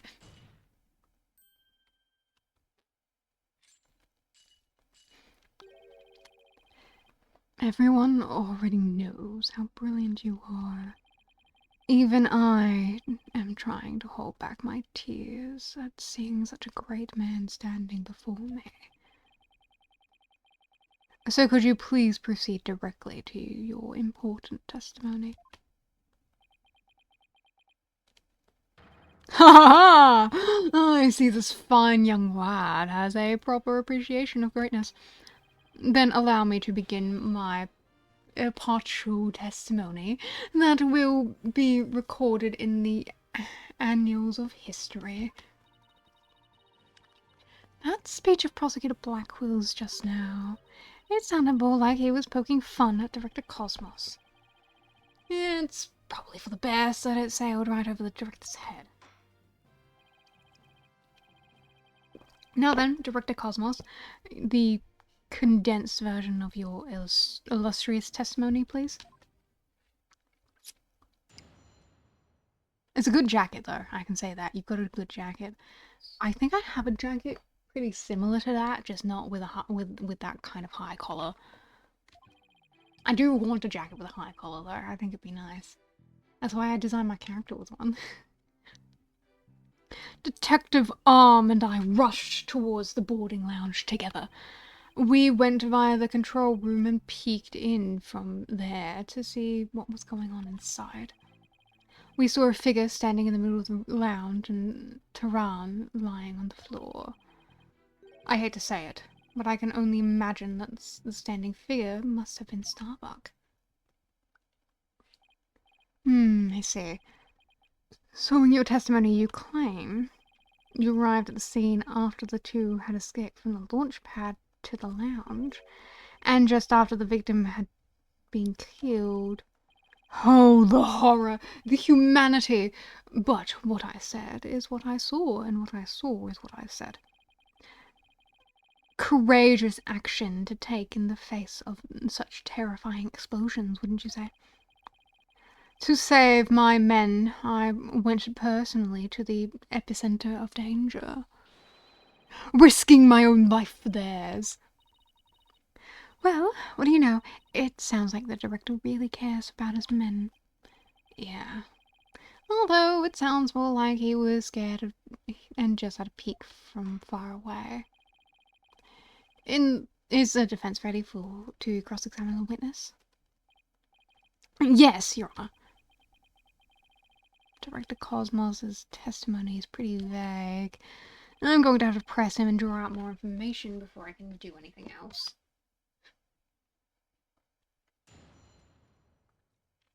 Hell yeah, Phoenix Wright in trial once more. Detective Arm and I rushed to the boarding lounge together. Where were you coming from? The 6th floor. We were making our way, making sure any stragglers made their way to the 4th floor. It was when we heard that Starbuck and Tehran had... We heard about Starbuck and Tehran and hurried to the 3rd floor lounge. On my galactic scooter here, of course. Why do you keep calling it galactic? Does it have something to do with space? Of course, it's specifically designed to be used on galactic battleships. I see. Then I take it works in 0G too? Certainly no. With the current state of technology as it is. I'm afraid it would just float about and be galactically useless. Well, that's a galactic bummer. I see. So you rushed to the boarding lounge on your space-age pogo stick? It's got a Segway, Your Honor. And then you got to the scene. What did you see? Went via the control room and peeked in there. Saw a figure standing in the middle of the lounge, Tehran lying on the floor. You couldn't see who the figure was clearly, or what they were doing? Sadly, the only thing I could see was that it was a person standing motionless. The defendant, no doubt, staring aghast as deed. What other explanation is there? Ugh, I'm so close, but without evidence I can't prove that the person's the third party. I don't relish in this, and...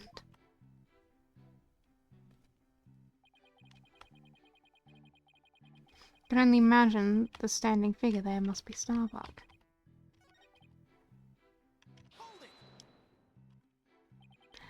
Let's say, according to this diagram,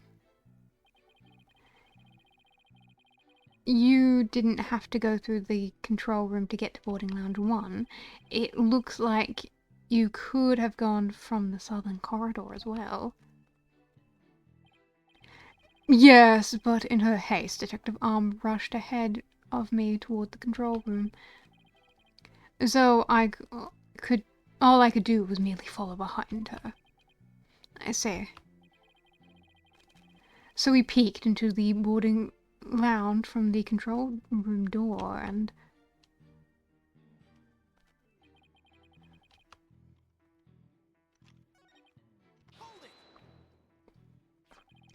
Aura Blackwell also saw a suspicious figure in the lounge. But she gave the statement that it was too dark to see the person's face clearly. Did you see the person's face clearly? No, not clearly. The lighter that they were holding illuminated the area around their feet at the time. I'm not sure that's really how lighters work, but okay. But, other than that, I could see little else.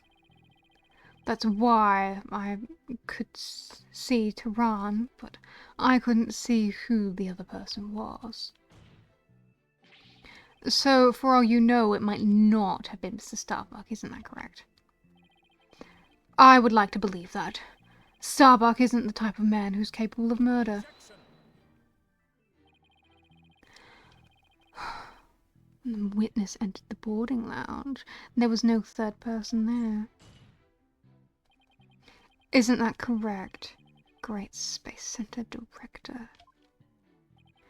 Yes, that's right. Only Starbuck and Tehran were there at the time.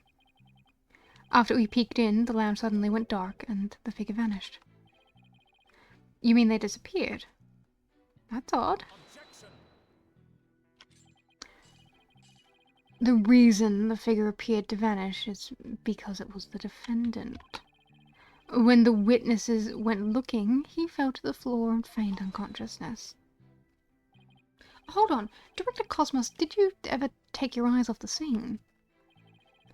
For a brief instant, but as long as it takes for a shooting star to go by. If you took your eyes off the scene, and the third person could have escaped during that time, but what escape route could the person have used? The direction opposite to the control room, the southern door to the elevator. There's no security lock on that door, so it would have been possible to escape that way. Objection. All things are possible, right, Dono? The real question is, do you have any proof? Ah, well. If we're just talking possibilities, we could each profess whatever we'd like. An inmate who used to be a university professor and lunar researcher used to say that there is a kingdom of little green men who live under the surface of the moon. As long as they don't punish us in the name of said moon for what we've done to it. But I say, where's your proof that this quaint kingdom exists? He's calling your theory a work of fiction, boss. And he's right, I don't have any proof. Yet, still. The southern door was a possible escape route. I'd better make a mental note of that. Director Cosmos, may I ask you a question? Yes. Why did you look away from the boarding lounge? There's actually another tale of bravery behind the answer to that. It was when Detective Arm saw the figure and raised her gun. Being a great humanitarian and protector of mankind, I tried to stop her. What? You're saying Detective Arm raised her gun as soon as she saw the figure? I imagine her instincts as the detective told her they were the killer.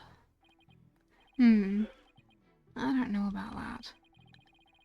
And were you able to prevent Detective Arm from firing her gun? I'm afraid I was too late. I was unable to stop her. She identified herself clearly, and then she fired 2 warning shots at the shadowy figure. This information about Detective Arm's actions sounds critically important. Please add this to your testimony. Detective Arm fired 2 warning shots at the figure. Tell me more. And neither of these 2 shots hit the culprit? That is correct. The detective appears to have missed on purpose. But did she really? There's something about that bothers me. So Detective Arm fired 2 warning shots, did she? That's the first time this info has come up. Wonder if I can find any inconsistencies.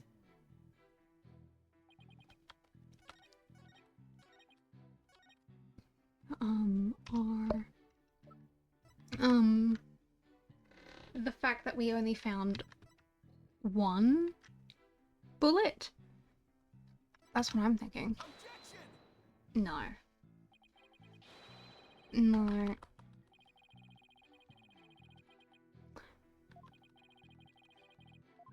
Look, Blackwell, I know what I'm doing, okay? I know what I'm doing. I know what I'm doing.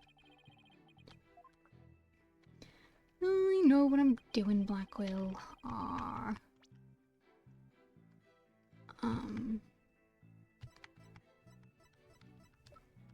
This one. Are you sure you were really paying attention to what Detective Arm was doing? You doubt my words. Words that will someday be written down in history books. Somehow, I don't think that those exact words will ever be written down in any history books. Mr. Wright, could you please explain yourself so that we can all understand? You say that Detective Arm fired 2 warning shots, and yet only 1 bullet hole was ever found at the scene. What?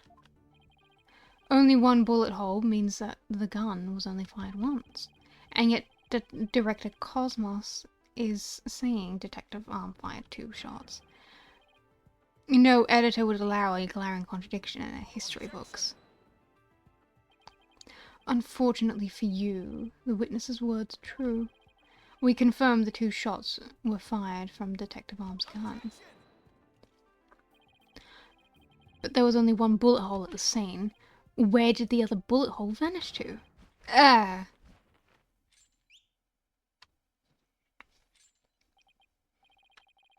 You should know the answer to that already. I should? During the previous trial, a certain oxygen tank was presented as evidence. We already discussed that it was ruptured in the lounge, have we not? Well, it appears that the thing that ruptured it was a bullet. A bullet that was found in the tank, to be precise. A bullet that was fired from a .38 caliber gun.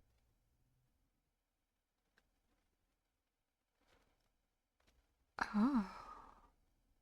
Same caliber as the detective's gun. What?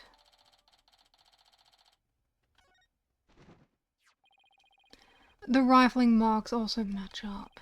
There's no question that the bullet was fired from Detective Arm's gun. Huh. Okay. So what's that other bullet doing there, then? Rifling marks, they're like a gun's fingerprints on a bullet, correct? And examining the rifling marks on a bullet can tell us the gun it was fired from? One of the bullets the detective fired found its way into the holographic image display. The other bullet came to a stop near the victim's oxygen tank. The evidence confirms the director's statement, and the detective fired 2 shots. My beautiful contradiction. Gone. All gone. Not quite, Phoenix. So that bullet hole was from a .38 caliber, huh? I'd better update the record.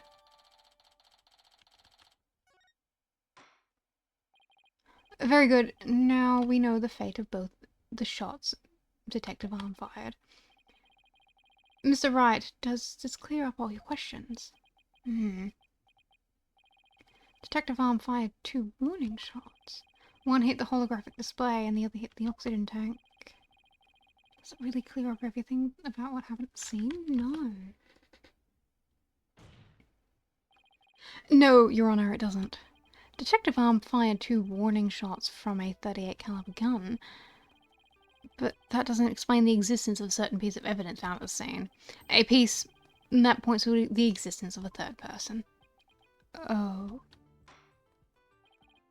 Very well, but it won't do to keep us waiting, Mr. Wright. What piece of evidence suggests the possibility of a 3rd person at the scene? This 10 caliber. What's this metal pellet supposed to be? It's just a little something of great importance we found at the crime scene, Your Honor. You found it where? In a floor gutter at the crime scene. It looks like the police and the prosecution both missed it. Furthermore, this is a 10 caliber bullet, making it much smaller than the one that Detective Arm's 38 calibers. Then that means... Exactly. One more person must have been there in the lounge. A 3rd person who had a gun that could fire 10 caliber bullets. Ugh.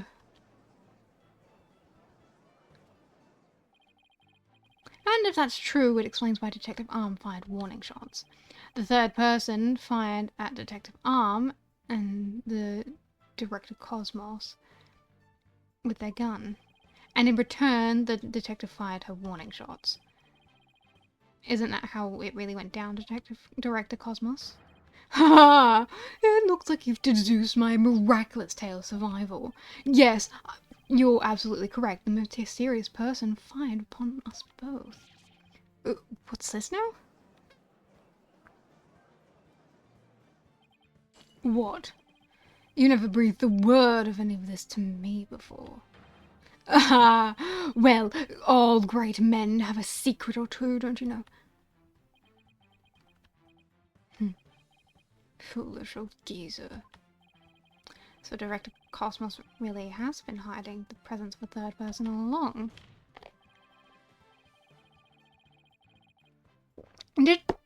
Director Cosmos, I want you to testify to the court about what you really saw.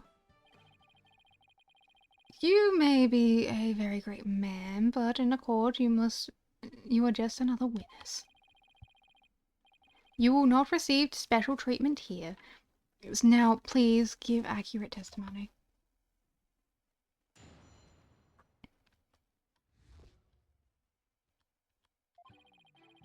Detective Arm and I rushed into the control room together.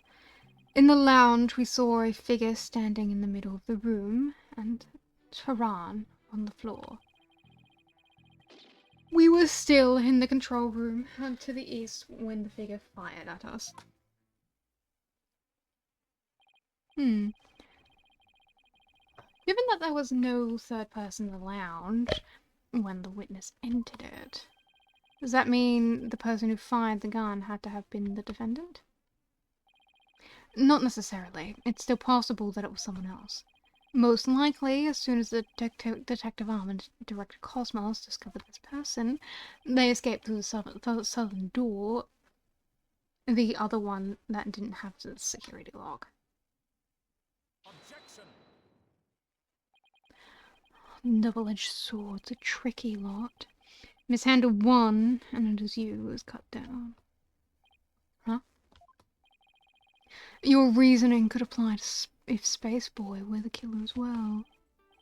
Think about it. After being discovered, he could have fired that 10 caliber gun. Detective Arm would have responded by firing 2 warning shots. All he had to do was feign unconsciousness to invent the possibility of a third person. But Mr. Starbuck didn't have a gun in his possession when he was found by the police. Nor has a gun been found at the crime scene. In its absence can only be explained if there was a third party who took it with them. Recall the existence of a trash chute in the boarding lounge. The defendant could simply have thrown the gun down the chute. But you can't deny the possibility of a third person leaving with the weapon. It's up to you to prove that possibility. And I trust you haven't forgotten my little piece of decisive evidence. What evidence? Why, the detonator switch that was found in Starbucks' pocket, naturally. The most compelling evidence of all that tells us he is the culprit. I did forget all about that. Look, your boldness, how deliciously obvious it is that they lack the evidence to rival mine. Well, he sliced our third-person theory to ribbons and served it to us, just like that. Yes, well, I have a question of my own, actually. The bullet that the mysterious figure shot, what did it hit, exactly? It hit me. So, does that mean you're a ghost? I was wondering when you would realize it, your boldness. Director Cosmos is an authentic, bona fide ghost. He can even pass through walls. God. Prosecutor Blackwheel, shame on you for teasing the old gentleman. Your boldness. It was all in jest. Please show yourself again. Are you sure? In that case, how did you manage to survive being shot, Director Cosmos? I'm glad you asked. It was a miracle befitting of great history-making figures such as myself. The bullet hit my glorious Medal of Honor, whereby it ricocheted, thus saving my life. Have I heard of Spirit Hunter Deathmark, a visual novel? I have literally never heard of it. Let me search that up.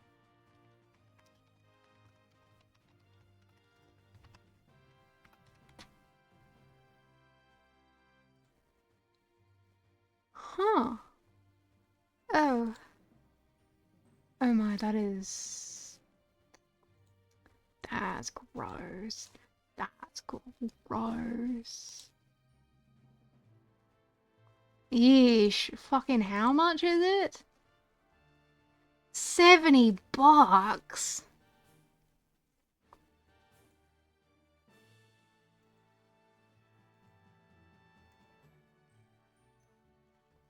Look, I'm fucking shit at horror.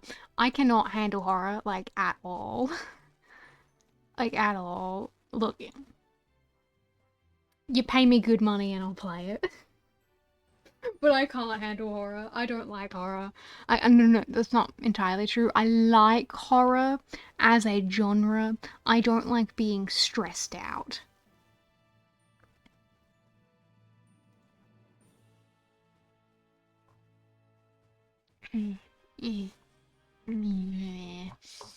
Everything's itchy.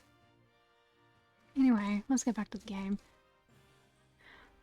Glorious medal whereby it ricocheted, thus saving my life. What?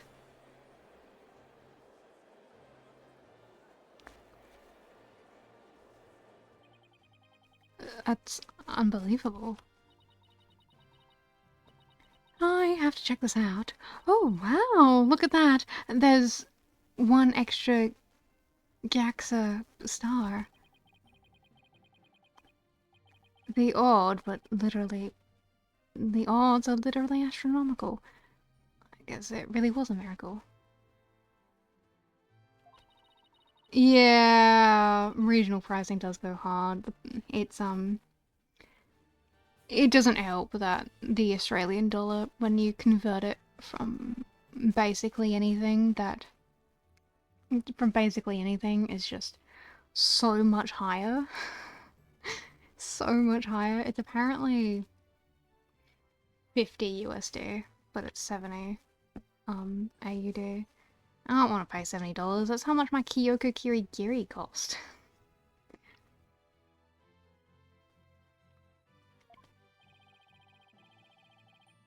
But why did you conceal this information, Director Cosmos?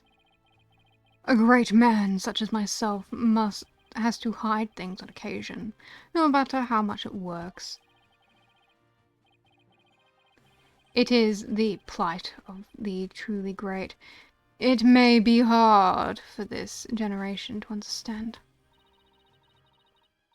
I don't know, but it sounds fishy to me. What else is he hiding? Let's just cross-examine him and see what we can find out. Now then, Mr. Wright, your cross-examination, please.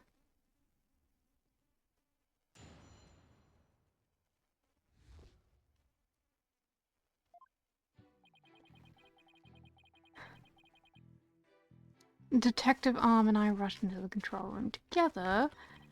The lounge, we saw a figure standing in the middle of the room and Tehran on the floor.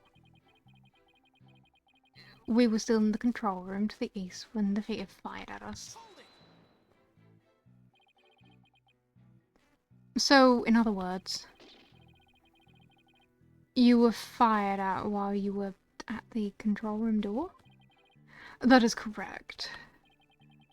There's something not quite right about that. Director Cosmos, the bullet this person fired hit you, isn't that right? Yes, it is a miracle befitting of a great history-making figure such as myself. The bullet the figure fired hit me while I was in the control room. But it was the Cosmos that But, as the cosmos would have it, the bullet bounced off the glorious Medal of Honor. In that case, the bullet should have wound up somewhere around the control room door. Okay, so Director Cosmos was in the room to the east. And while he was there, he was shot at by someone with a 10 caliber gun. But the bullet hit his medal so he was able to escape with his life. He's a very lucky man. No wonder people think he's great. Hey, I'm pretty lucky myself. If he's a great man, then I'm king of the cosmos.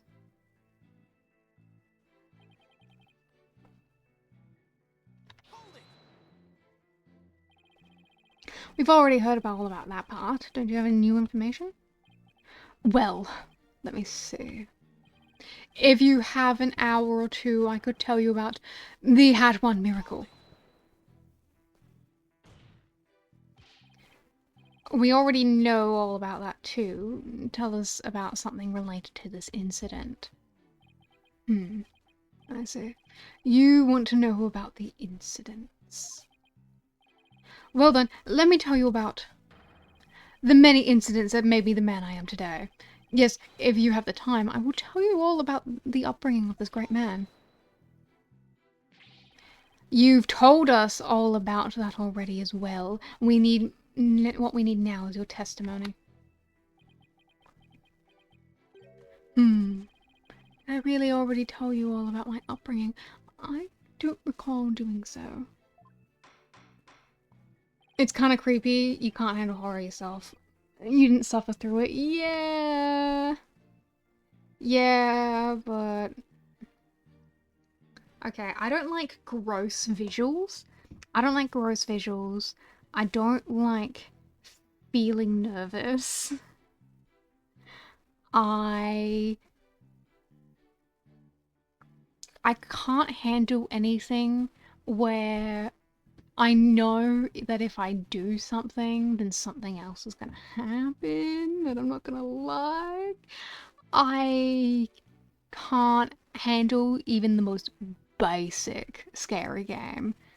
I get so fucking nervous, no matter how. Like, even if I've, like, played it before and I know what happens, I still sit there fucking sweating, like, I'm fine. But this is why. If someone paid me good money, I'd do it for entertainment. It might be the most boring thing in the world, or it might actually be fun. Who knows? Maybe one day I'll play something scary. Who knows? Mr. Director Cosmos, perhaps you could save your boastful tales for later? If I must. Well, we peeked through the control room door and...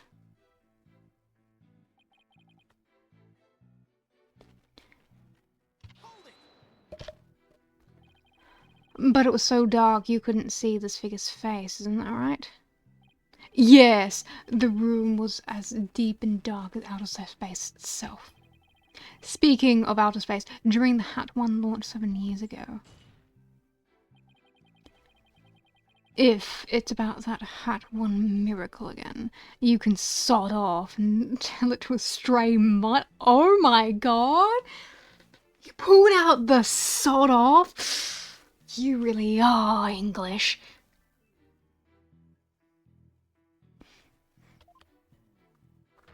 Haha! Excellent idea! No reason why the animal world shouldn't hear of my greatness. So they shall. But first, your testimony. What happened next? The control room to the east when the figure fired at us.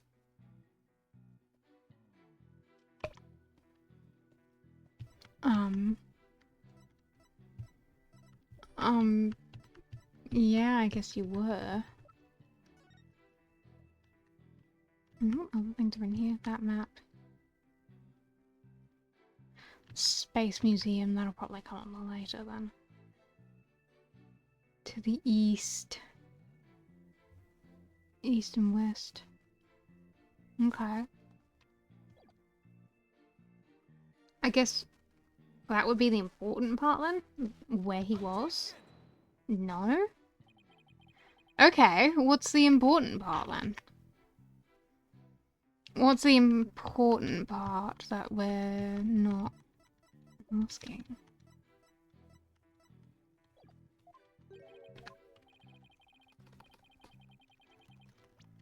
Nope. Nope, Z. There is nothing untoward about the evidence, no matter how he blasts.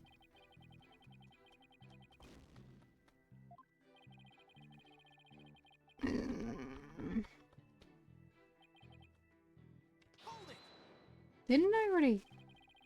So in other words, you were fired at while standing in the control room door.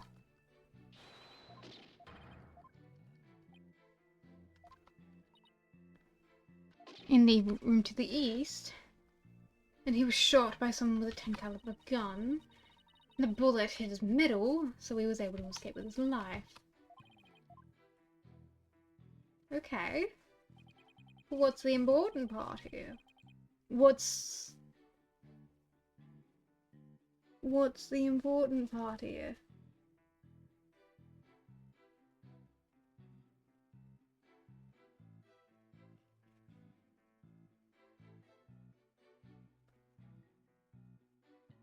I think it's the location, and that's not what I meant to be presenting, because that's the only thing that's been pointed out. And the only thing that's like really talking about here, right, is where exactly he was when he was shot at. So in that case,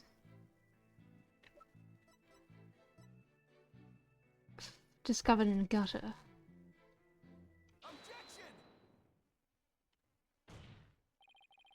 Director Cosmos, I believe you are telling this great court a glorious lie. A great man like me tell a lie? Have you ever heard of such a thing in all of history? My accusation is based on the positions of the people who were in the lounge.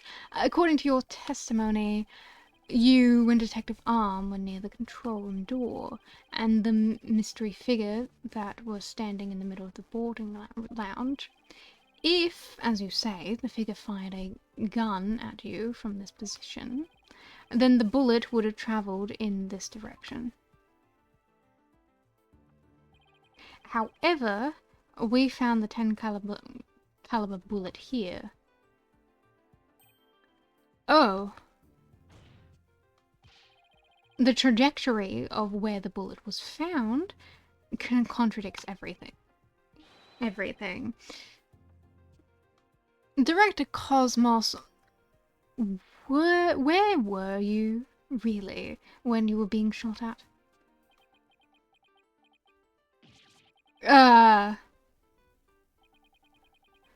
Ladies and gentlemen, I present to you a human merry-go-round.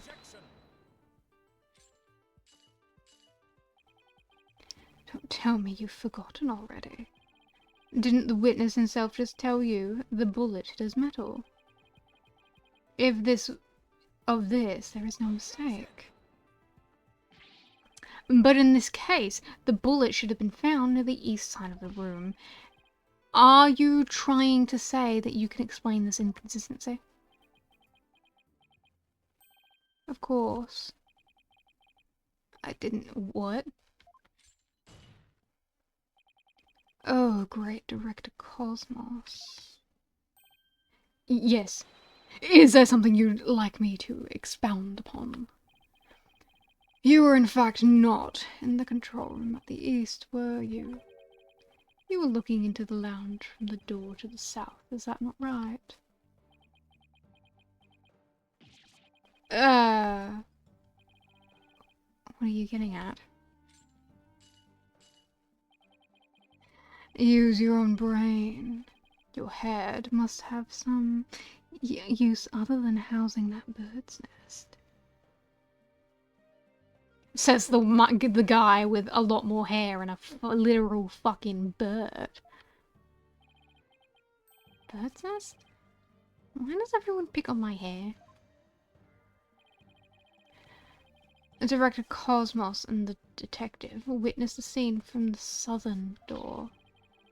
The killer fired at them there, and that is why the bullet was found in the south. Huh. That makes sense, actually. Also, the witness being at the southern door is rather favorable for the prosecution. Huh?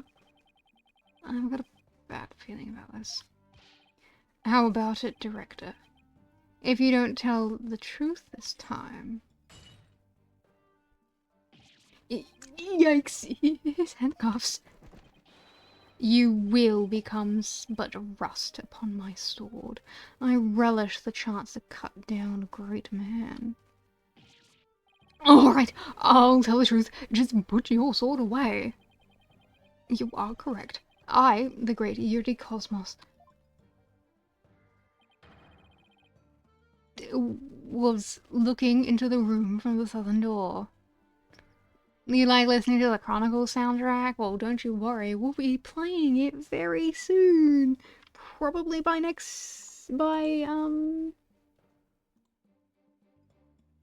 probably sometime next month, actually. We'll probably start, well, that's probably when we're gonna start it.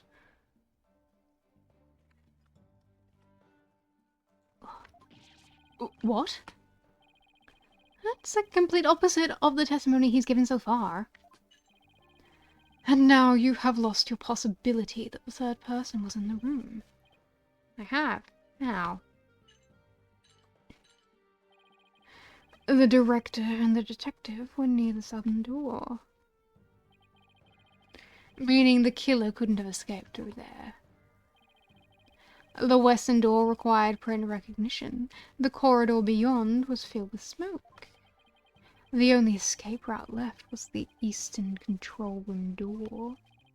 And the only way to get through there was with Director Cosmos' fingerprints. In short, there would be no escape for any third person had there been one. My third person just disappeared. Just like one of Tracy's magic tricks.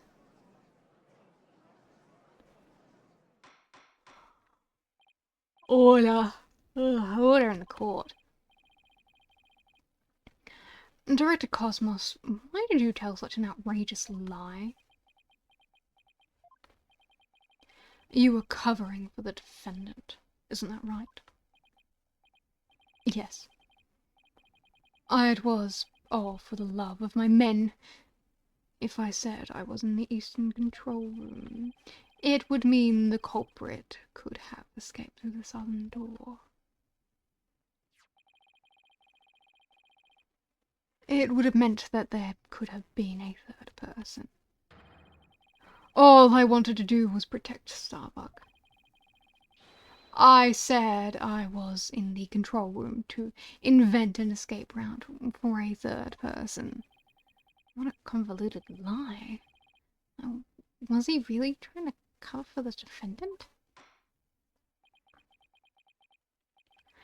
It looks like we've come to a conclusion.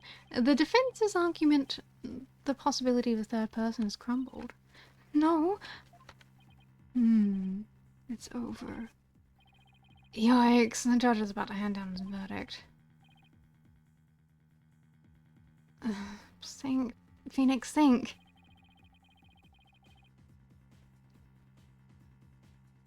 Did you ghost trick last time you talked about games? I mean, you might have. Did I Google that one? I think I might have. Nope. That's a completely different game.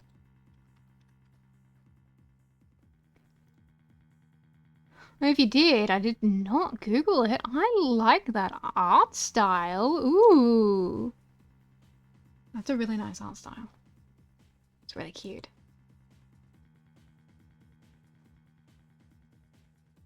Oh wow, oh wow, oh wow. Oh my god, it was a DS game? Holy moly. Holy moly. Oh. is another mystery game by Capcom. And it's $45.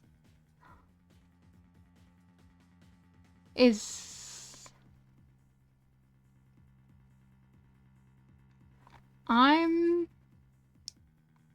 gonna put that on my I'm gonna put that on my wish list.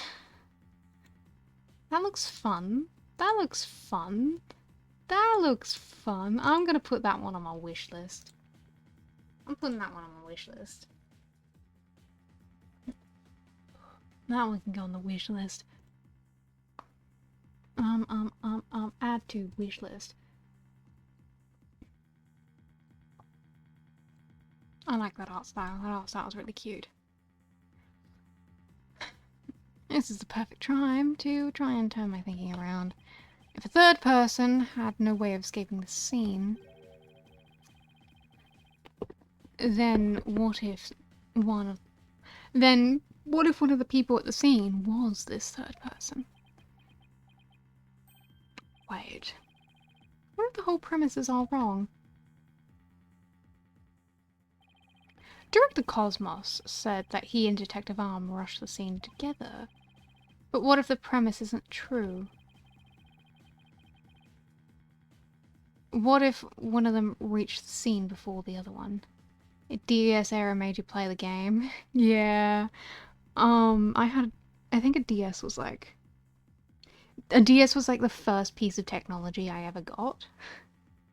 I had a white one, and I used to play cooking games and the Lego Batman game.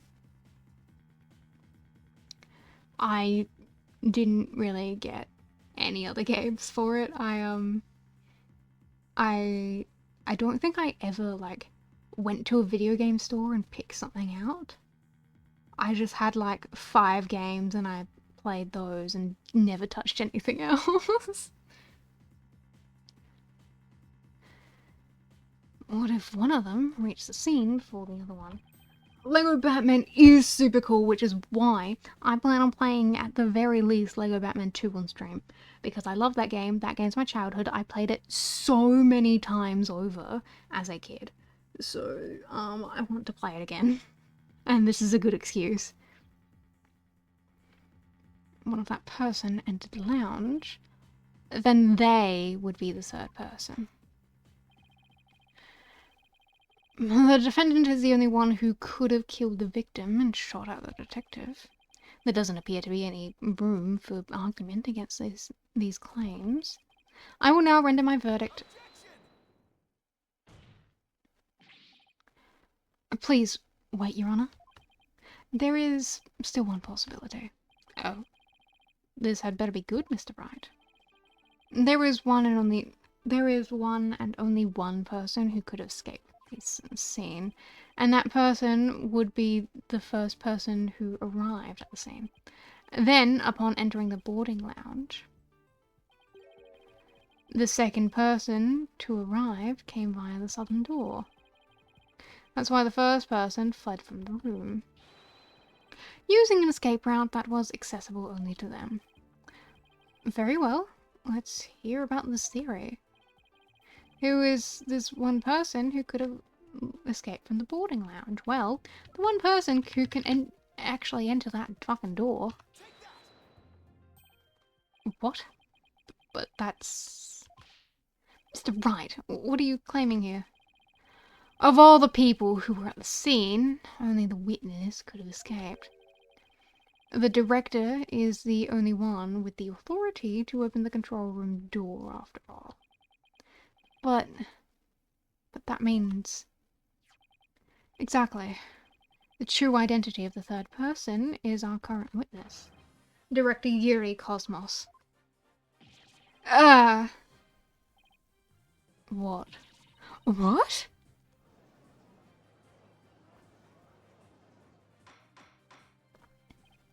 Order in this court, I say, Mr. Wright. You will explain yourself in more detail. I assert that Director Cosmos arrived at the scene before Detective Arm and entered the boarding lounge alone.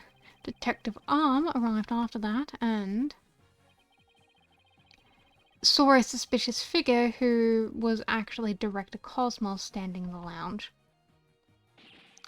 And that's why she fired those 2 warning shots. I've been hit. I've been hit on the starboard side. Captain Right. It's a direct hit on the enemy ship, sir. A magnificent shot. Warning shots fired from the enemy ship. Prepare to intercept. Cosmos, you have told a lie in this court once again. I've been hit on the port side. The enemy has called in reinforcements. As to Cosmos Control Center, requesting permission to ask what you've returned to reality. But my ship will not go down to anything less than the ultimate weapon of evidence. But I do have evidence. In fact, you could say that your battleship bears its scar. If Director Cosmos is the 3rd person or Blackfield saw, person fired at Detective Arm and Director Cosmos with their gun, and in return the detective fired her warning shots. Isn't that how it really went down? It looks like you've deduced my miraculous tale of escape. Of survival. Yes, you're absolutely correct. The mysterious person fired upon us. Director Cosmos must have been the one who fired the 10 caliber gun. When Detective Arm discovered him in the lounge, it only makes sense that he would have turned the shot on her. Therefore, the evidence on the director's body is of different kind of relevance than before. Once we compare it against another piece of evidence, the mark that you received from the 3rd party will be all the proof we need to prove that you were the one in the lounge. Brace for further impact. Comparison against the evidence, this piece of evidence to prove that you were in the lounge. Bullet?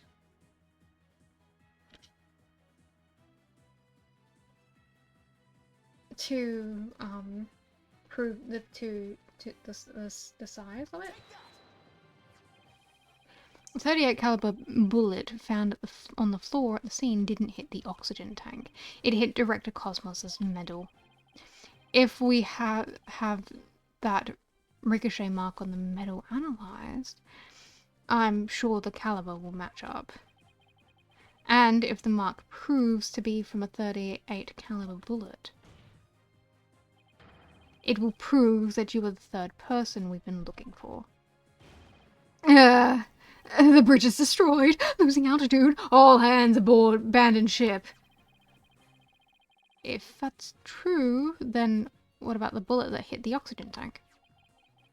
It was the 10 caliber bullet. In other words, it was the bullet fired by Yuri Cosmos. Isn't that right, Director? No, you've got it all wrong. What? The engines have started again. Oh, it's a miracle! I'm not going down yet. Witness, stop this at once and confess the truth. If you don't want the history books to say that a great man was a great liar, then accept your fate and tell the truth. Are you giving me orders? Me, the great director of the Cosmos Space Center? But the cosmos revolves around me.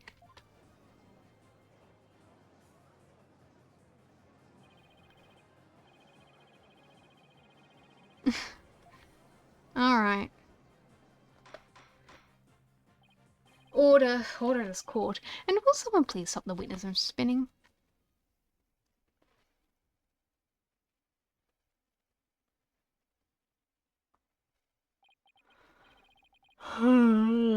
Thank goodness you were able to stop him from spinning off the face of the earth.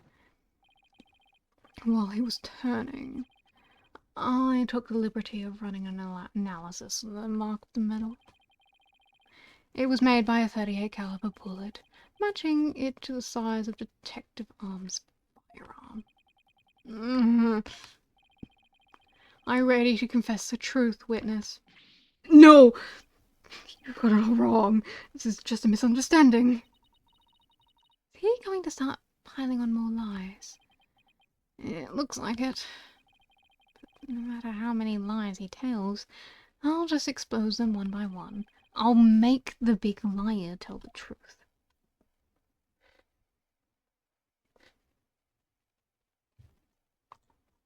Oh, hell yeah. Hell yeah, hell yeah, hell yeah. We'll get it done though. We'll be cool and stuff.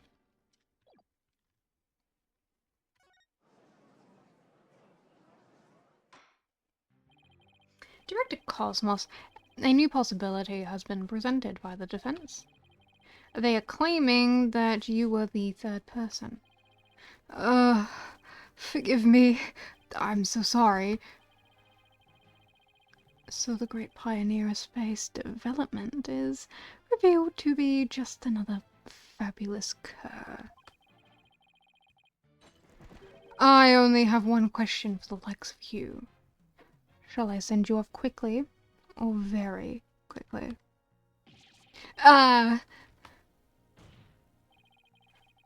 The evidence doesn't lie, Director Cosmos. Don't try to talk your way out of this. Fine, I'll tell you the truth. It's all just as you say, Mr. Wright. It's true, I was in the boarding lounge. I got there before Detective Arm, and when she arrived, she fired warning shots at me. I was afraid people would mistake me for the killer, so I escaped to the control room. I went past the elevator and all around to the boarding lounge 1 again. I came up behind Detective Arm and pretended to be the second on the scene. What a troublesome old man you are, with such a convoluted deeds and thoughts. I see. So then, are you still insisting you did not kill the victim? Of course I am. When I arrived at the lounge alone, I saw the true killer. The great eerie Cosmos was a history-making witness. Hi, Una. Hi. Hi, Una. Hi, Una. Thank you for the raid. You're so cool, and I love you, and I miss you. I know you can't be here long. You don't need to tell me every single time. Oh, hi. Hugs you. I miss you. Ah.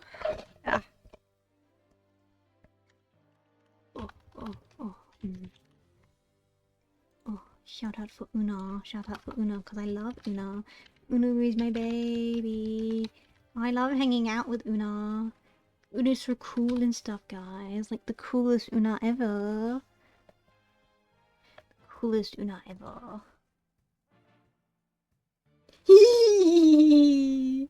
Bye bye, Una. Bye bye. Bye bye. Bye bye, Una. Bye bye, Una. Bye bye, Una. I'll hang out with you later. Bye bye, Una. Now, hold on just a moment. We just proved a few minutes ago that the third person that Mr. Starbuck and Miss Aura Blackwell saw was you.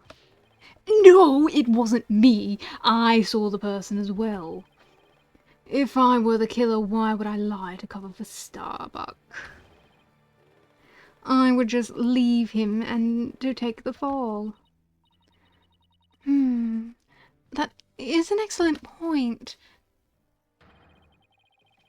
Yeah.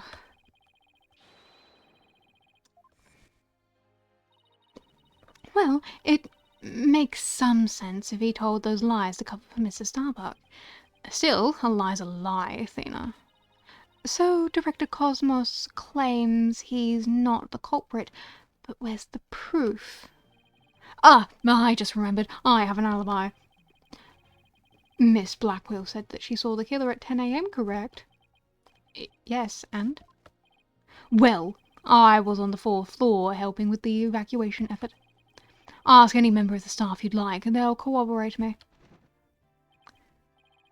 The director is not fibbing to the court for once. I confirm that he has an alibi for the time specified. So, you're claiming that Miss Blackwell saw the killer commit the crime first at 10 a.m., and then you arrived at the lounge after that?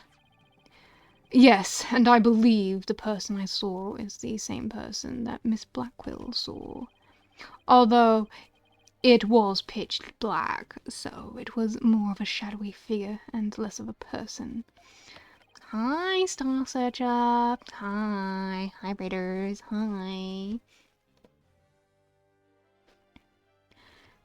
And I couldn't actually see their face, but it was definitely the silhouette of an earthling. As long as he has an alibi, we can't very well claim Director Cosmos was the killer. No, we can't. And again, maybe we don't need to yet. I wonder if he was really covering for Mr. Starbuck.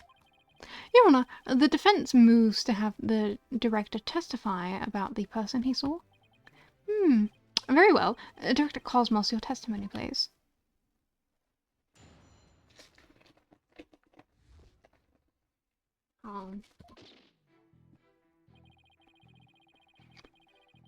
As I tried to enter the lounge, the true killer inside fired a gun at me. I hid to avoid getting shot. When I tried to get another look, they had vanished into thin air.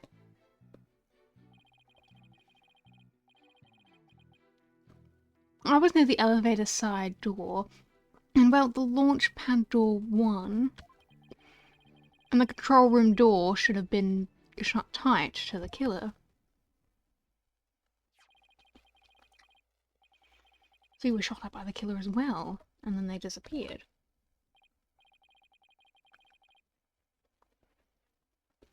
Yes, though luckily no harm came to my glorious body. Unfortunately, the bullet hit Tehran's oxygen tank. I knew because I heard a pang. That must have been the sound of the tank being ruptured. Wait, but I thought the bullet hit his middle. That was Detective Arm's bullet, remember? Right. What a mess this is turning into. So, let's see. Director Cosmos is claiming that when he found Mr. Tehran and his killer, the culprits shot a 10 caliber bullet at him. Right, but it actually hit Mr. Tehran's oxygen tank and ruptured it. And then the killer disappeared, and the director went into the boarding lounge. And when Detective Arm caught up and fired those warning shots at him,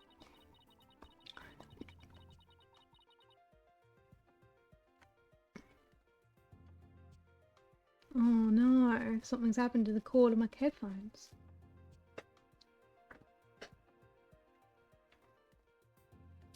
It's fine. I don't use them for anything other than being in the computer. You'll be fine. You'll be fine. You'll be fine. You still work. Judging by his medal, it looks like one of them almost took him out too. Good summary, but that doesn't explain where our mystery killer went. Director Cosmos, I was wondering if you could elaborate on where the figure disappeared. I'm ashamed to admit I tried to hide myself when I was shot at, but when I peeped back to the lounge, the real killer was gone. I rushed into the lounge straight away to investigate. But what I found was Tehran with a knife in his chest and Starbuck out cold on the floor. So we have a culprit who vanished from the scene that had no escape route. Vanished without a trace. It's truly like one of the great mysteries of the cosmos. A riddle for the ages indeed. But I'd rather know how a fibbing leech such as you can be lauded as great. A great man is always misunderstood in his own time, but he must remain true to himself even if those around him don't understand. Well, that might be the first true statement of he's said all day. But how do you suppose this person managed to vanish so suddenly? Simple. Because it was Space Boy himself. When he was spotted by the director and Aura, he quickly feigned unconsciousness. That would certainly take all the mystery out of the idea of the vanishing culprit.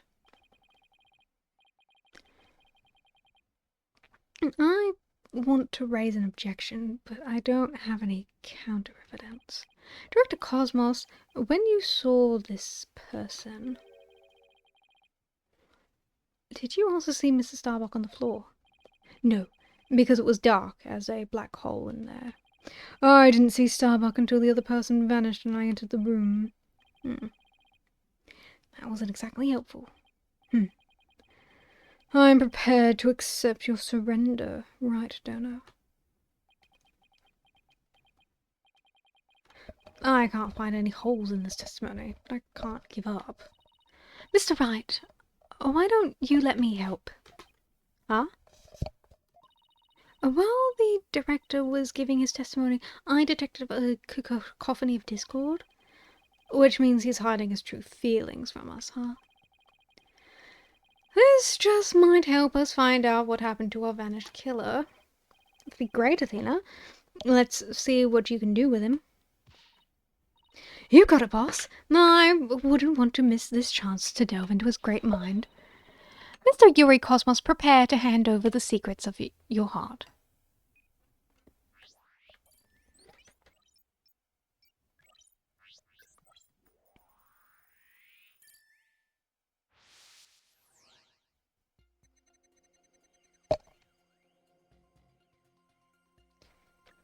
As I tried to enter the lounge, the killer inside fired a gun at me. I hid to avoid being shot.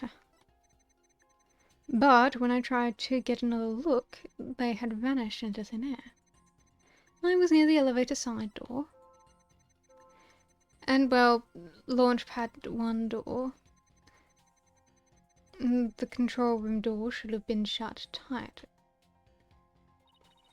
Talk about mixed feelings. He must be trying to account for a number of contradictions. Mr. Wright, maybe this time we shouldn't look for contradictory emotions. We should also look for emotions that should be there but aren't. I guess it shouldn't be a surprise that his mind is a convoluted place too. He must have felt very shaken and distressed at the time. Let's focus on the fluctuations of his emotions and see what we uncover. Okay. Okay, that makes sense. They had vanished into thin air. Okay, you didn't feel surprised?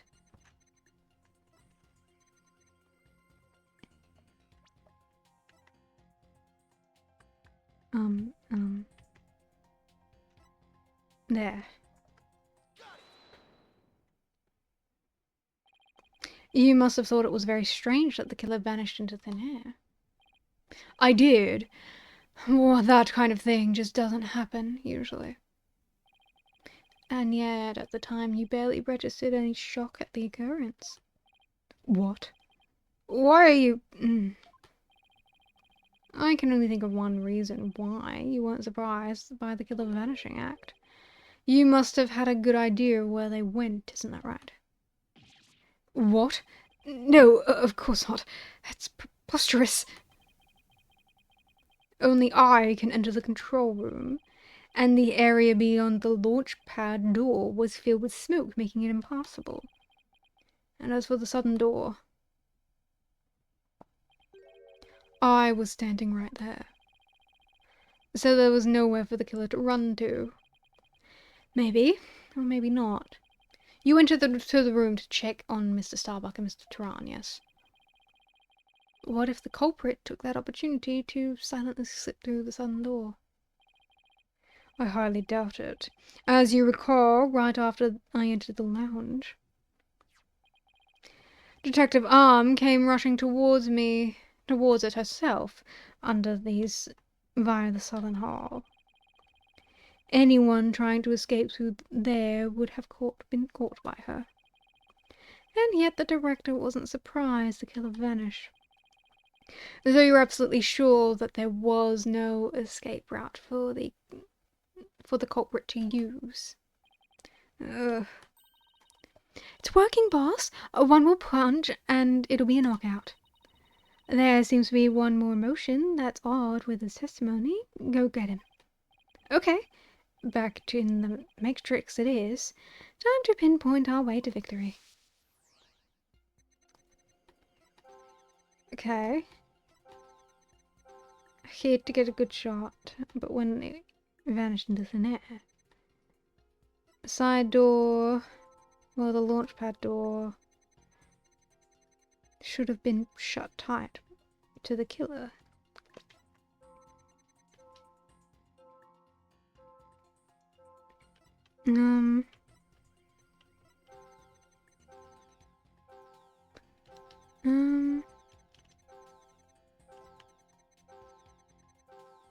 I guess we could ask why thinking about the launchpad door makes you sad, but I don't think that's really a contradiction considering you run this joint.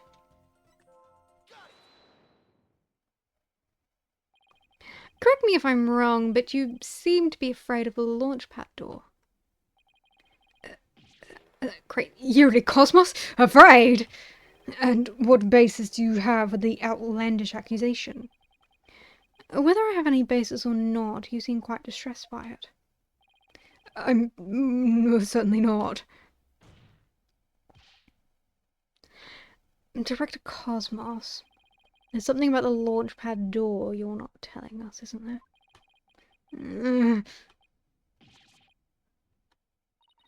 Wow, he's speechless. It looks like you hit the nail on the head, boss.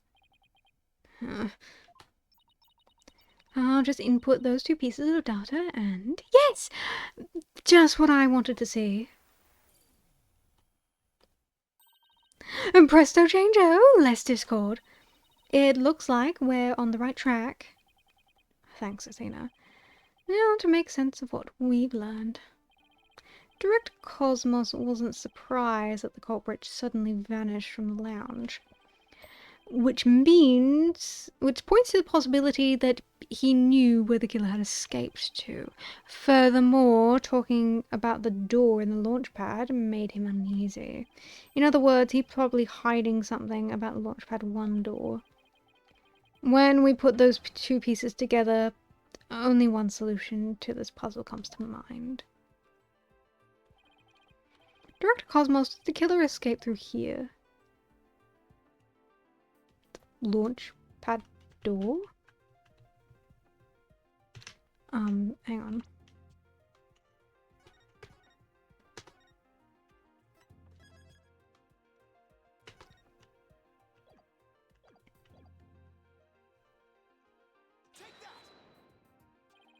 The culprit went through the launchpad 1 door to escape, didn't they? Yes. I mean, no. Disaster on starboard. We're going to crash into an asteroid. Hey, Master Tactician, you are not. But the area beyond the door was filled with smoke, wasn't it? True. But this is still the only logical answer there is. If we just figure out what the director is hiding about the launchpad 1 door, we should be able to iron out the logical inconsistencies. But the door requires fingerprint recognition. Only Starbuck, Charan, and I have access. I don't see how the killer could have opened that security lock to you. It's an easy one. The killer was right there on the boarding lounge, I mean. There's a way he could have easily gotten past the security lock. Come to think of it, we did examine the prints on the fingerprint recognition device. I propose that the killer use this person's fingerprints to get access to the security lock. The defendant. That's... Mrs. Starbuck was lying unconscious there in the boarding lounge. Anybody could have easily gotten past the security lock by using Mrs. Starbuck's prints. And actually, Mrs. Starbuck's prints are exactly what we found on the device's screen. Looks like he does have something to hide about Launchpad 1 door. And I'm betting it's got something to do with the culprit's escape route. But I don't have enough information to see the whole picture yet. You know, something just occurred to me. Would you like to hear it? Huh? Oh, yes, by all means. There's a security camera in boarding lounge 1. Right, and the one that recorded the victim and the defendant. What about it, Your Honor? If the true culprit escaped through the Launchpad 1 corridor, then that might be recorded in the security footage as well. Then the mystery would be solved. What do you think of my logic?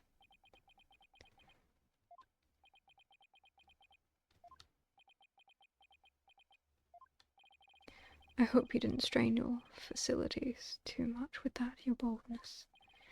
I beg your pardon. Look, if we play the security footage beyond this point... Oh my, the footage cuts off. The camera was running on backup power, but apparently the power cables were damaged. Most likely by the after effects of the explosion. There is no footage after this, be it of criminal or space aliens. And I thought it was such a good idea too. Just because your grandchild is watching from the gallery, it doesn't mean you should try to show off too much. Grandpa boldness. Prosecutor Blackwell! How dare you know... How did you know about my grandchild? I think his grandchild just learned a little about the harshness of the adult world. Setting aside the issue of grandchildren, I'd like to have the witness continue. Director Cosmos, could you tell us more about when you entered the lounge? If I must. Hid to avoid getting shot. After the killer vanished, I went into the lounge. And that's when Detective Arm appeared from the elevator side door. And then the detective shot at me.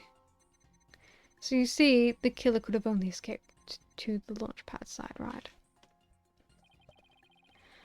What do you think about Director Cosmos's emotional response, Athena? Actually, my cat is really sick, you know. What? Oh, I'm very sorry to hear that. And on top of that, my dog just doesn't seem to want to play with me. Why are you telling me this now? Just humor me, okay? Now, when you heard about my cat and about my dog, which story made you feel sadder? Sorry about your cat, of course. It's only natural. Exactly. That would be the natural reaction. So there's something natural. But there's nothing natural about the director's reactions. I think each individual reaction changes across the whole testimony would be key. Sounds unnaturally complicated, but that somehow doesn't surprise me. Okay. Okay.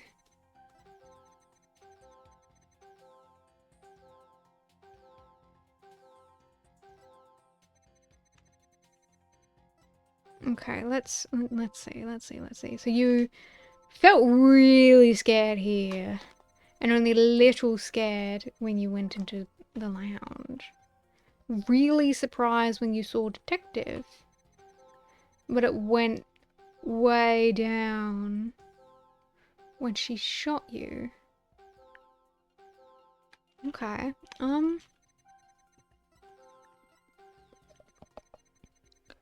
Okay.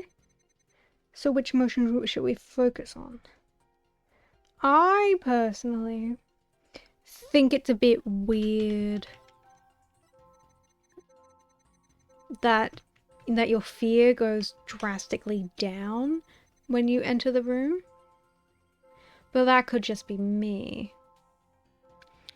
Because we did point out the emotion you felt in that statement just earlier. And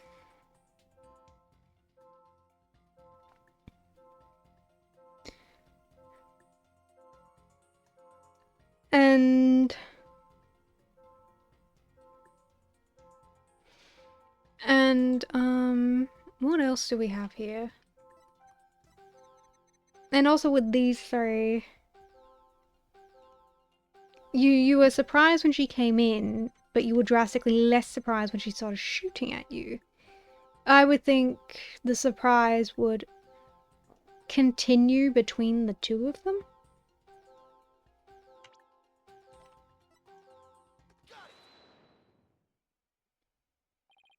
Director Cosmos, why were you so surprised when Detective found you, and again when she fired? Isn't that a bit unnatural?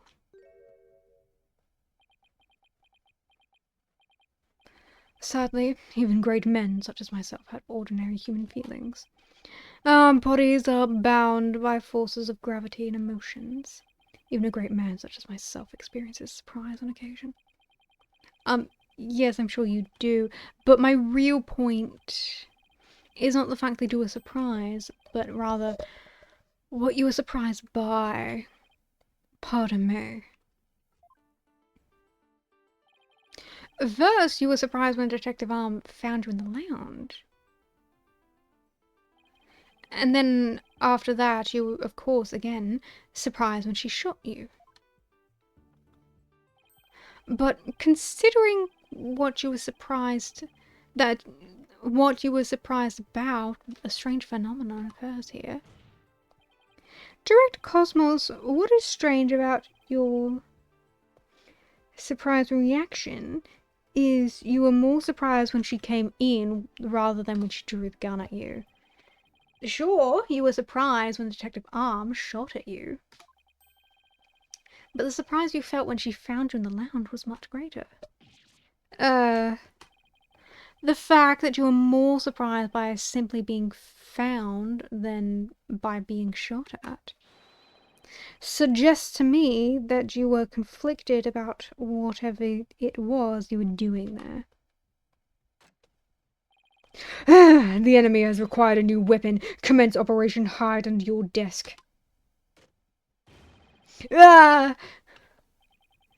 Please tell me I finally sunk his battleship. Ooh. Boss, I'm getting less Discord now. That must mean he really is hiding something about that launch pad door. And whatever he's hiding most likely has something to do with the killer's escape. I wonder what it could be.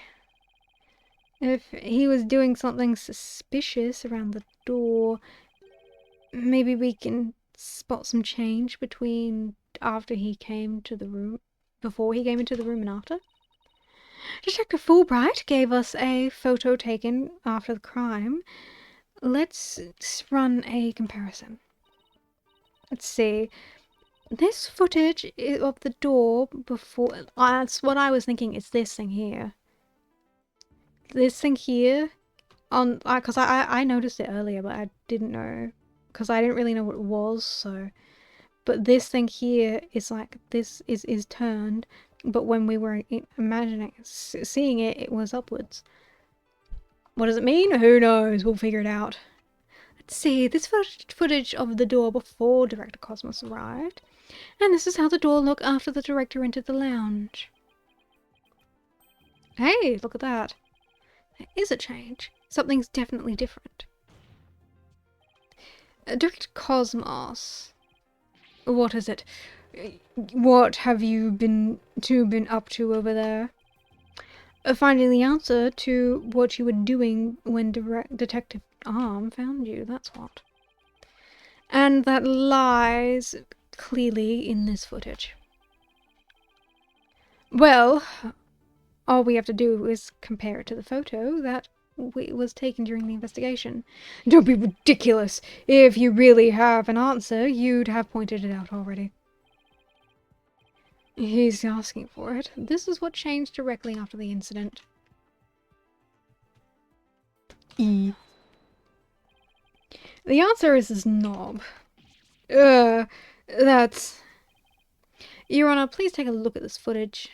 Let's see. Take a look at the knob next to the launch pad door. As you can see, it's horizontal. Yes, it is, isn't it? However, when we investigated the scene at the crime yesterday, the knob was vertical. Hi, Jessie. Yes, I had a very good birthday. Thank you so much. Everything's been going great. I had bacon pasta. It was good. And what does that mean? It means that sometime between before the director arrived and after, someone turned this knob. After the scene was discovered, you were the only one who could have turned the knob. Come on now, Director Cosmos. Let's hear what you have to say. What were you trying to do by turning the knob by the door? Fine. I admit it. You're right, I did turn that knob. That knob is a safety lock meant to keep the launch pad in place. I was afraid there would be more explosions. So I wanted to move the launch pad away. You wanted to do what? Hey, did Pongo tell us something about how they prepared for launch? She said the other day the launch pad, fully assembled, is moved to the launch site.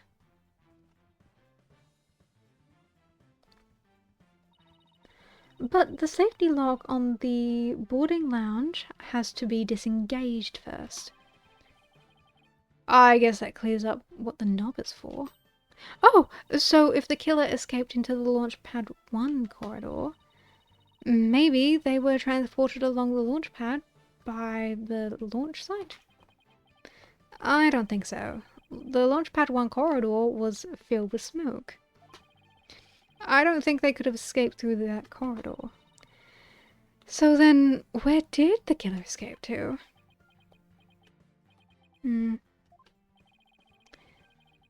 I guess there are still some things we have to uncover. Director Cosmos, I request that you tell us about moving the launch pad in more detail. Fine, but listen carefully, for I am about to give history-making testimony.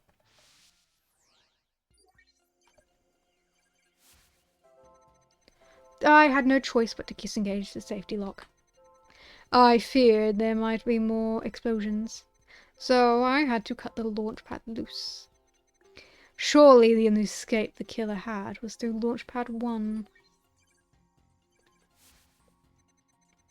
But the area was a sea of smoke. Confound it! Where on earth could they have gone?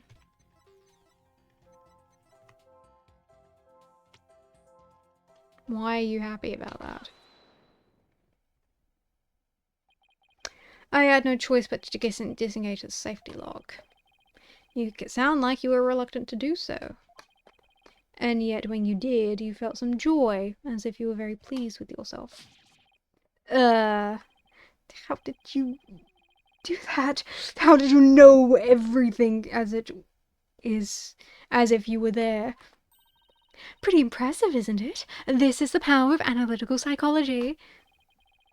So, could you explain why you felt joy when you disengaged the safety lock? When I think back to the facts we've discovered up to this point, I have to believe you were trying to fulfill some hidden agenda. How did you know that too? Because I'm more or less a pro at guessing. But you have no proof that I had a hidden agenda. And even if I did, I would never tell you, so there. I know they say people regress as they grow older, but you, sir, take the cake.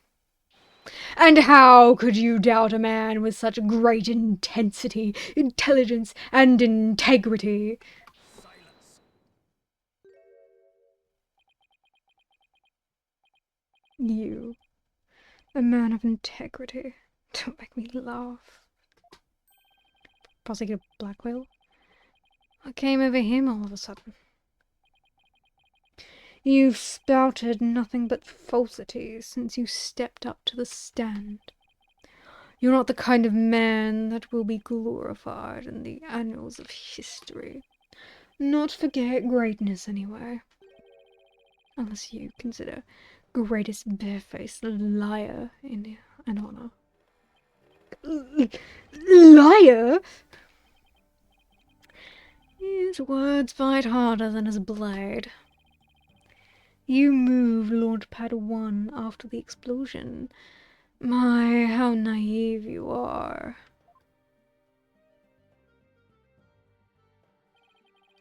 You fail to realize how even the facts themselves have betrayed you.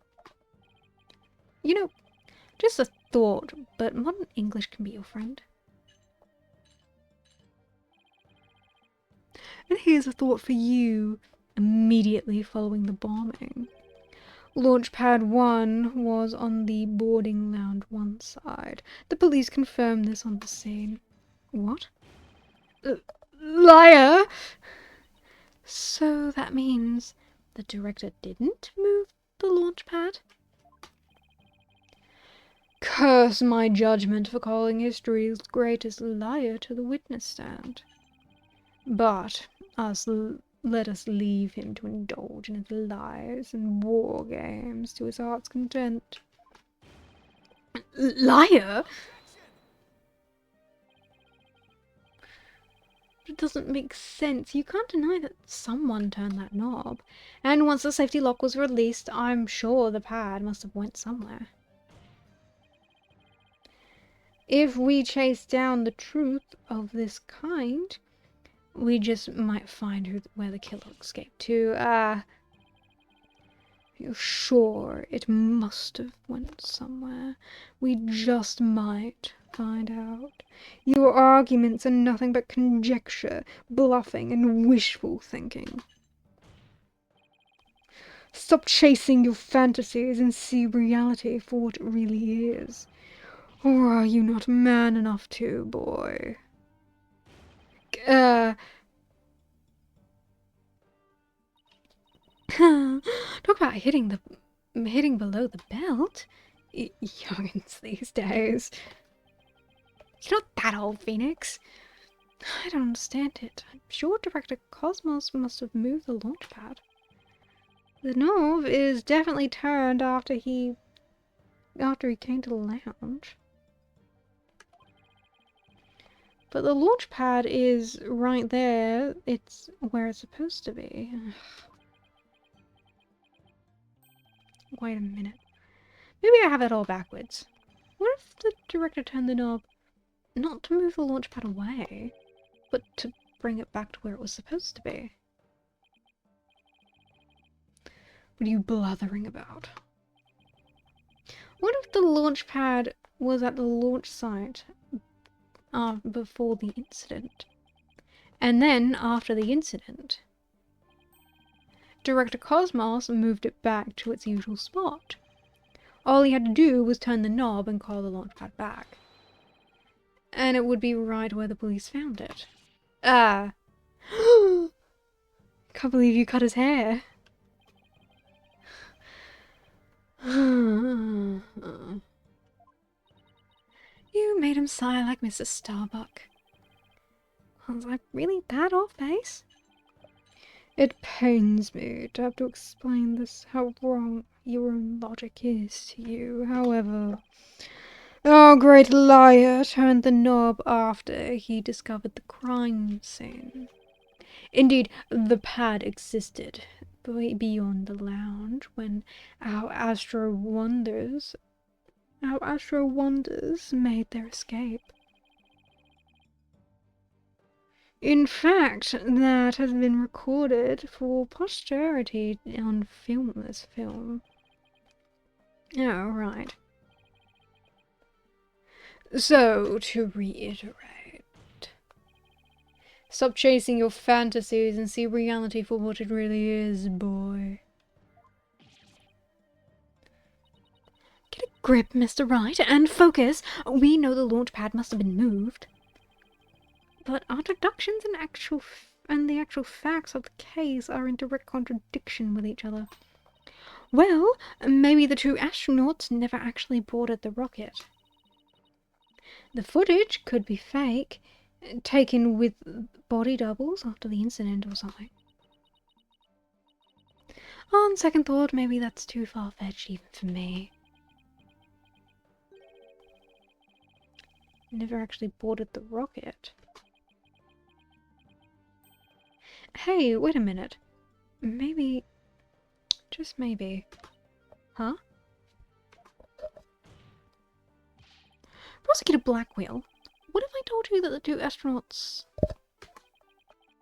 never set foot inside the launchpad area, but instead went into another place? And what if, when the director moved Launchpad 1 back, it was not from the launch site, but from another place? What would you say to then? Cut the existential bullshit, or I'll cut you. Mr. Wright, you will explain yourself at once. I know I'm right. It was all the other way around. From the beginning. Very well, Your Honor, let me explain. Director Cosmos's reason for moving Launchpad 1 was to switch it with another place. Because he wanted to switch it with some other place, because Launchpad 2, aka the current museum, is a replica. I'm sorry, but did you say switch it? But what could possibly have been have switched the Launchpad with? Oh, don't be surprised, Your Honor. All it takes is a little thinking outside the box, and the answer comes clear as day. This is what was switched with Launchpad 1. Launchpad 1 was switched with the Space Museum. In the past, the Space Museum used to be Launchpad 2. It has all the same features as Launchpad 1 and can even be moved to the launch site. Meaning the Space Museum and Launchpad 1 can also be switched with each other. You can't mean... The rocket and the astronaut boarded was not the one in Launchpad 1. But the one in the Space Museum. What? Boulder Dash! And yet, it's the only explanation that accounts for every riddle and inconsistency. This is how the Space Center was just before the incident. I see Launchpad 1 and the Space Museum have already switched places. That's right, and with the two switched like this, The astronauts entered the Space Museum from boarding lounge 1. This allows the true killer to enter launch pad 1 from boarding lounge 2 and set the bomb on the rocket. Come to think of it, the door to Space Museum from boarding lounge 2. Welcome, welcome. The Space Museum is open to the public every day of the year from 9 a.m. to 7 p.m. Exactly. Anyone could pass through the door to the Space Museum. There is no fingerprint recognition system on that door. In other words, with two launch pads switched like that, someone other than Mr. Starbuck could have easily planted that bomb.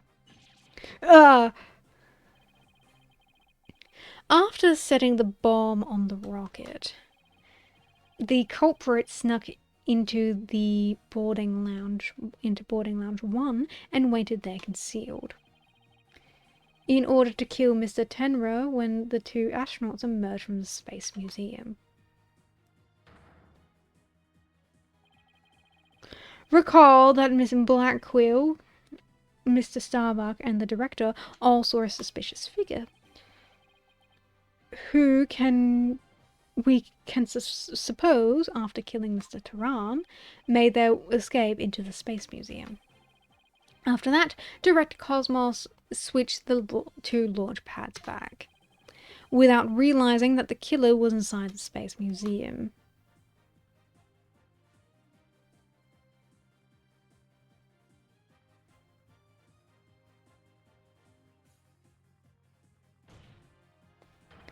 The killer then left the Space Museum and made a clean getaway. Ugh. Right, Dono. I see how you handle a sword and handle it well. Perhaps I should call you Swordmaster Bluff. I'm a seasoned warrior who has cut down many a prosecutor. But unless you can prove your theory, it's no better than a rusty sword. That's right, you have no proof I switched the launch pads. Somebody needs to get a better anger management counselor. Hi, Pono. Hi. If the launch pads really were switched, there might be a record of it somewhere. At this point, launch pad 1 and the Space Museum were switched with each other, so the corridor beyond the door should be the one that belongs to the Space Museum. Let's see, there is an image of Launchpad 1 corridor.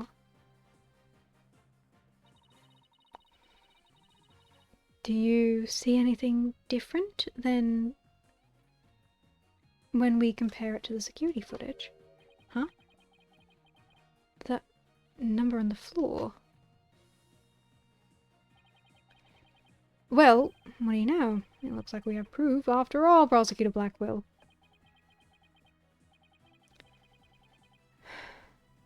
And if this is just another bluff. Oh, don't worry. It's all right here. Oh yeah, it is a 2! Holy shit! Right in the footage. Proof that beyond this door is the corridor of the Space Museum. Very well then, answer me this, if you would. What does the footage prove that the corridor belongs to the Space Museum? The number. There is a 1 on the floor of the launch pad corridor. But take a look at the floor of the corridor in the security footage.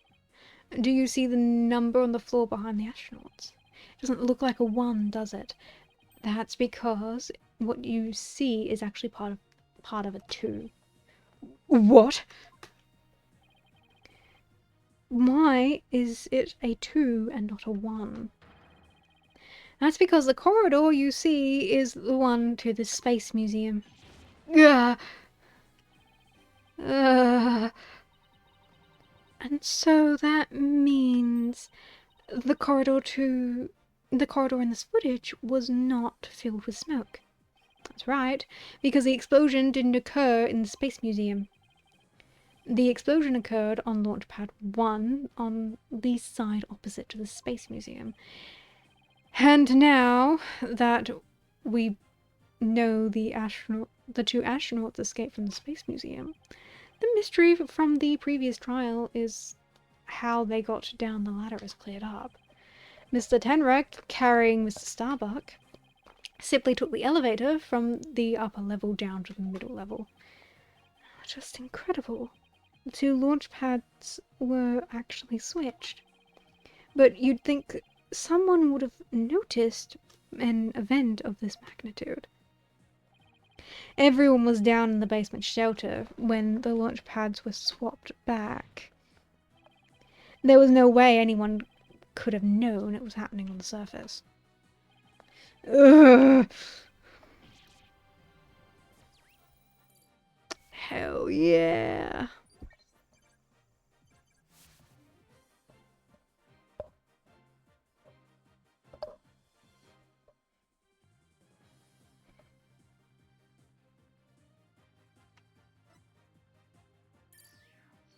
Bye bye, widget. Yeah, heading that wheel spinning. No more lies, Director Cosmos. It's high time you told us the truth. Ugh. Yeah.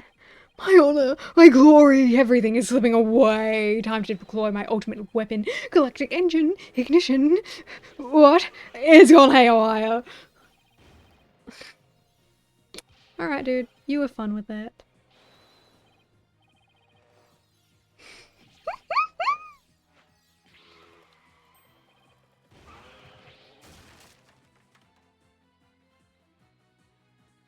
Alright. I'm sure he's fine.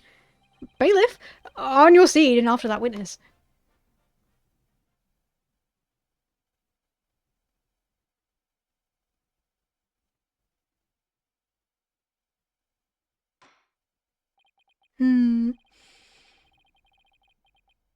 I see we managed to retrieve you before you came to any bodily harm. Director Cosmos, do you admit that you switched to the launch pads? I admit it's true. I switched Launchpad 1 for the Space Museum. So, it is good to hear words I can believe for a change. Before you do, Your Honor, two things. First, we don't know if Mr. Tenra had prior knowledge of the switch. Yes! Thinking of buying food. Is there anything you want? Buying food for dinner? I'm okay with anything as long as it's not KFC. Oh, cool.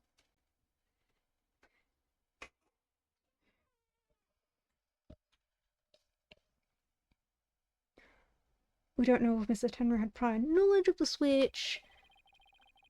As for Mr. Starbuck, he was unaware of his surroundings thanks to his medication. Either way, Mr. Tenran would have realized the instant he stepped into the Space Museum that it had been switched with the Launchpad 1. So my first question is, if the Space Museum was perfectly fine, why did Mr. Tenra feel the need to put on such a dramatic display? As for my second question, I'd like Director Cosmos to tell us why he switched the two launch pads to begin with. Please, I can't. I exercise my right to remain silent. But I will say, my hands were tied. I was only doing what I could to keep my men from getting caught in the blast. Right! Oh, I see. You did it on purpose so that no one got exploded because you were already aware that there was a bomb. Interesting. The director is terrified. He must have one heck of a reason for not wanting to explain why. Probably not a good time to try and pry it out of him, huh? Excuse me, but would you mind if I picked up my stars? Without my badge of rank, I am nothing. I don't see why not. Bailiff helped the director retrieve his stars.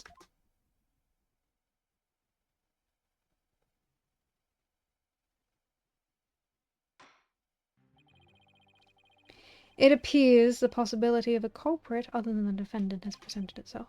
Mrs. Starbuck, is there anything you wish to say? I don't get it. Don't get it? What don't you get? Director, why did you do all that? From the very beginning, you never meant for the launch to go ahead, did you? You tricked us! Mrs. Starbuck. Starbuck, my boy, I'm sorry. I can't tell you the reason why. But I had to do it to protect the Space Center. Director? Will I ever get the chance to go into space again?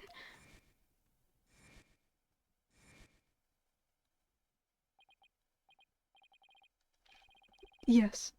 Yes, of course. I won't rest until it happens. I will get you into space again, my boy. The dream is still alive.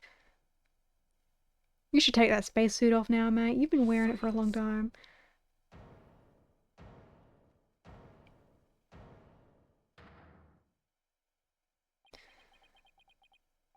You're not going to space, Starbuck. But prison, I won't have it any other way. Why are you so hung up on him? Yes, I accept the launch pads really were switched. And if there were a third person on the scene, I suppose they could have escaped.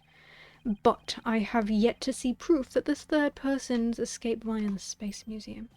Oh, that's a good point. He's right. I don't have any proof. Starbuck, I will spill everything you know. What? Me? Where did you get those bombs? Tell me now. If you don't, my blade shall feast on your blood. God, if I'm going to die, I want to die in space. I'd have to do something. Solomon Starbuck, prepare yourself. Now,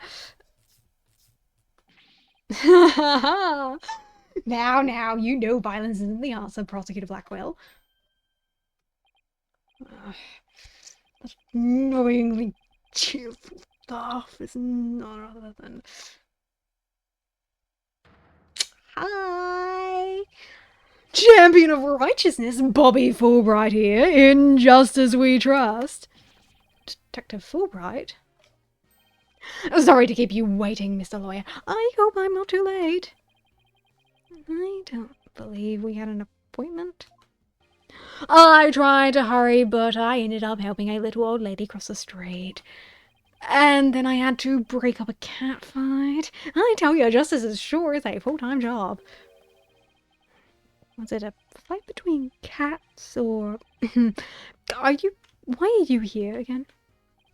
Because the defendant isn't the culprit, and I came to make sure that justice is served. I don't have any idea what you're talking about.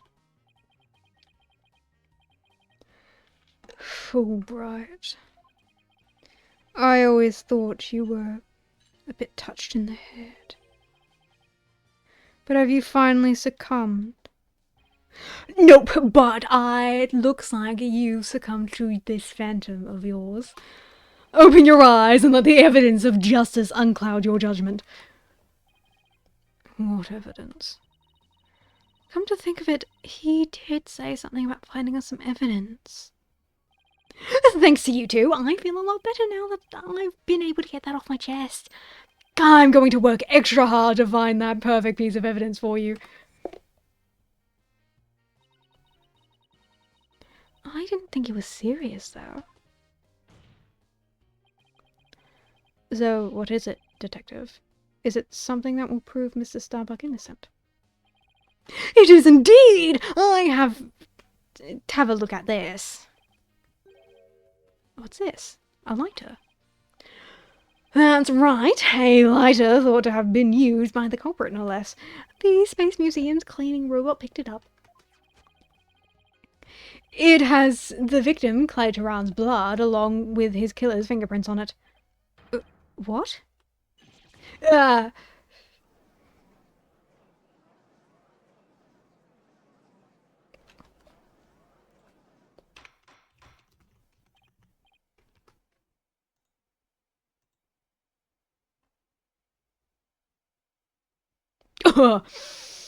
Perfect. Sorry, I was just seeing how tall Fulbright was. Order. Detective Fulbright, can I assume that the fingerprints don't belong to the defendant? You bet! Mr. Starbuck is totally innocent. This is it. This is just what I needed.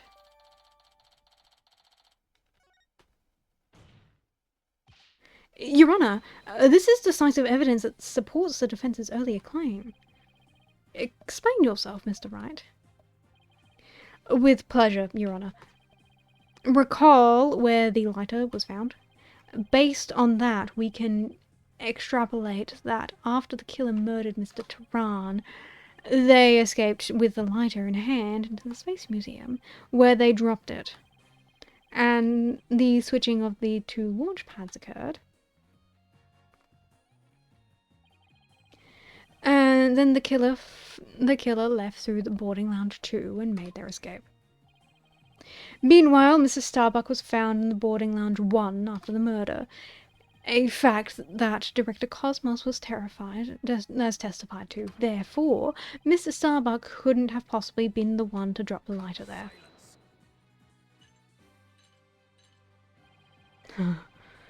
But the defendant had free reign of the area until Director Cosmos appeared. Could he have dropped the lighter in the Space Museum during that span of time? You'd like that to be true, wouldn't you? But Director Cosmos testifies that right after he saw that mysterious figure with the lighter, he went into the lounge and found the unconscious Mr. Starbuck. In other words, Mr. Starbuck couldn't have had time to double back to the museum. No, Prosecutor Blackwell. This lighter could only have been dropped by the real killer. Most importantly, Mr. Starbuck's fingerprints were nowhere to be found on this lighter. I think you understand what this means, don't you? This piece of evidence unequivocally proves that Mr. Starbuck wasn't the culprit. This does indeed appear to be decisive evidence that proves the defense's claims. As for the remote switch that was found in Mr. Starbuck's pocket, we can assume that it was planted by the killer on the unconscious Mr. Starbuck. No, there must be some mistake. Frankly, Prosecutor Blackwell, I've been worried about you. You've been chasing this phantom for 7 whole years. I understand your urgency, because tomorrow...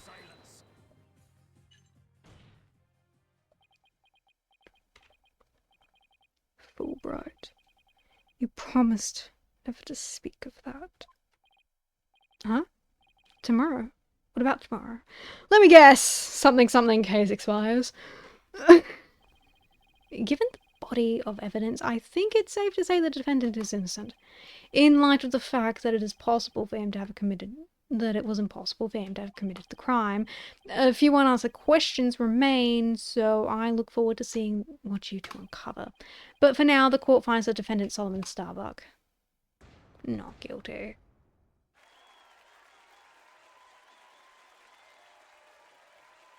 Oh yeah, dude. As you deserve.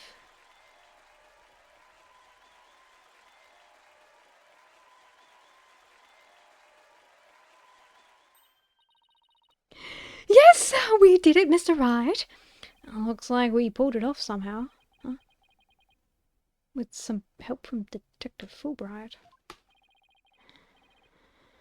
Mr. Wright, Miss Psychis, thank you. And please thank Apollo for me too. You all are the best. Oh, I wish I could tell Apollo about Mr. Starbuck's verdict right now. Yeah, me too. But that's going to have to wait. Now that the verdict has been reached, I'd like to bring today's trial to a close. Court is adjourned. Objection!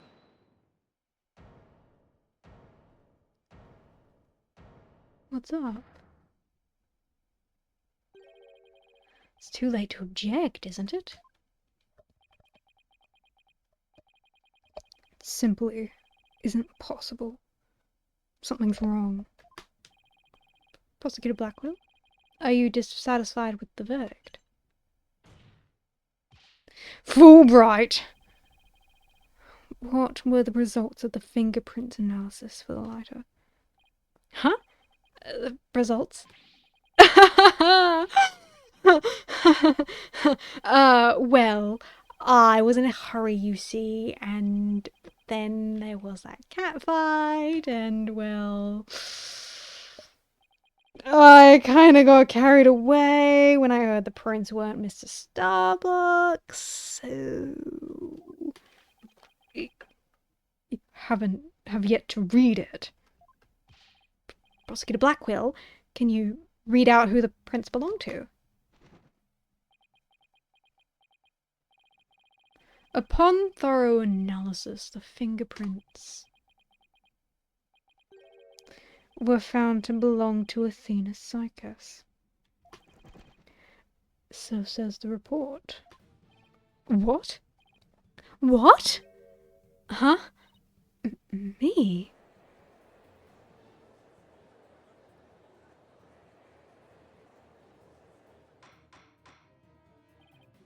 What happened to Apollo? He fucked off. He's being depressed and stuff. He fucked off. We don't know where he is now at the moment.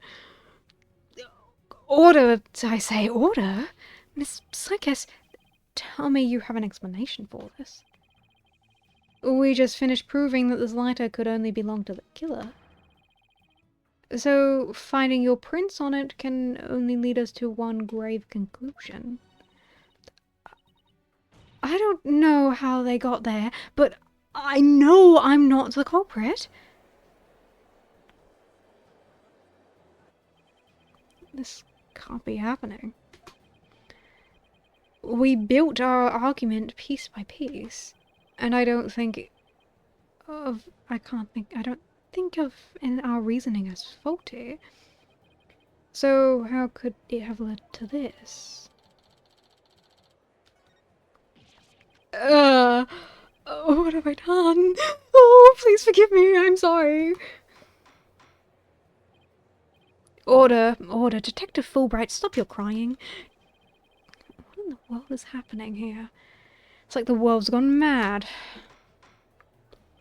Order, I will have order.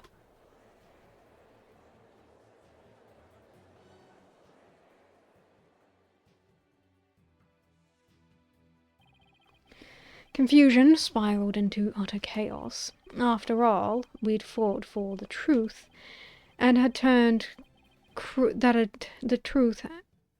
After all we fought for, the truth had cruelly turned on us to accuse Athena of the crimes. Somewhere, somehow, everything had gone terribly wrong. We had stumbled over the edge of reason and into the jaws of a twisted darkness. Y'all love being poetic at the end of this shit. Look at my baby. Look at my baby with his cute little eyelashes.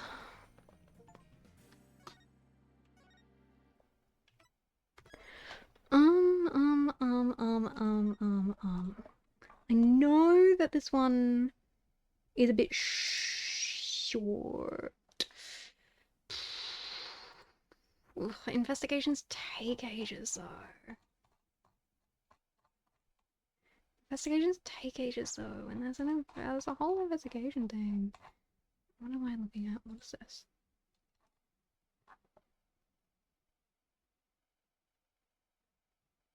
Mm. Oh, it's just got a long title. Okay, so I did click on the right thing. And, part 1 of the trial, 1 part, 2 part, 3 part, lots of part, okay. Part 2 of the trial, 1 part, 2 part. Okay, a lot. I think I'm gonna save that for Friday. Fuck, I gotta figure out how to put on a thumbnail then. Oh, it's all the characters. Who do I put on the thumbnails? Oh, only because I don't want to be sitting here for another 6 hours. Even though it's probably not going to take that long, but who else could I put on the thumbnail? Who have I already done for this game? I've already done Athena. I've already done Blackwell. I've already done Juniper, because I did Juniper because she shows up a lot. And then one of them has to be Fulbright, and then who gets to be on the other one? I don't know. What do I do? What do I do? I've ruined everything. I've ruined everything if I do this. Oh, but it's too long to do it now. Ah, you guys don't understand. You guys don't understand. Oh, maybe I'll put Apollo being edgy on there. Maybe I'll do Apollo being edgy. I think so. Yes. Did you decide on a I dinner? regret to inform you that we're getting chicken chef. Oh, but that's the other one that I don't really like eating. I know, but Brian. Oh, but he's boring and wrong about food. Yeah. But I don't want it.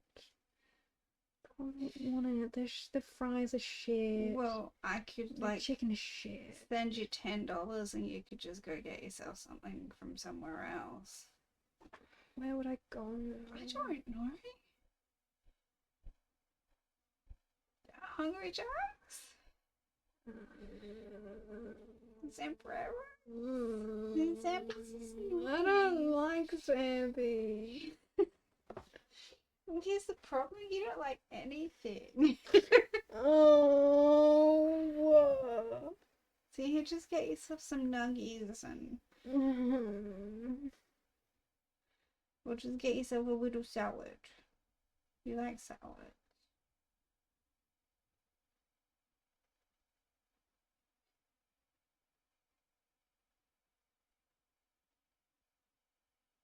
Go hot dog. You like hot dog? Yeah.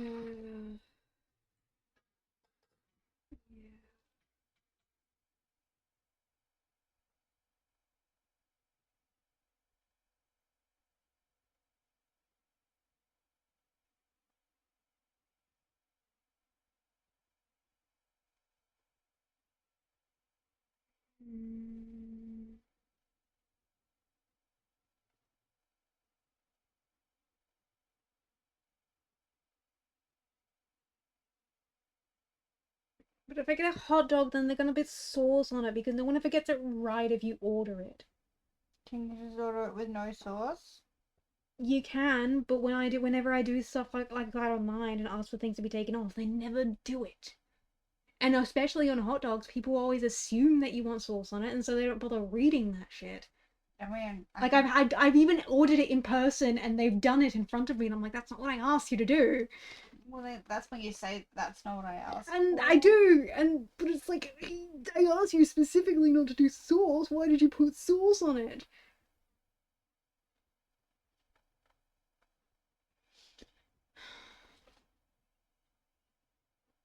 Get yourself a crumbed sausage.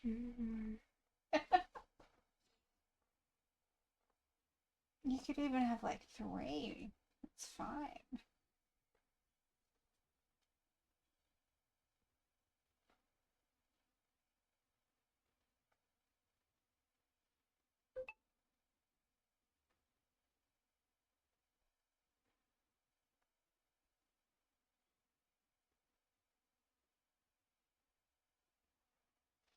Did you hear back from Chester?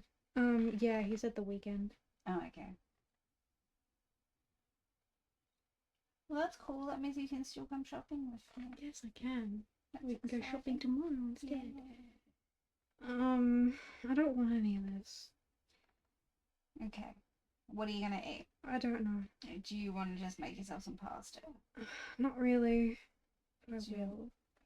There might be other stuff to eat in the house. Not really. There's some Hokkien noodles. Yeah, I don't feel like it.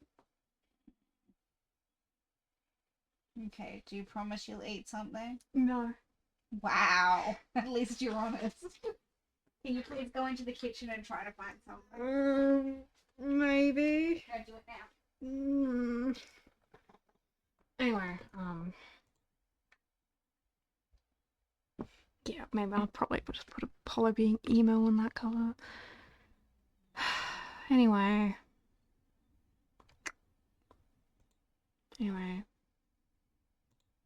Yeah, I'll finish this on Friday.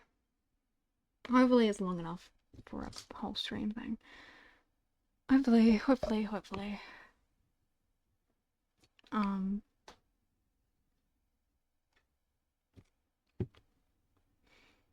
Yeah, because I don't want to. I don't actually feel like sitting here doing that whole thing I feel like it's gonna take me until like at least 7 or 8, and I don't feel like it. So we're gonna stop here. We're gonna do that next part on Friday, and then that'll probably take us the whole stream, and then we'll start the next game next week, which will be good. It'll be good. It'll be great. That's kind of what I assumed we would be doing anyway. So thank you everyone for coming. I'm so glad you all hung out with me today.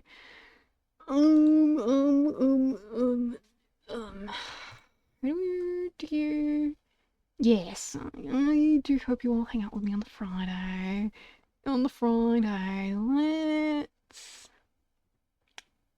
Let's go hang out with Bird Mom. I like Bird Mom. I should probably make a raid message at some point, shouldn't I? I should come up with something cool, some cool branding thing as a raid message, shouldn't I? Anyway, I stream Monday, Wednesday, Friday, 9 o'clock Australian Central Standard Time. And you can check my schedule too if you don't know what that would be in your time zone. If you could please check out the VOD of my Monday stream, because that was my birthday stream and I had a lot of fun doing it. So if you want something to play in the background that is literally just a guy yapping at you, you can go listen to that. I release Utao covers on my main YouTube channel every Friday, and I release the VODs of my videos every Wednesday and Saturday, and they're like a month behind. So we're just starting, so I'm just starting to upload all the Apollo Justice VODs now. But thank you all so much for hanging out with us today. I'm so glad to have seen all of you here, and I don't know how to end things, so bye bye.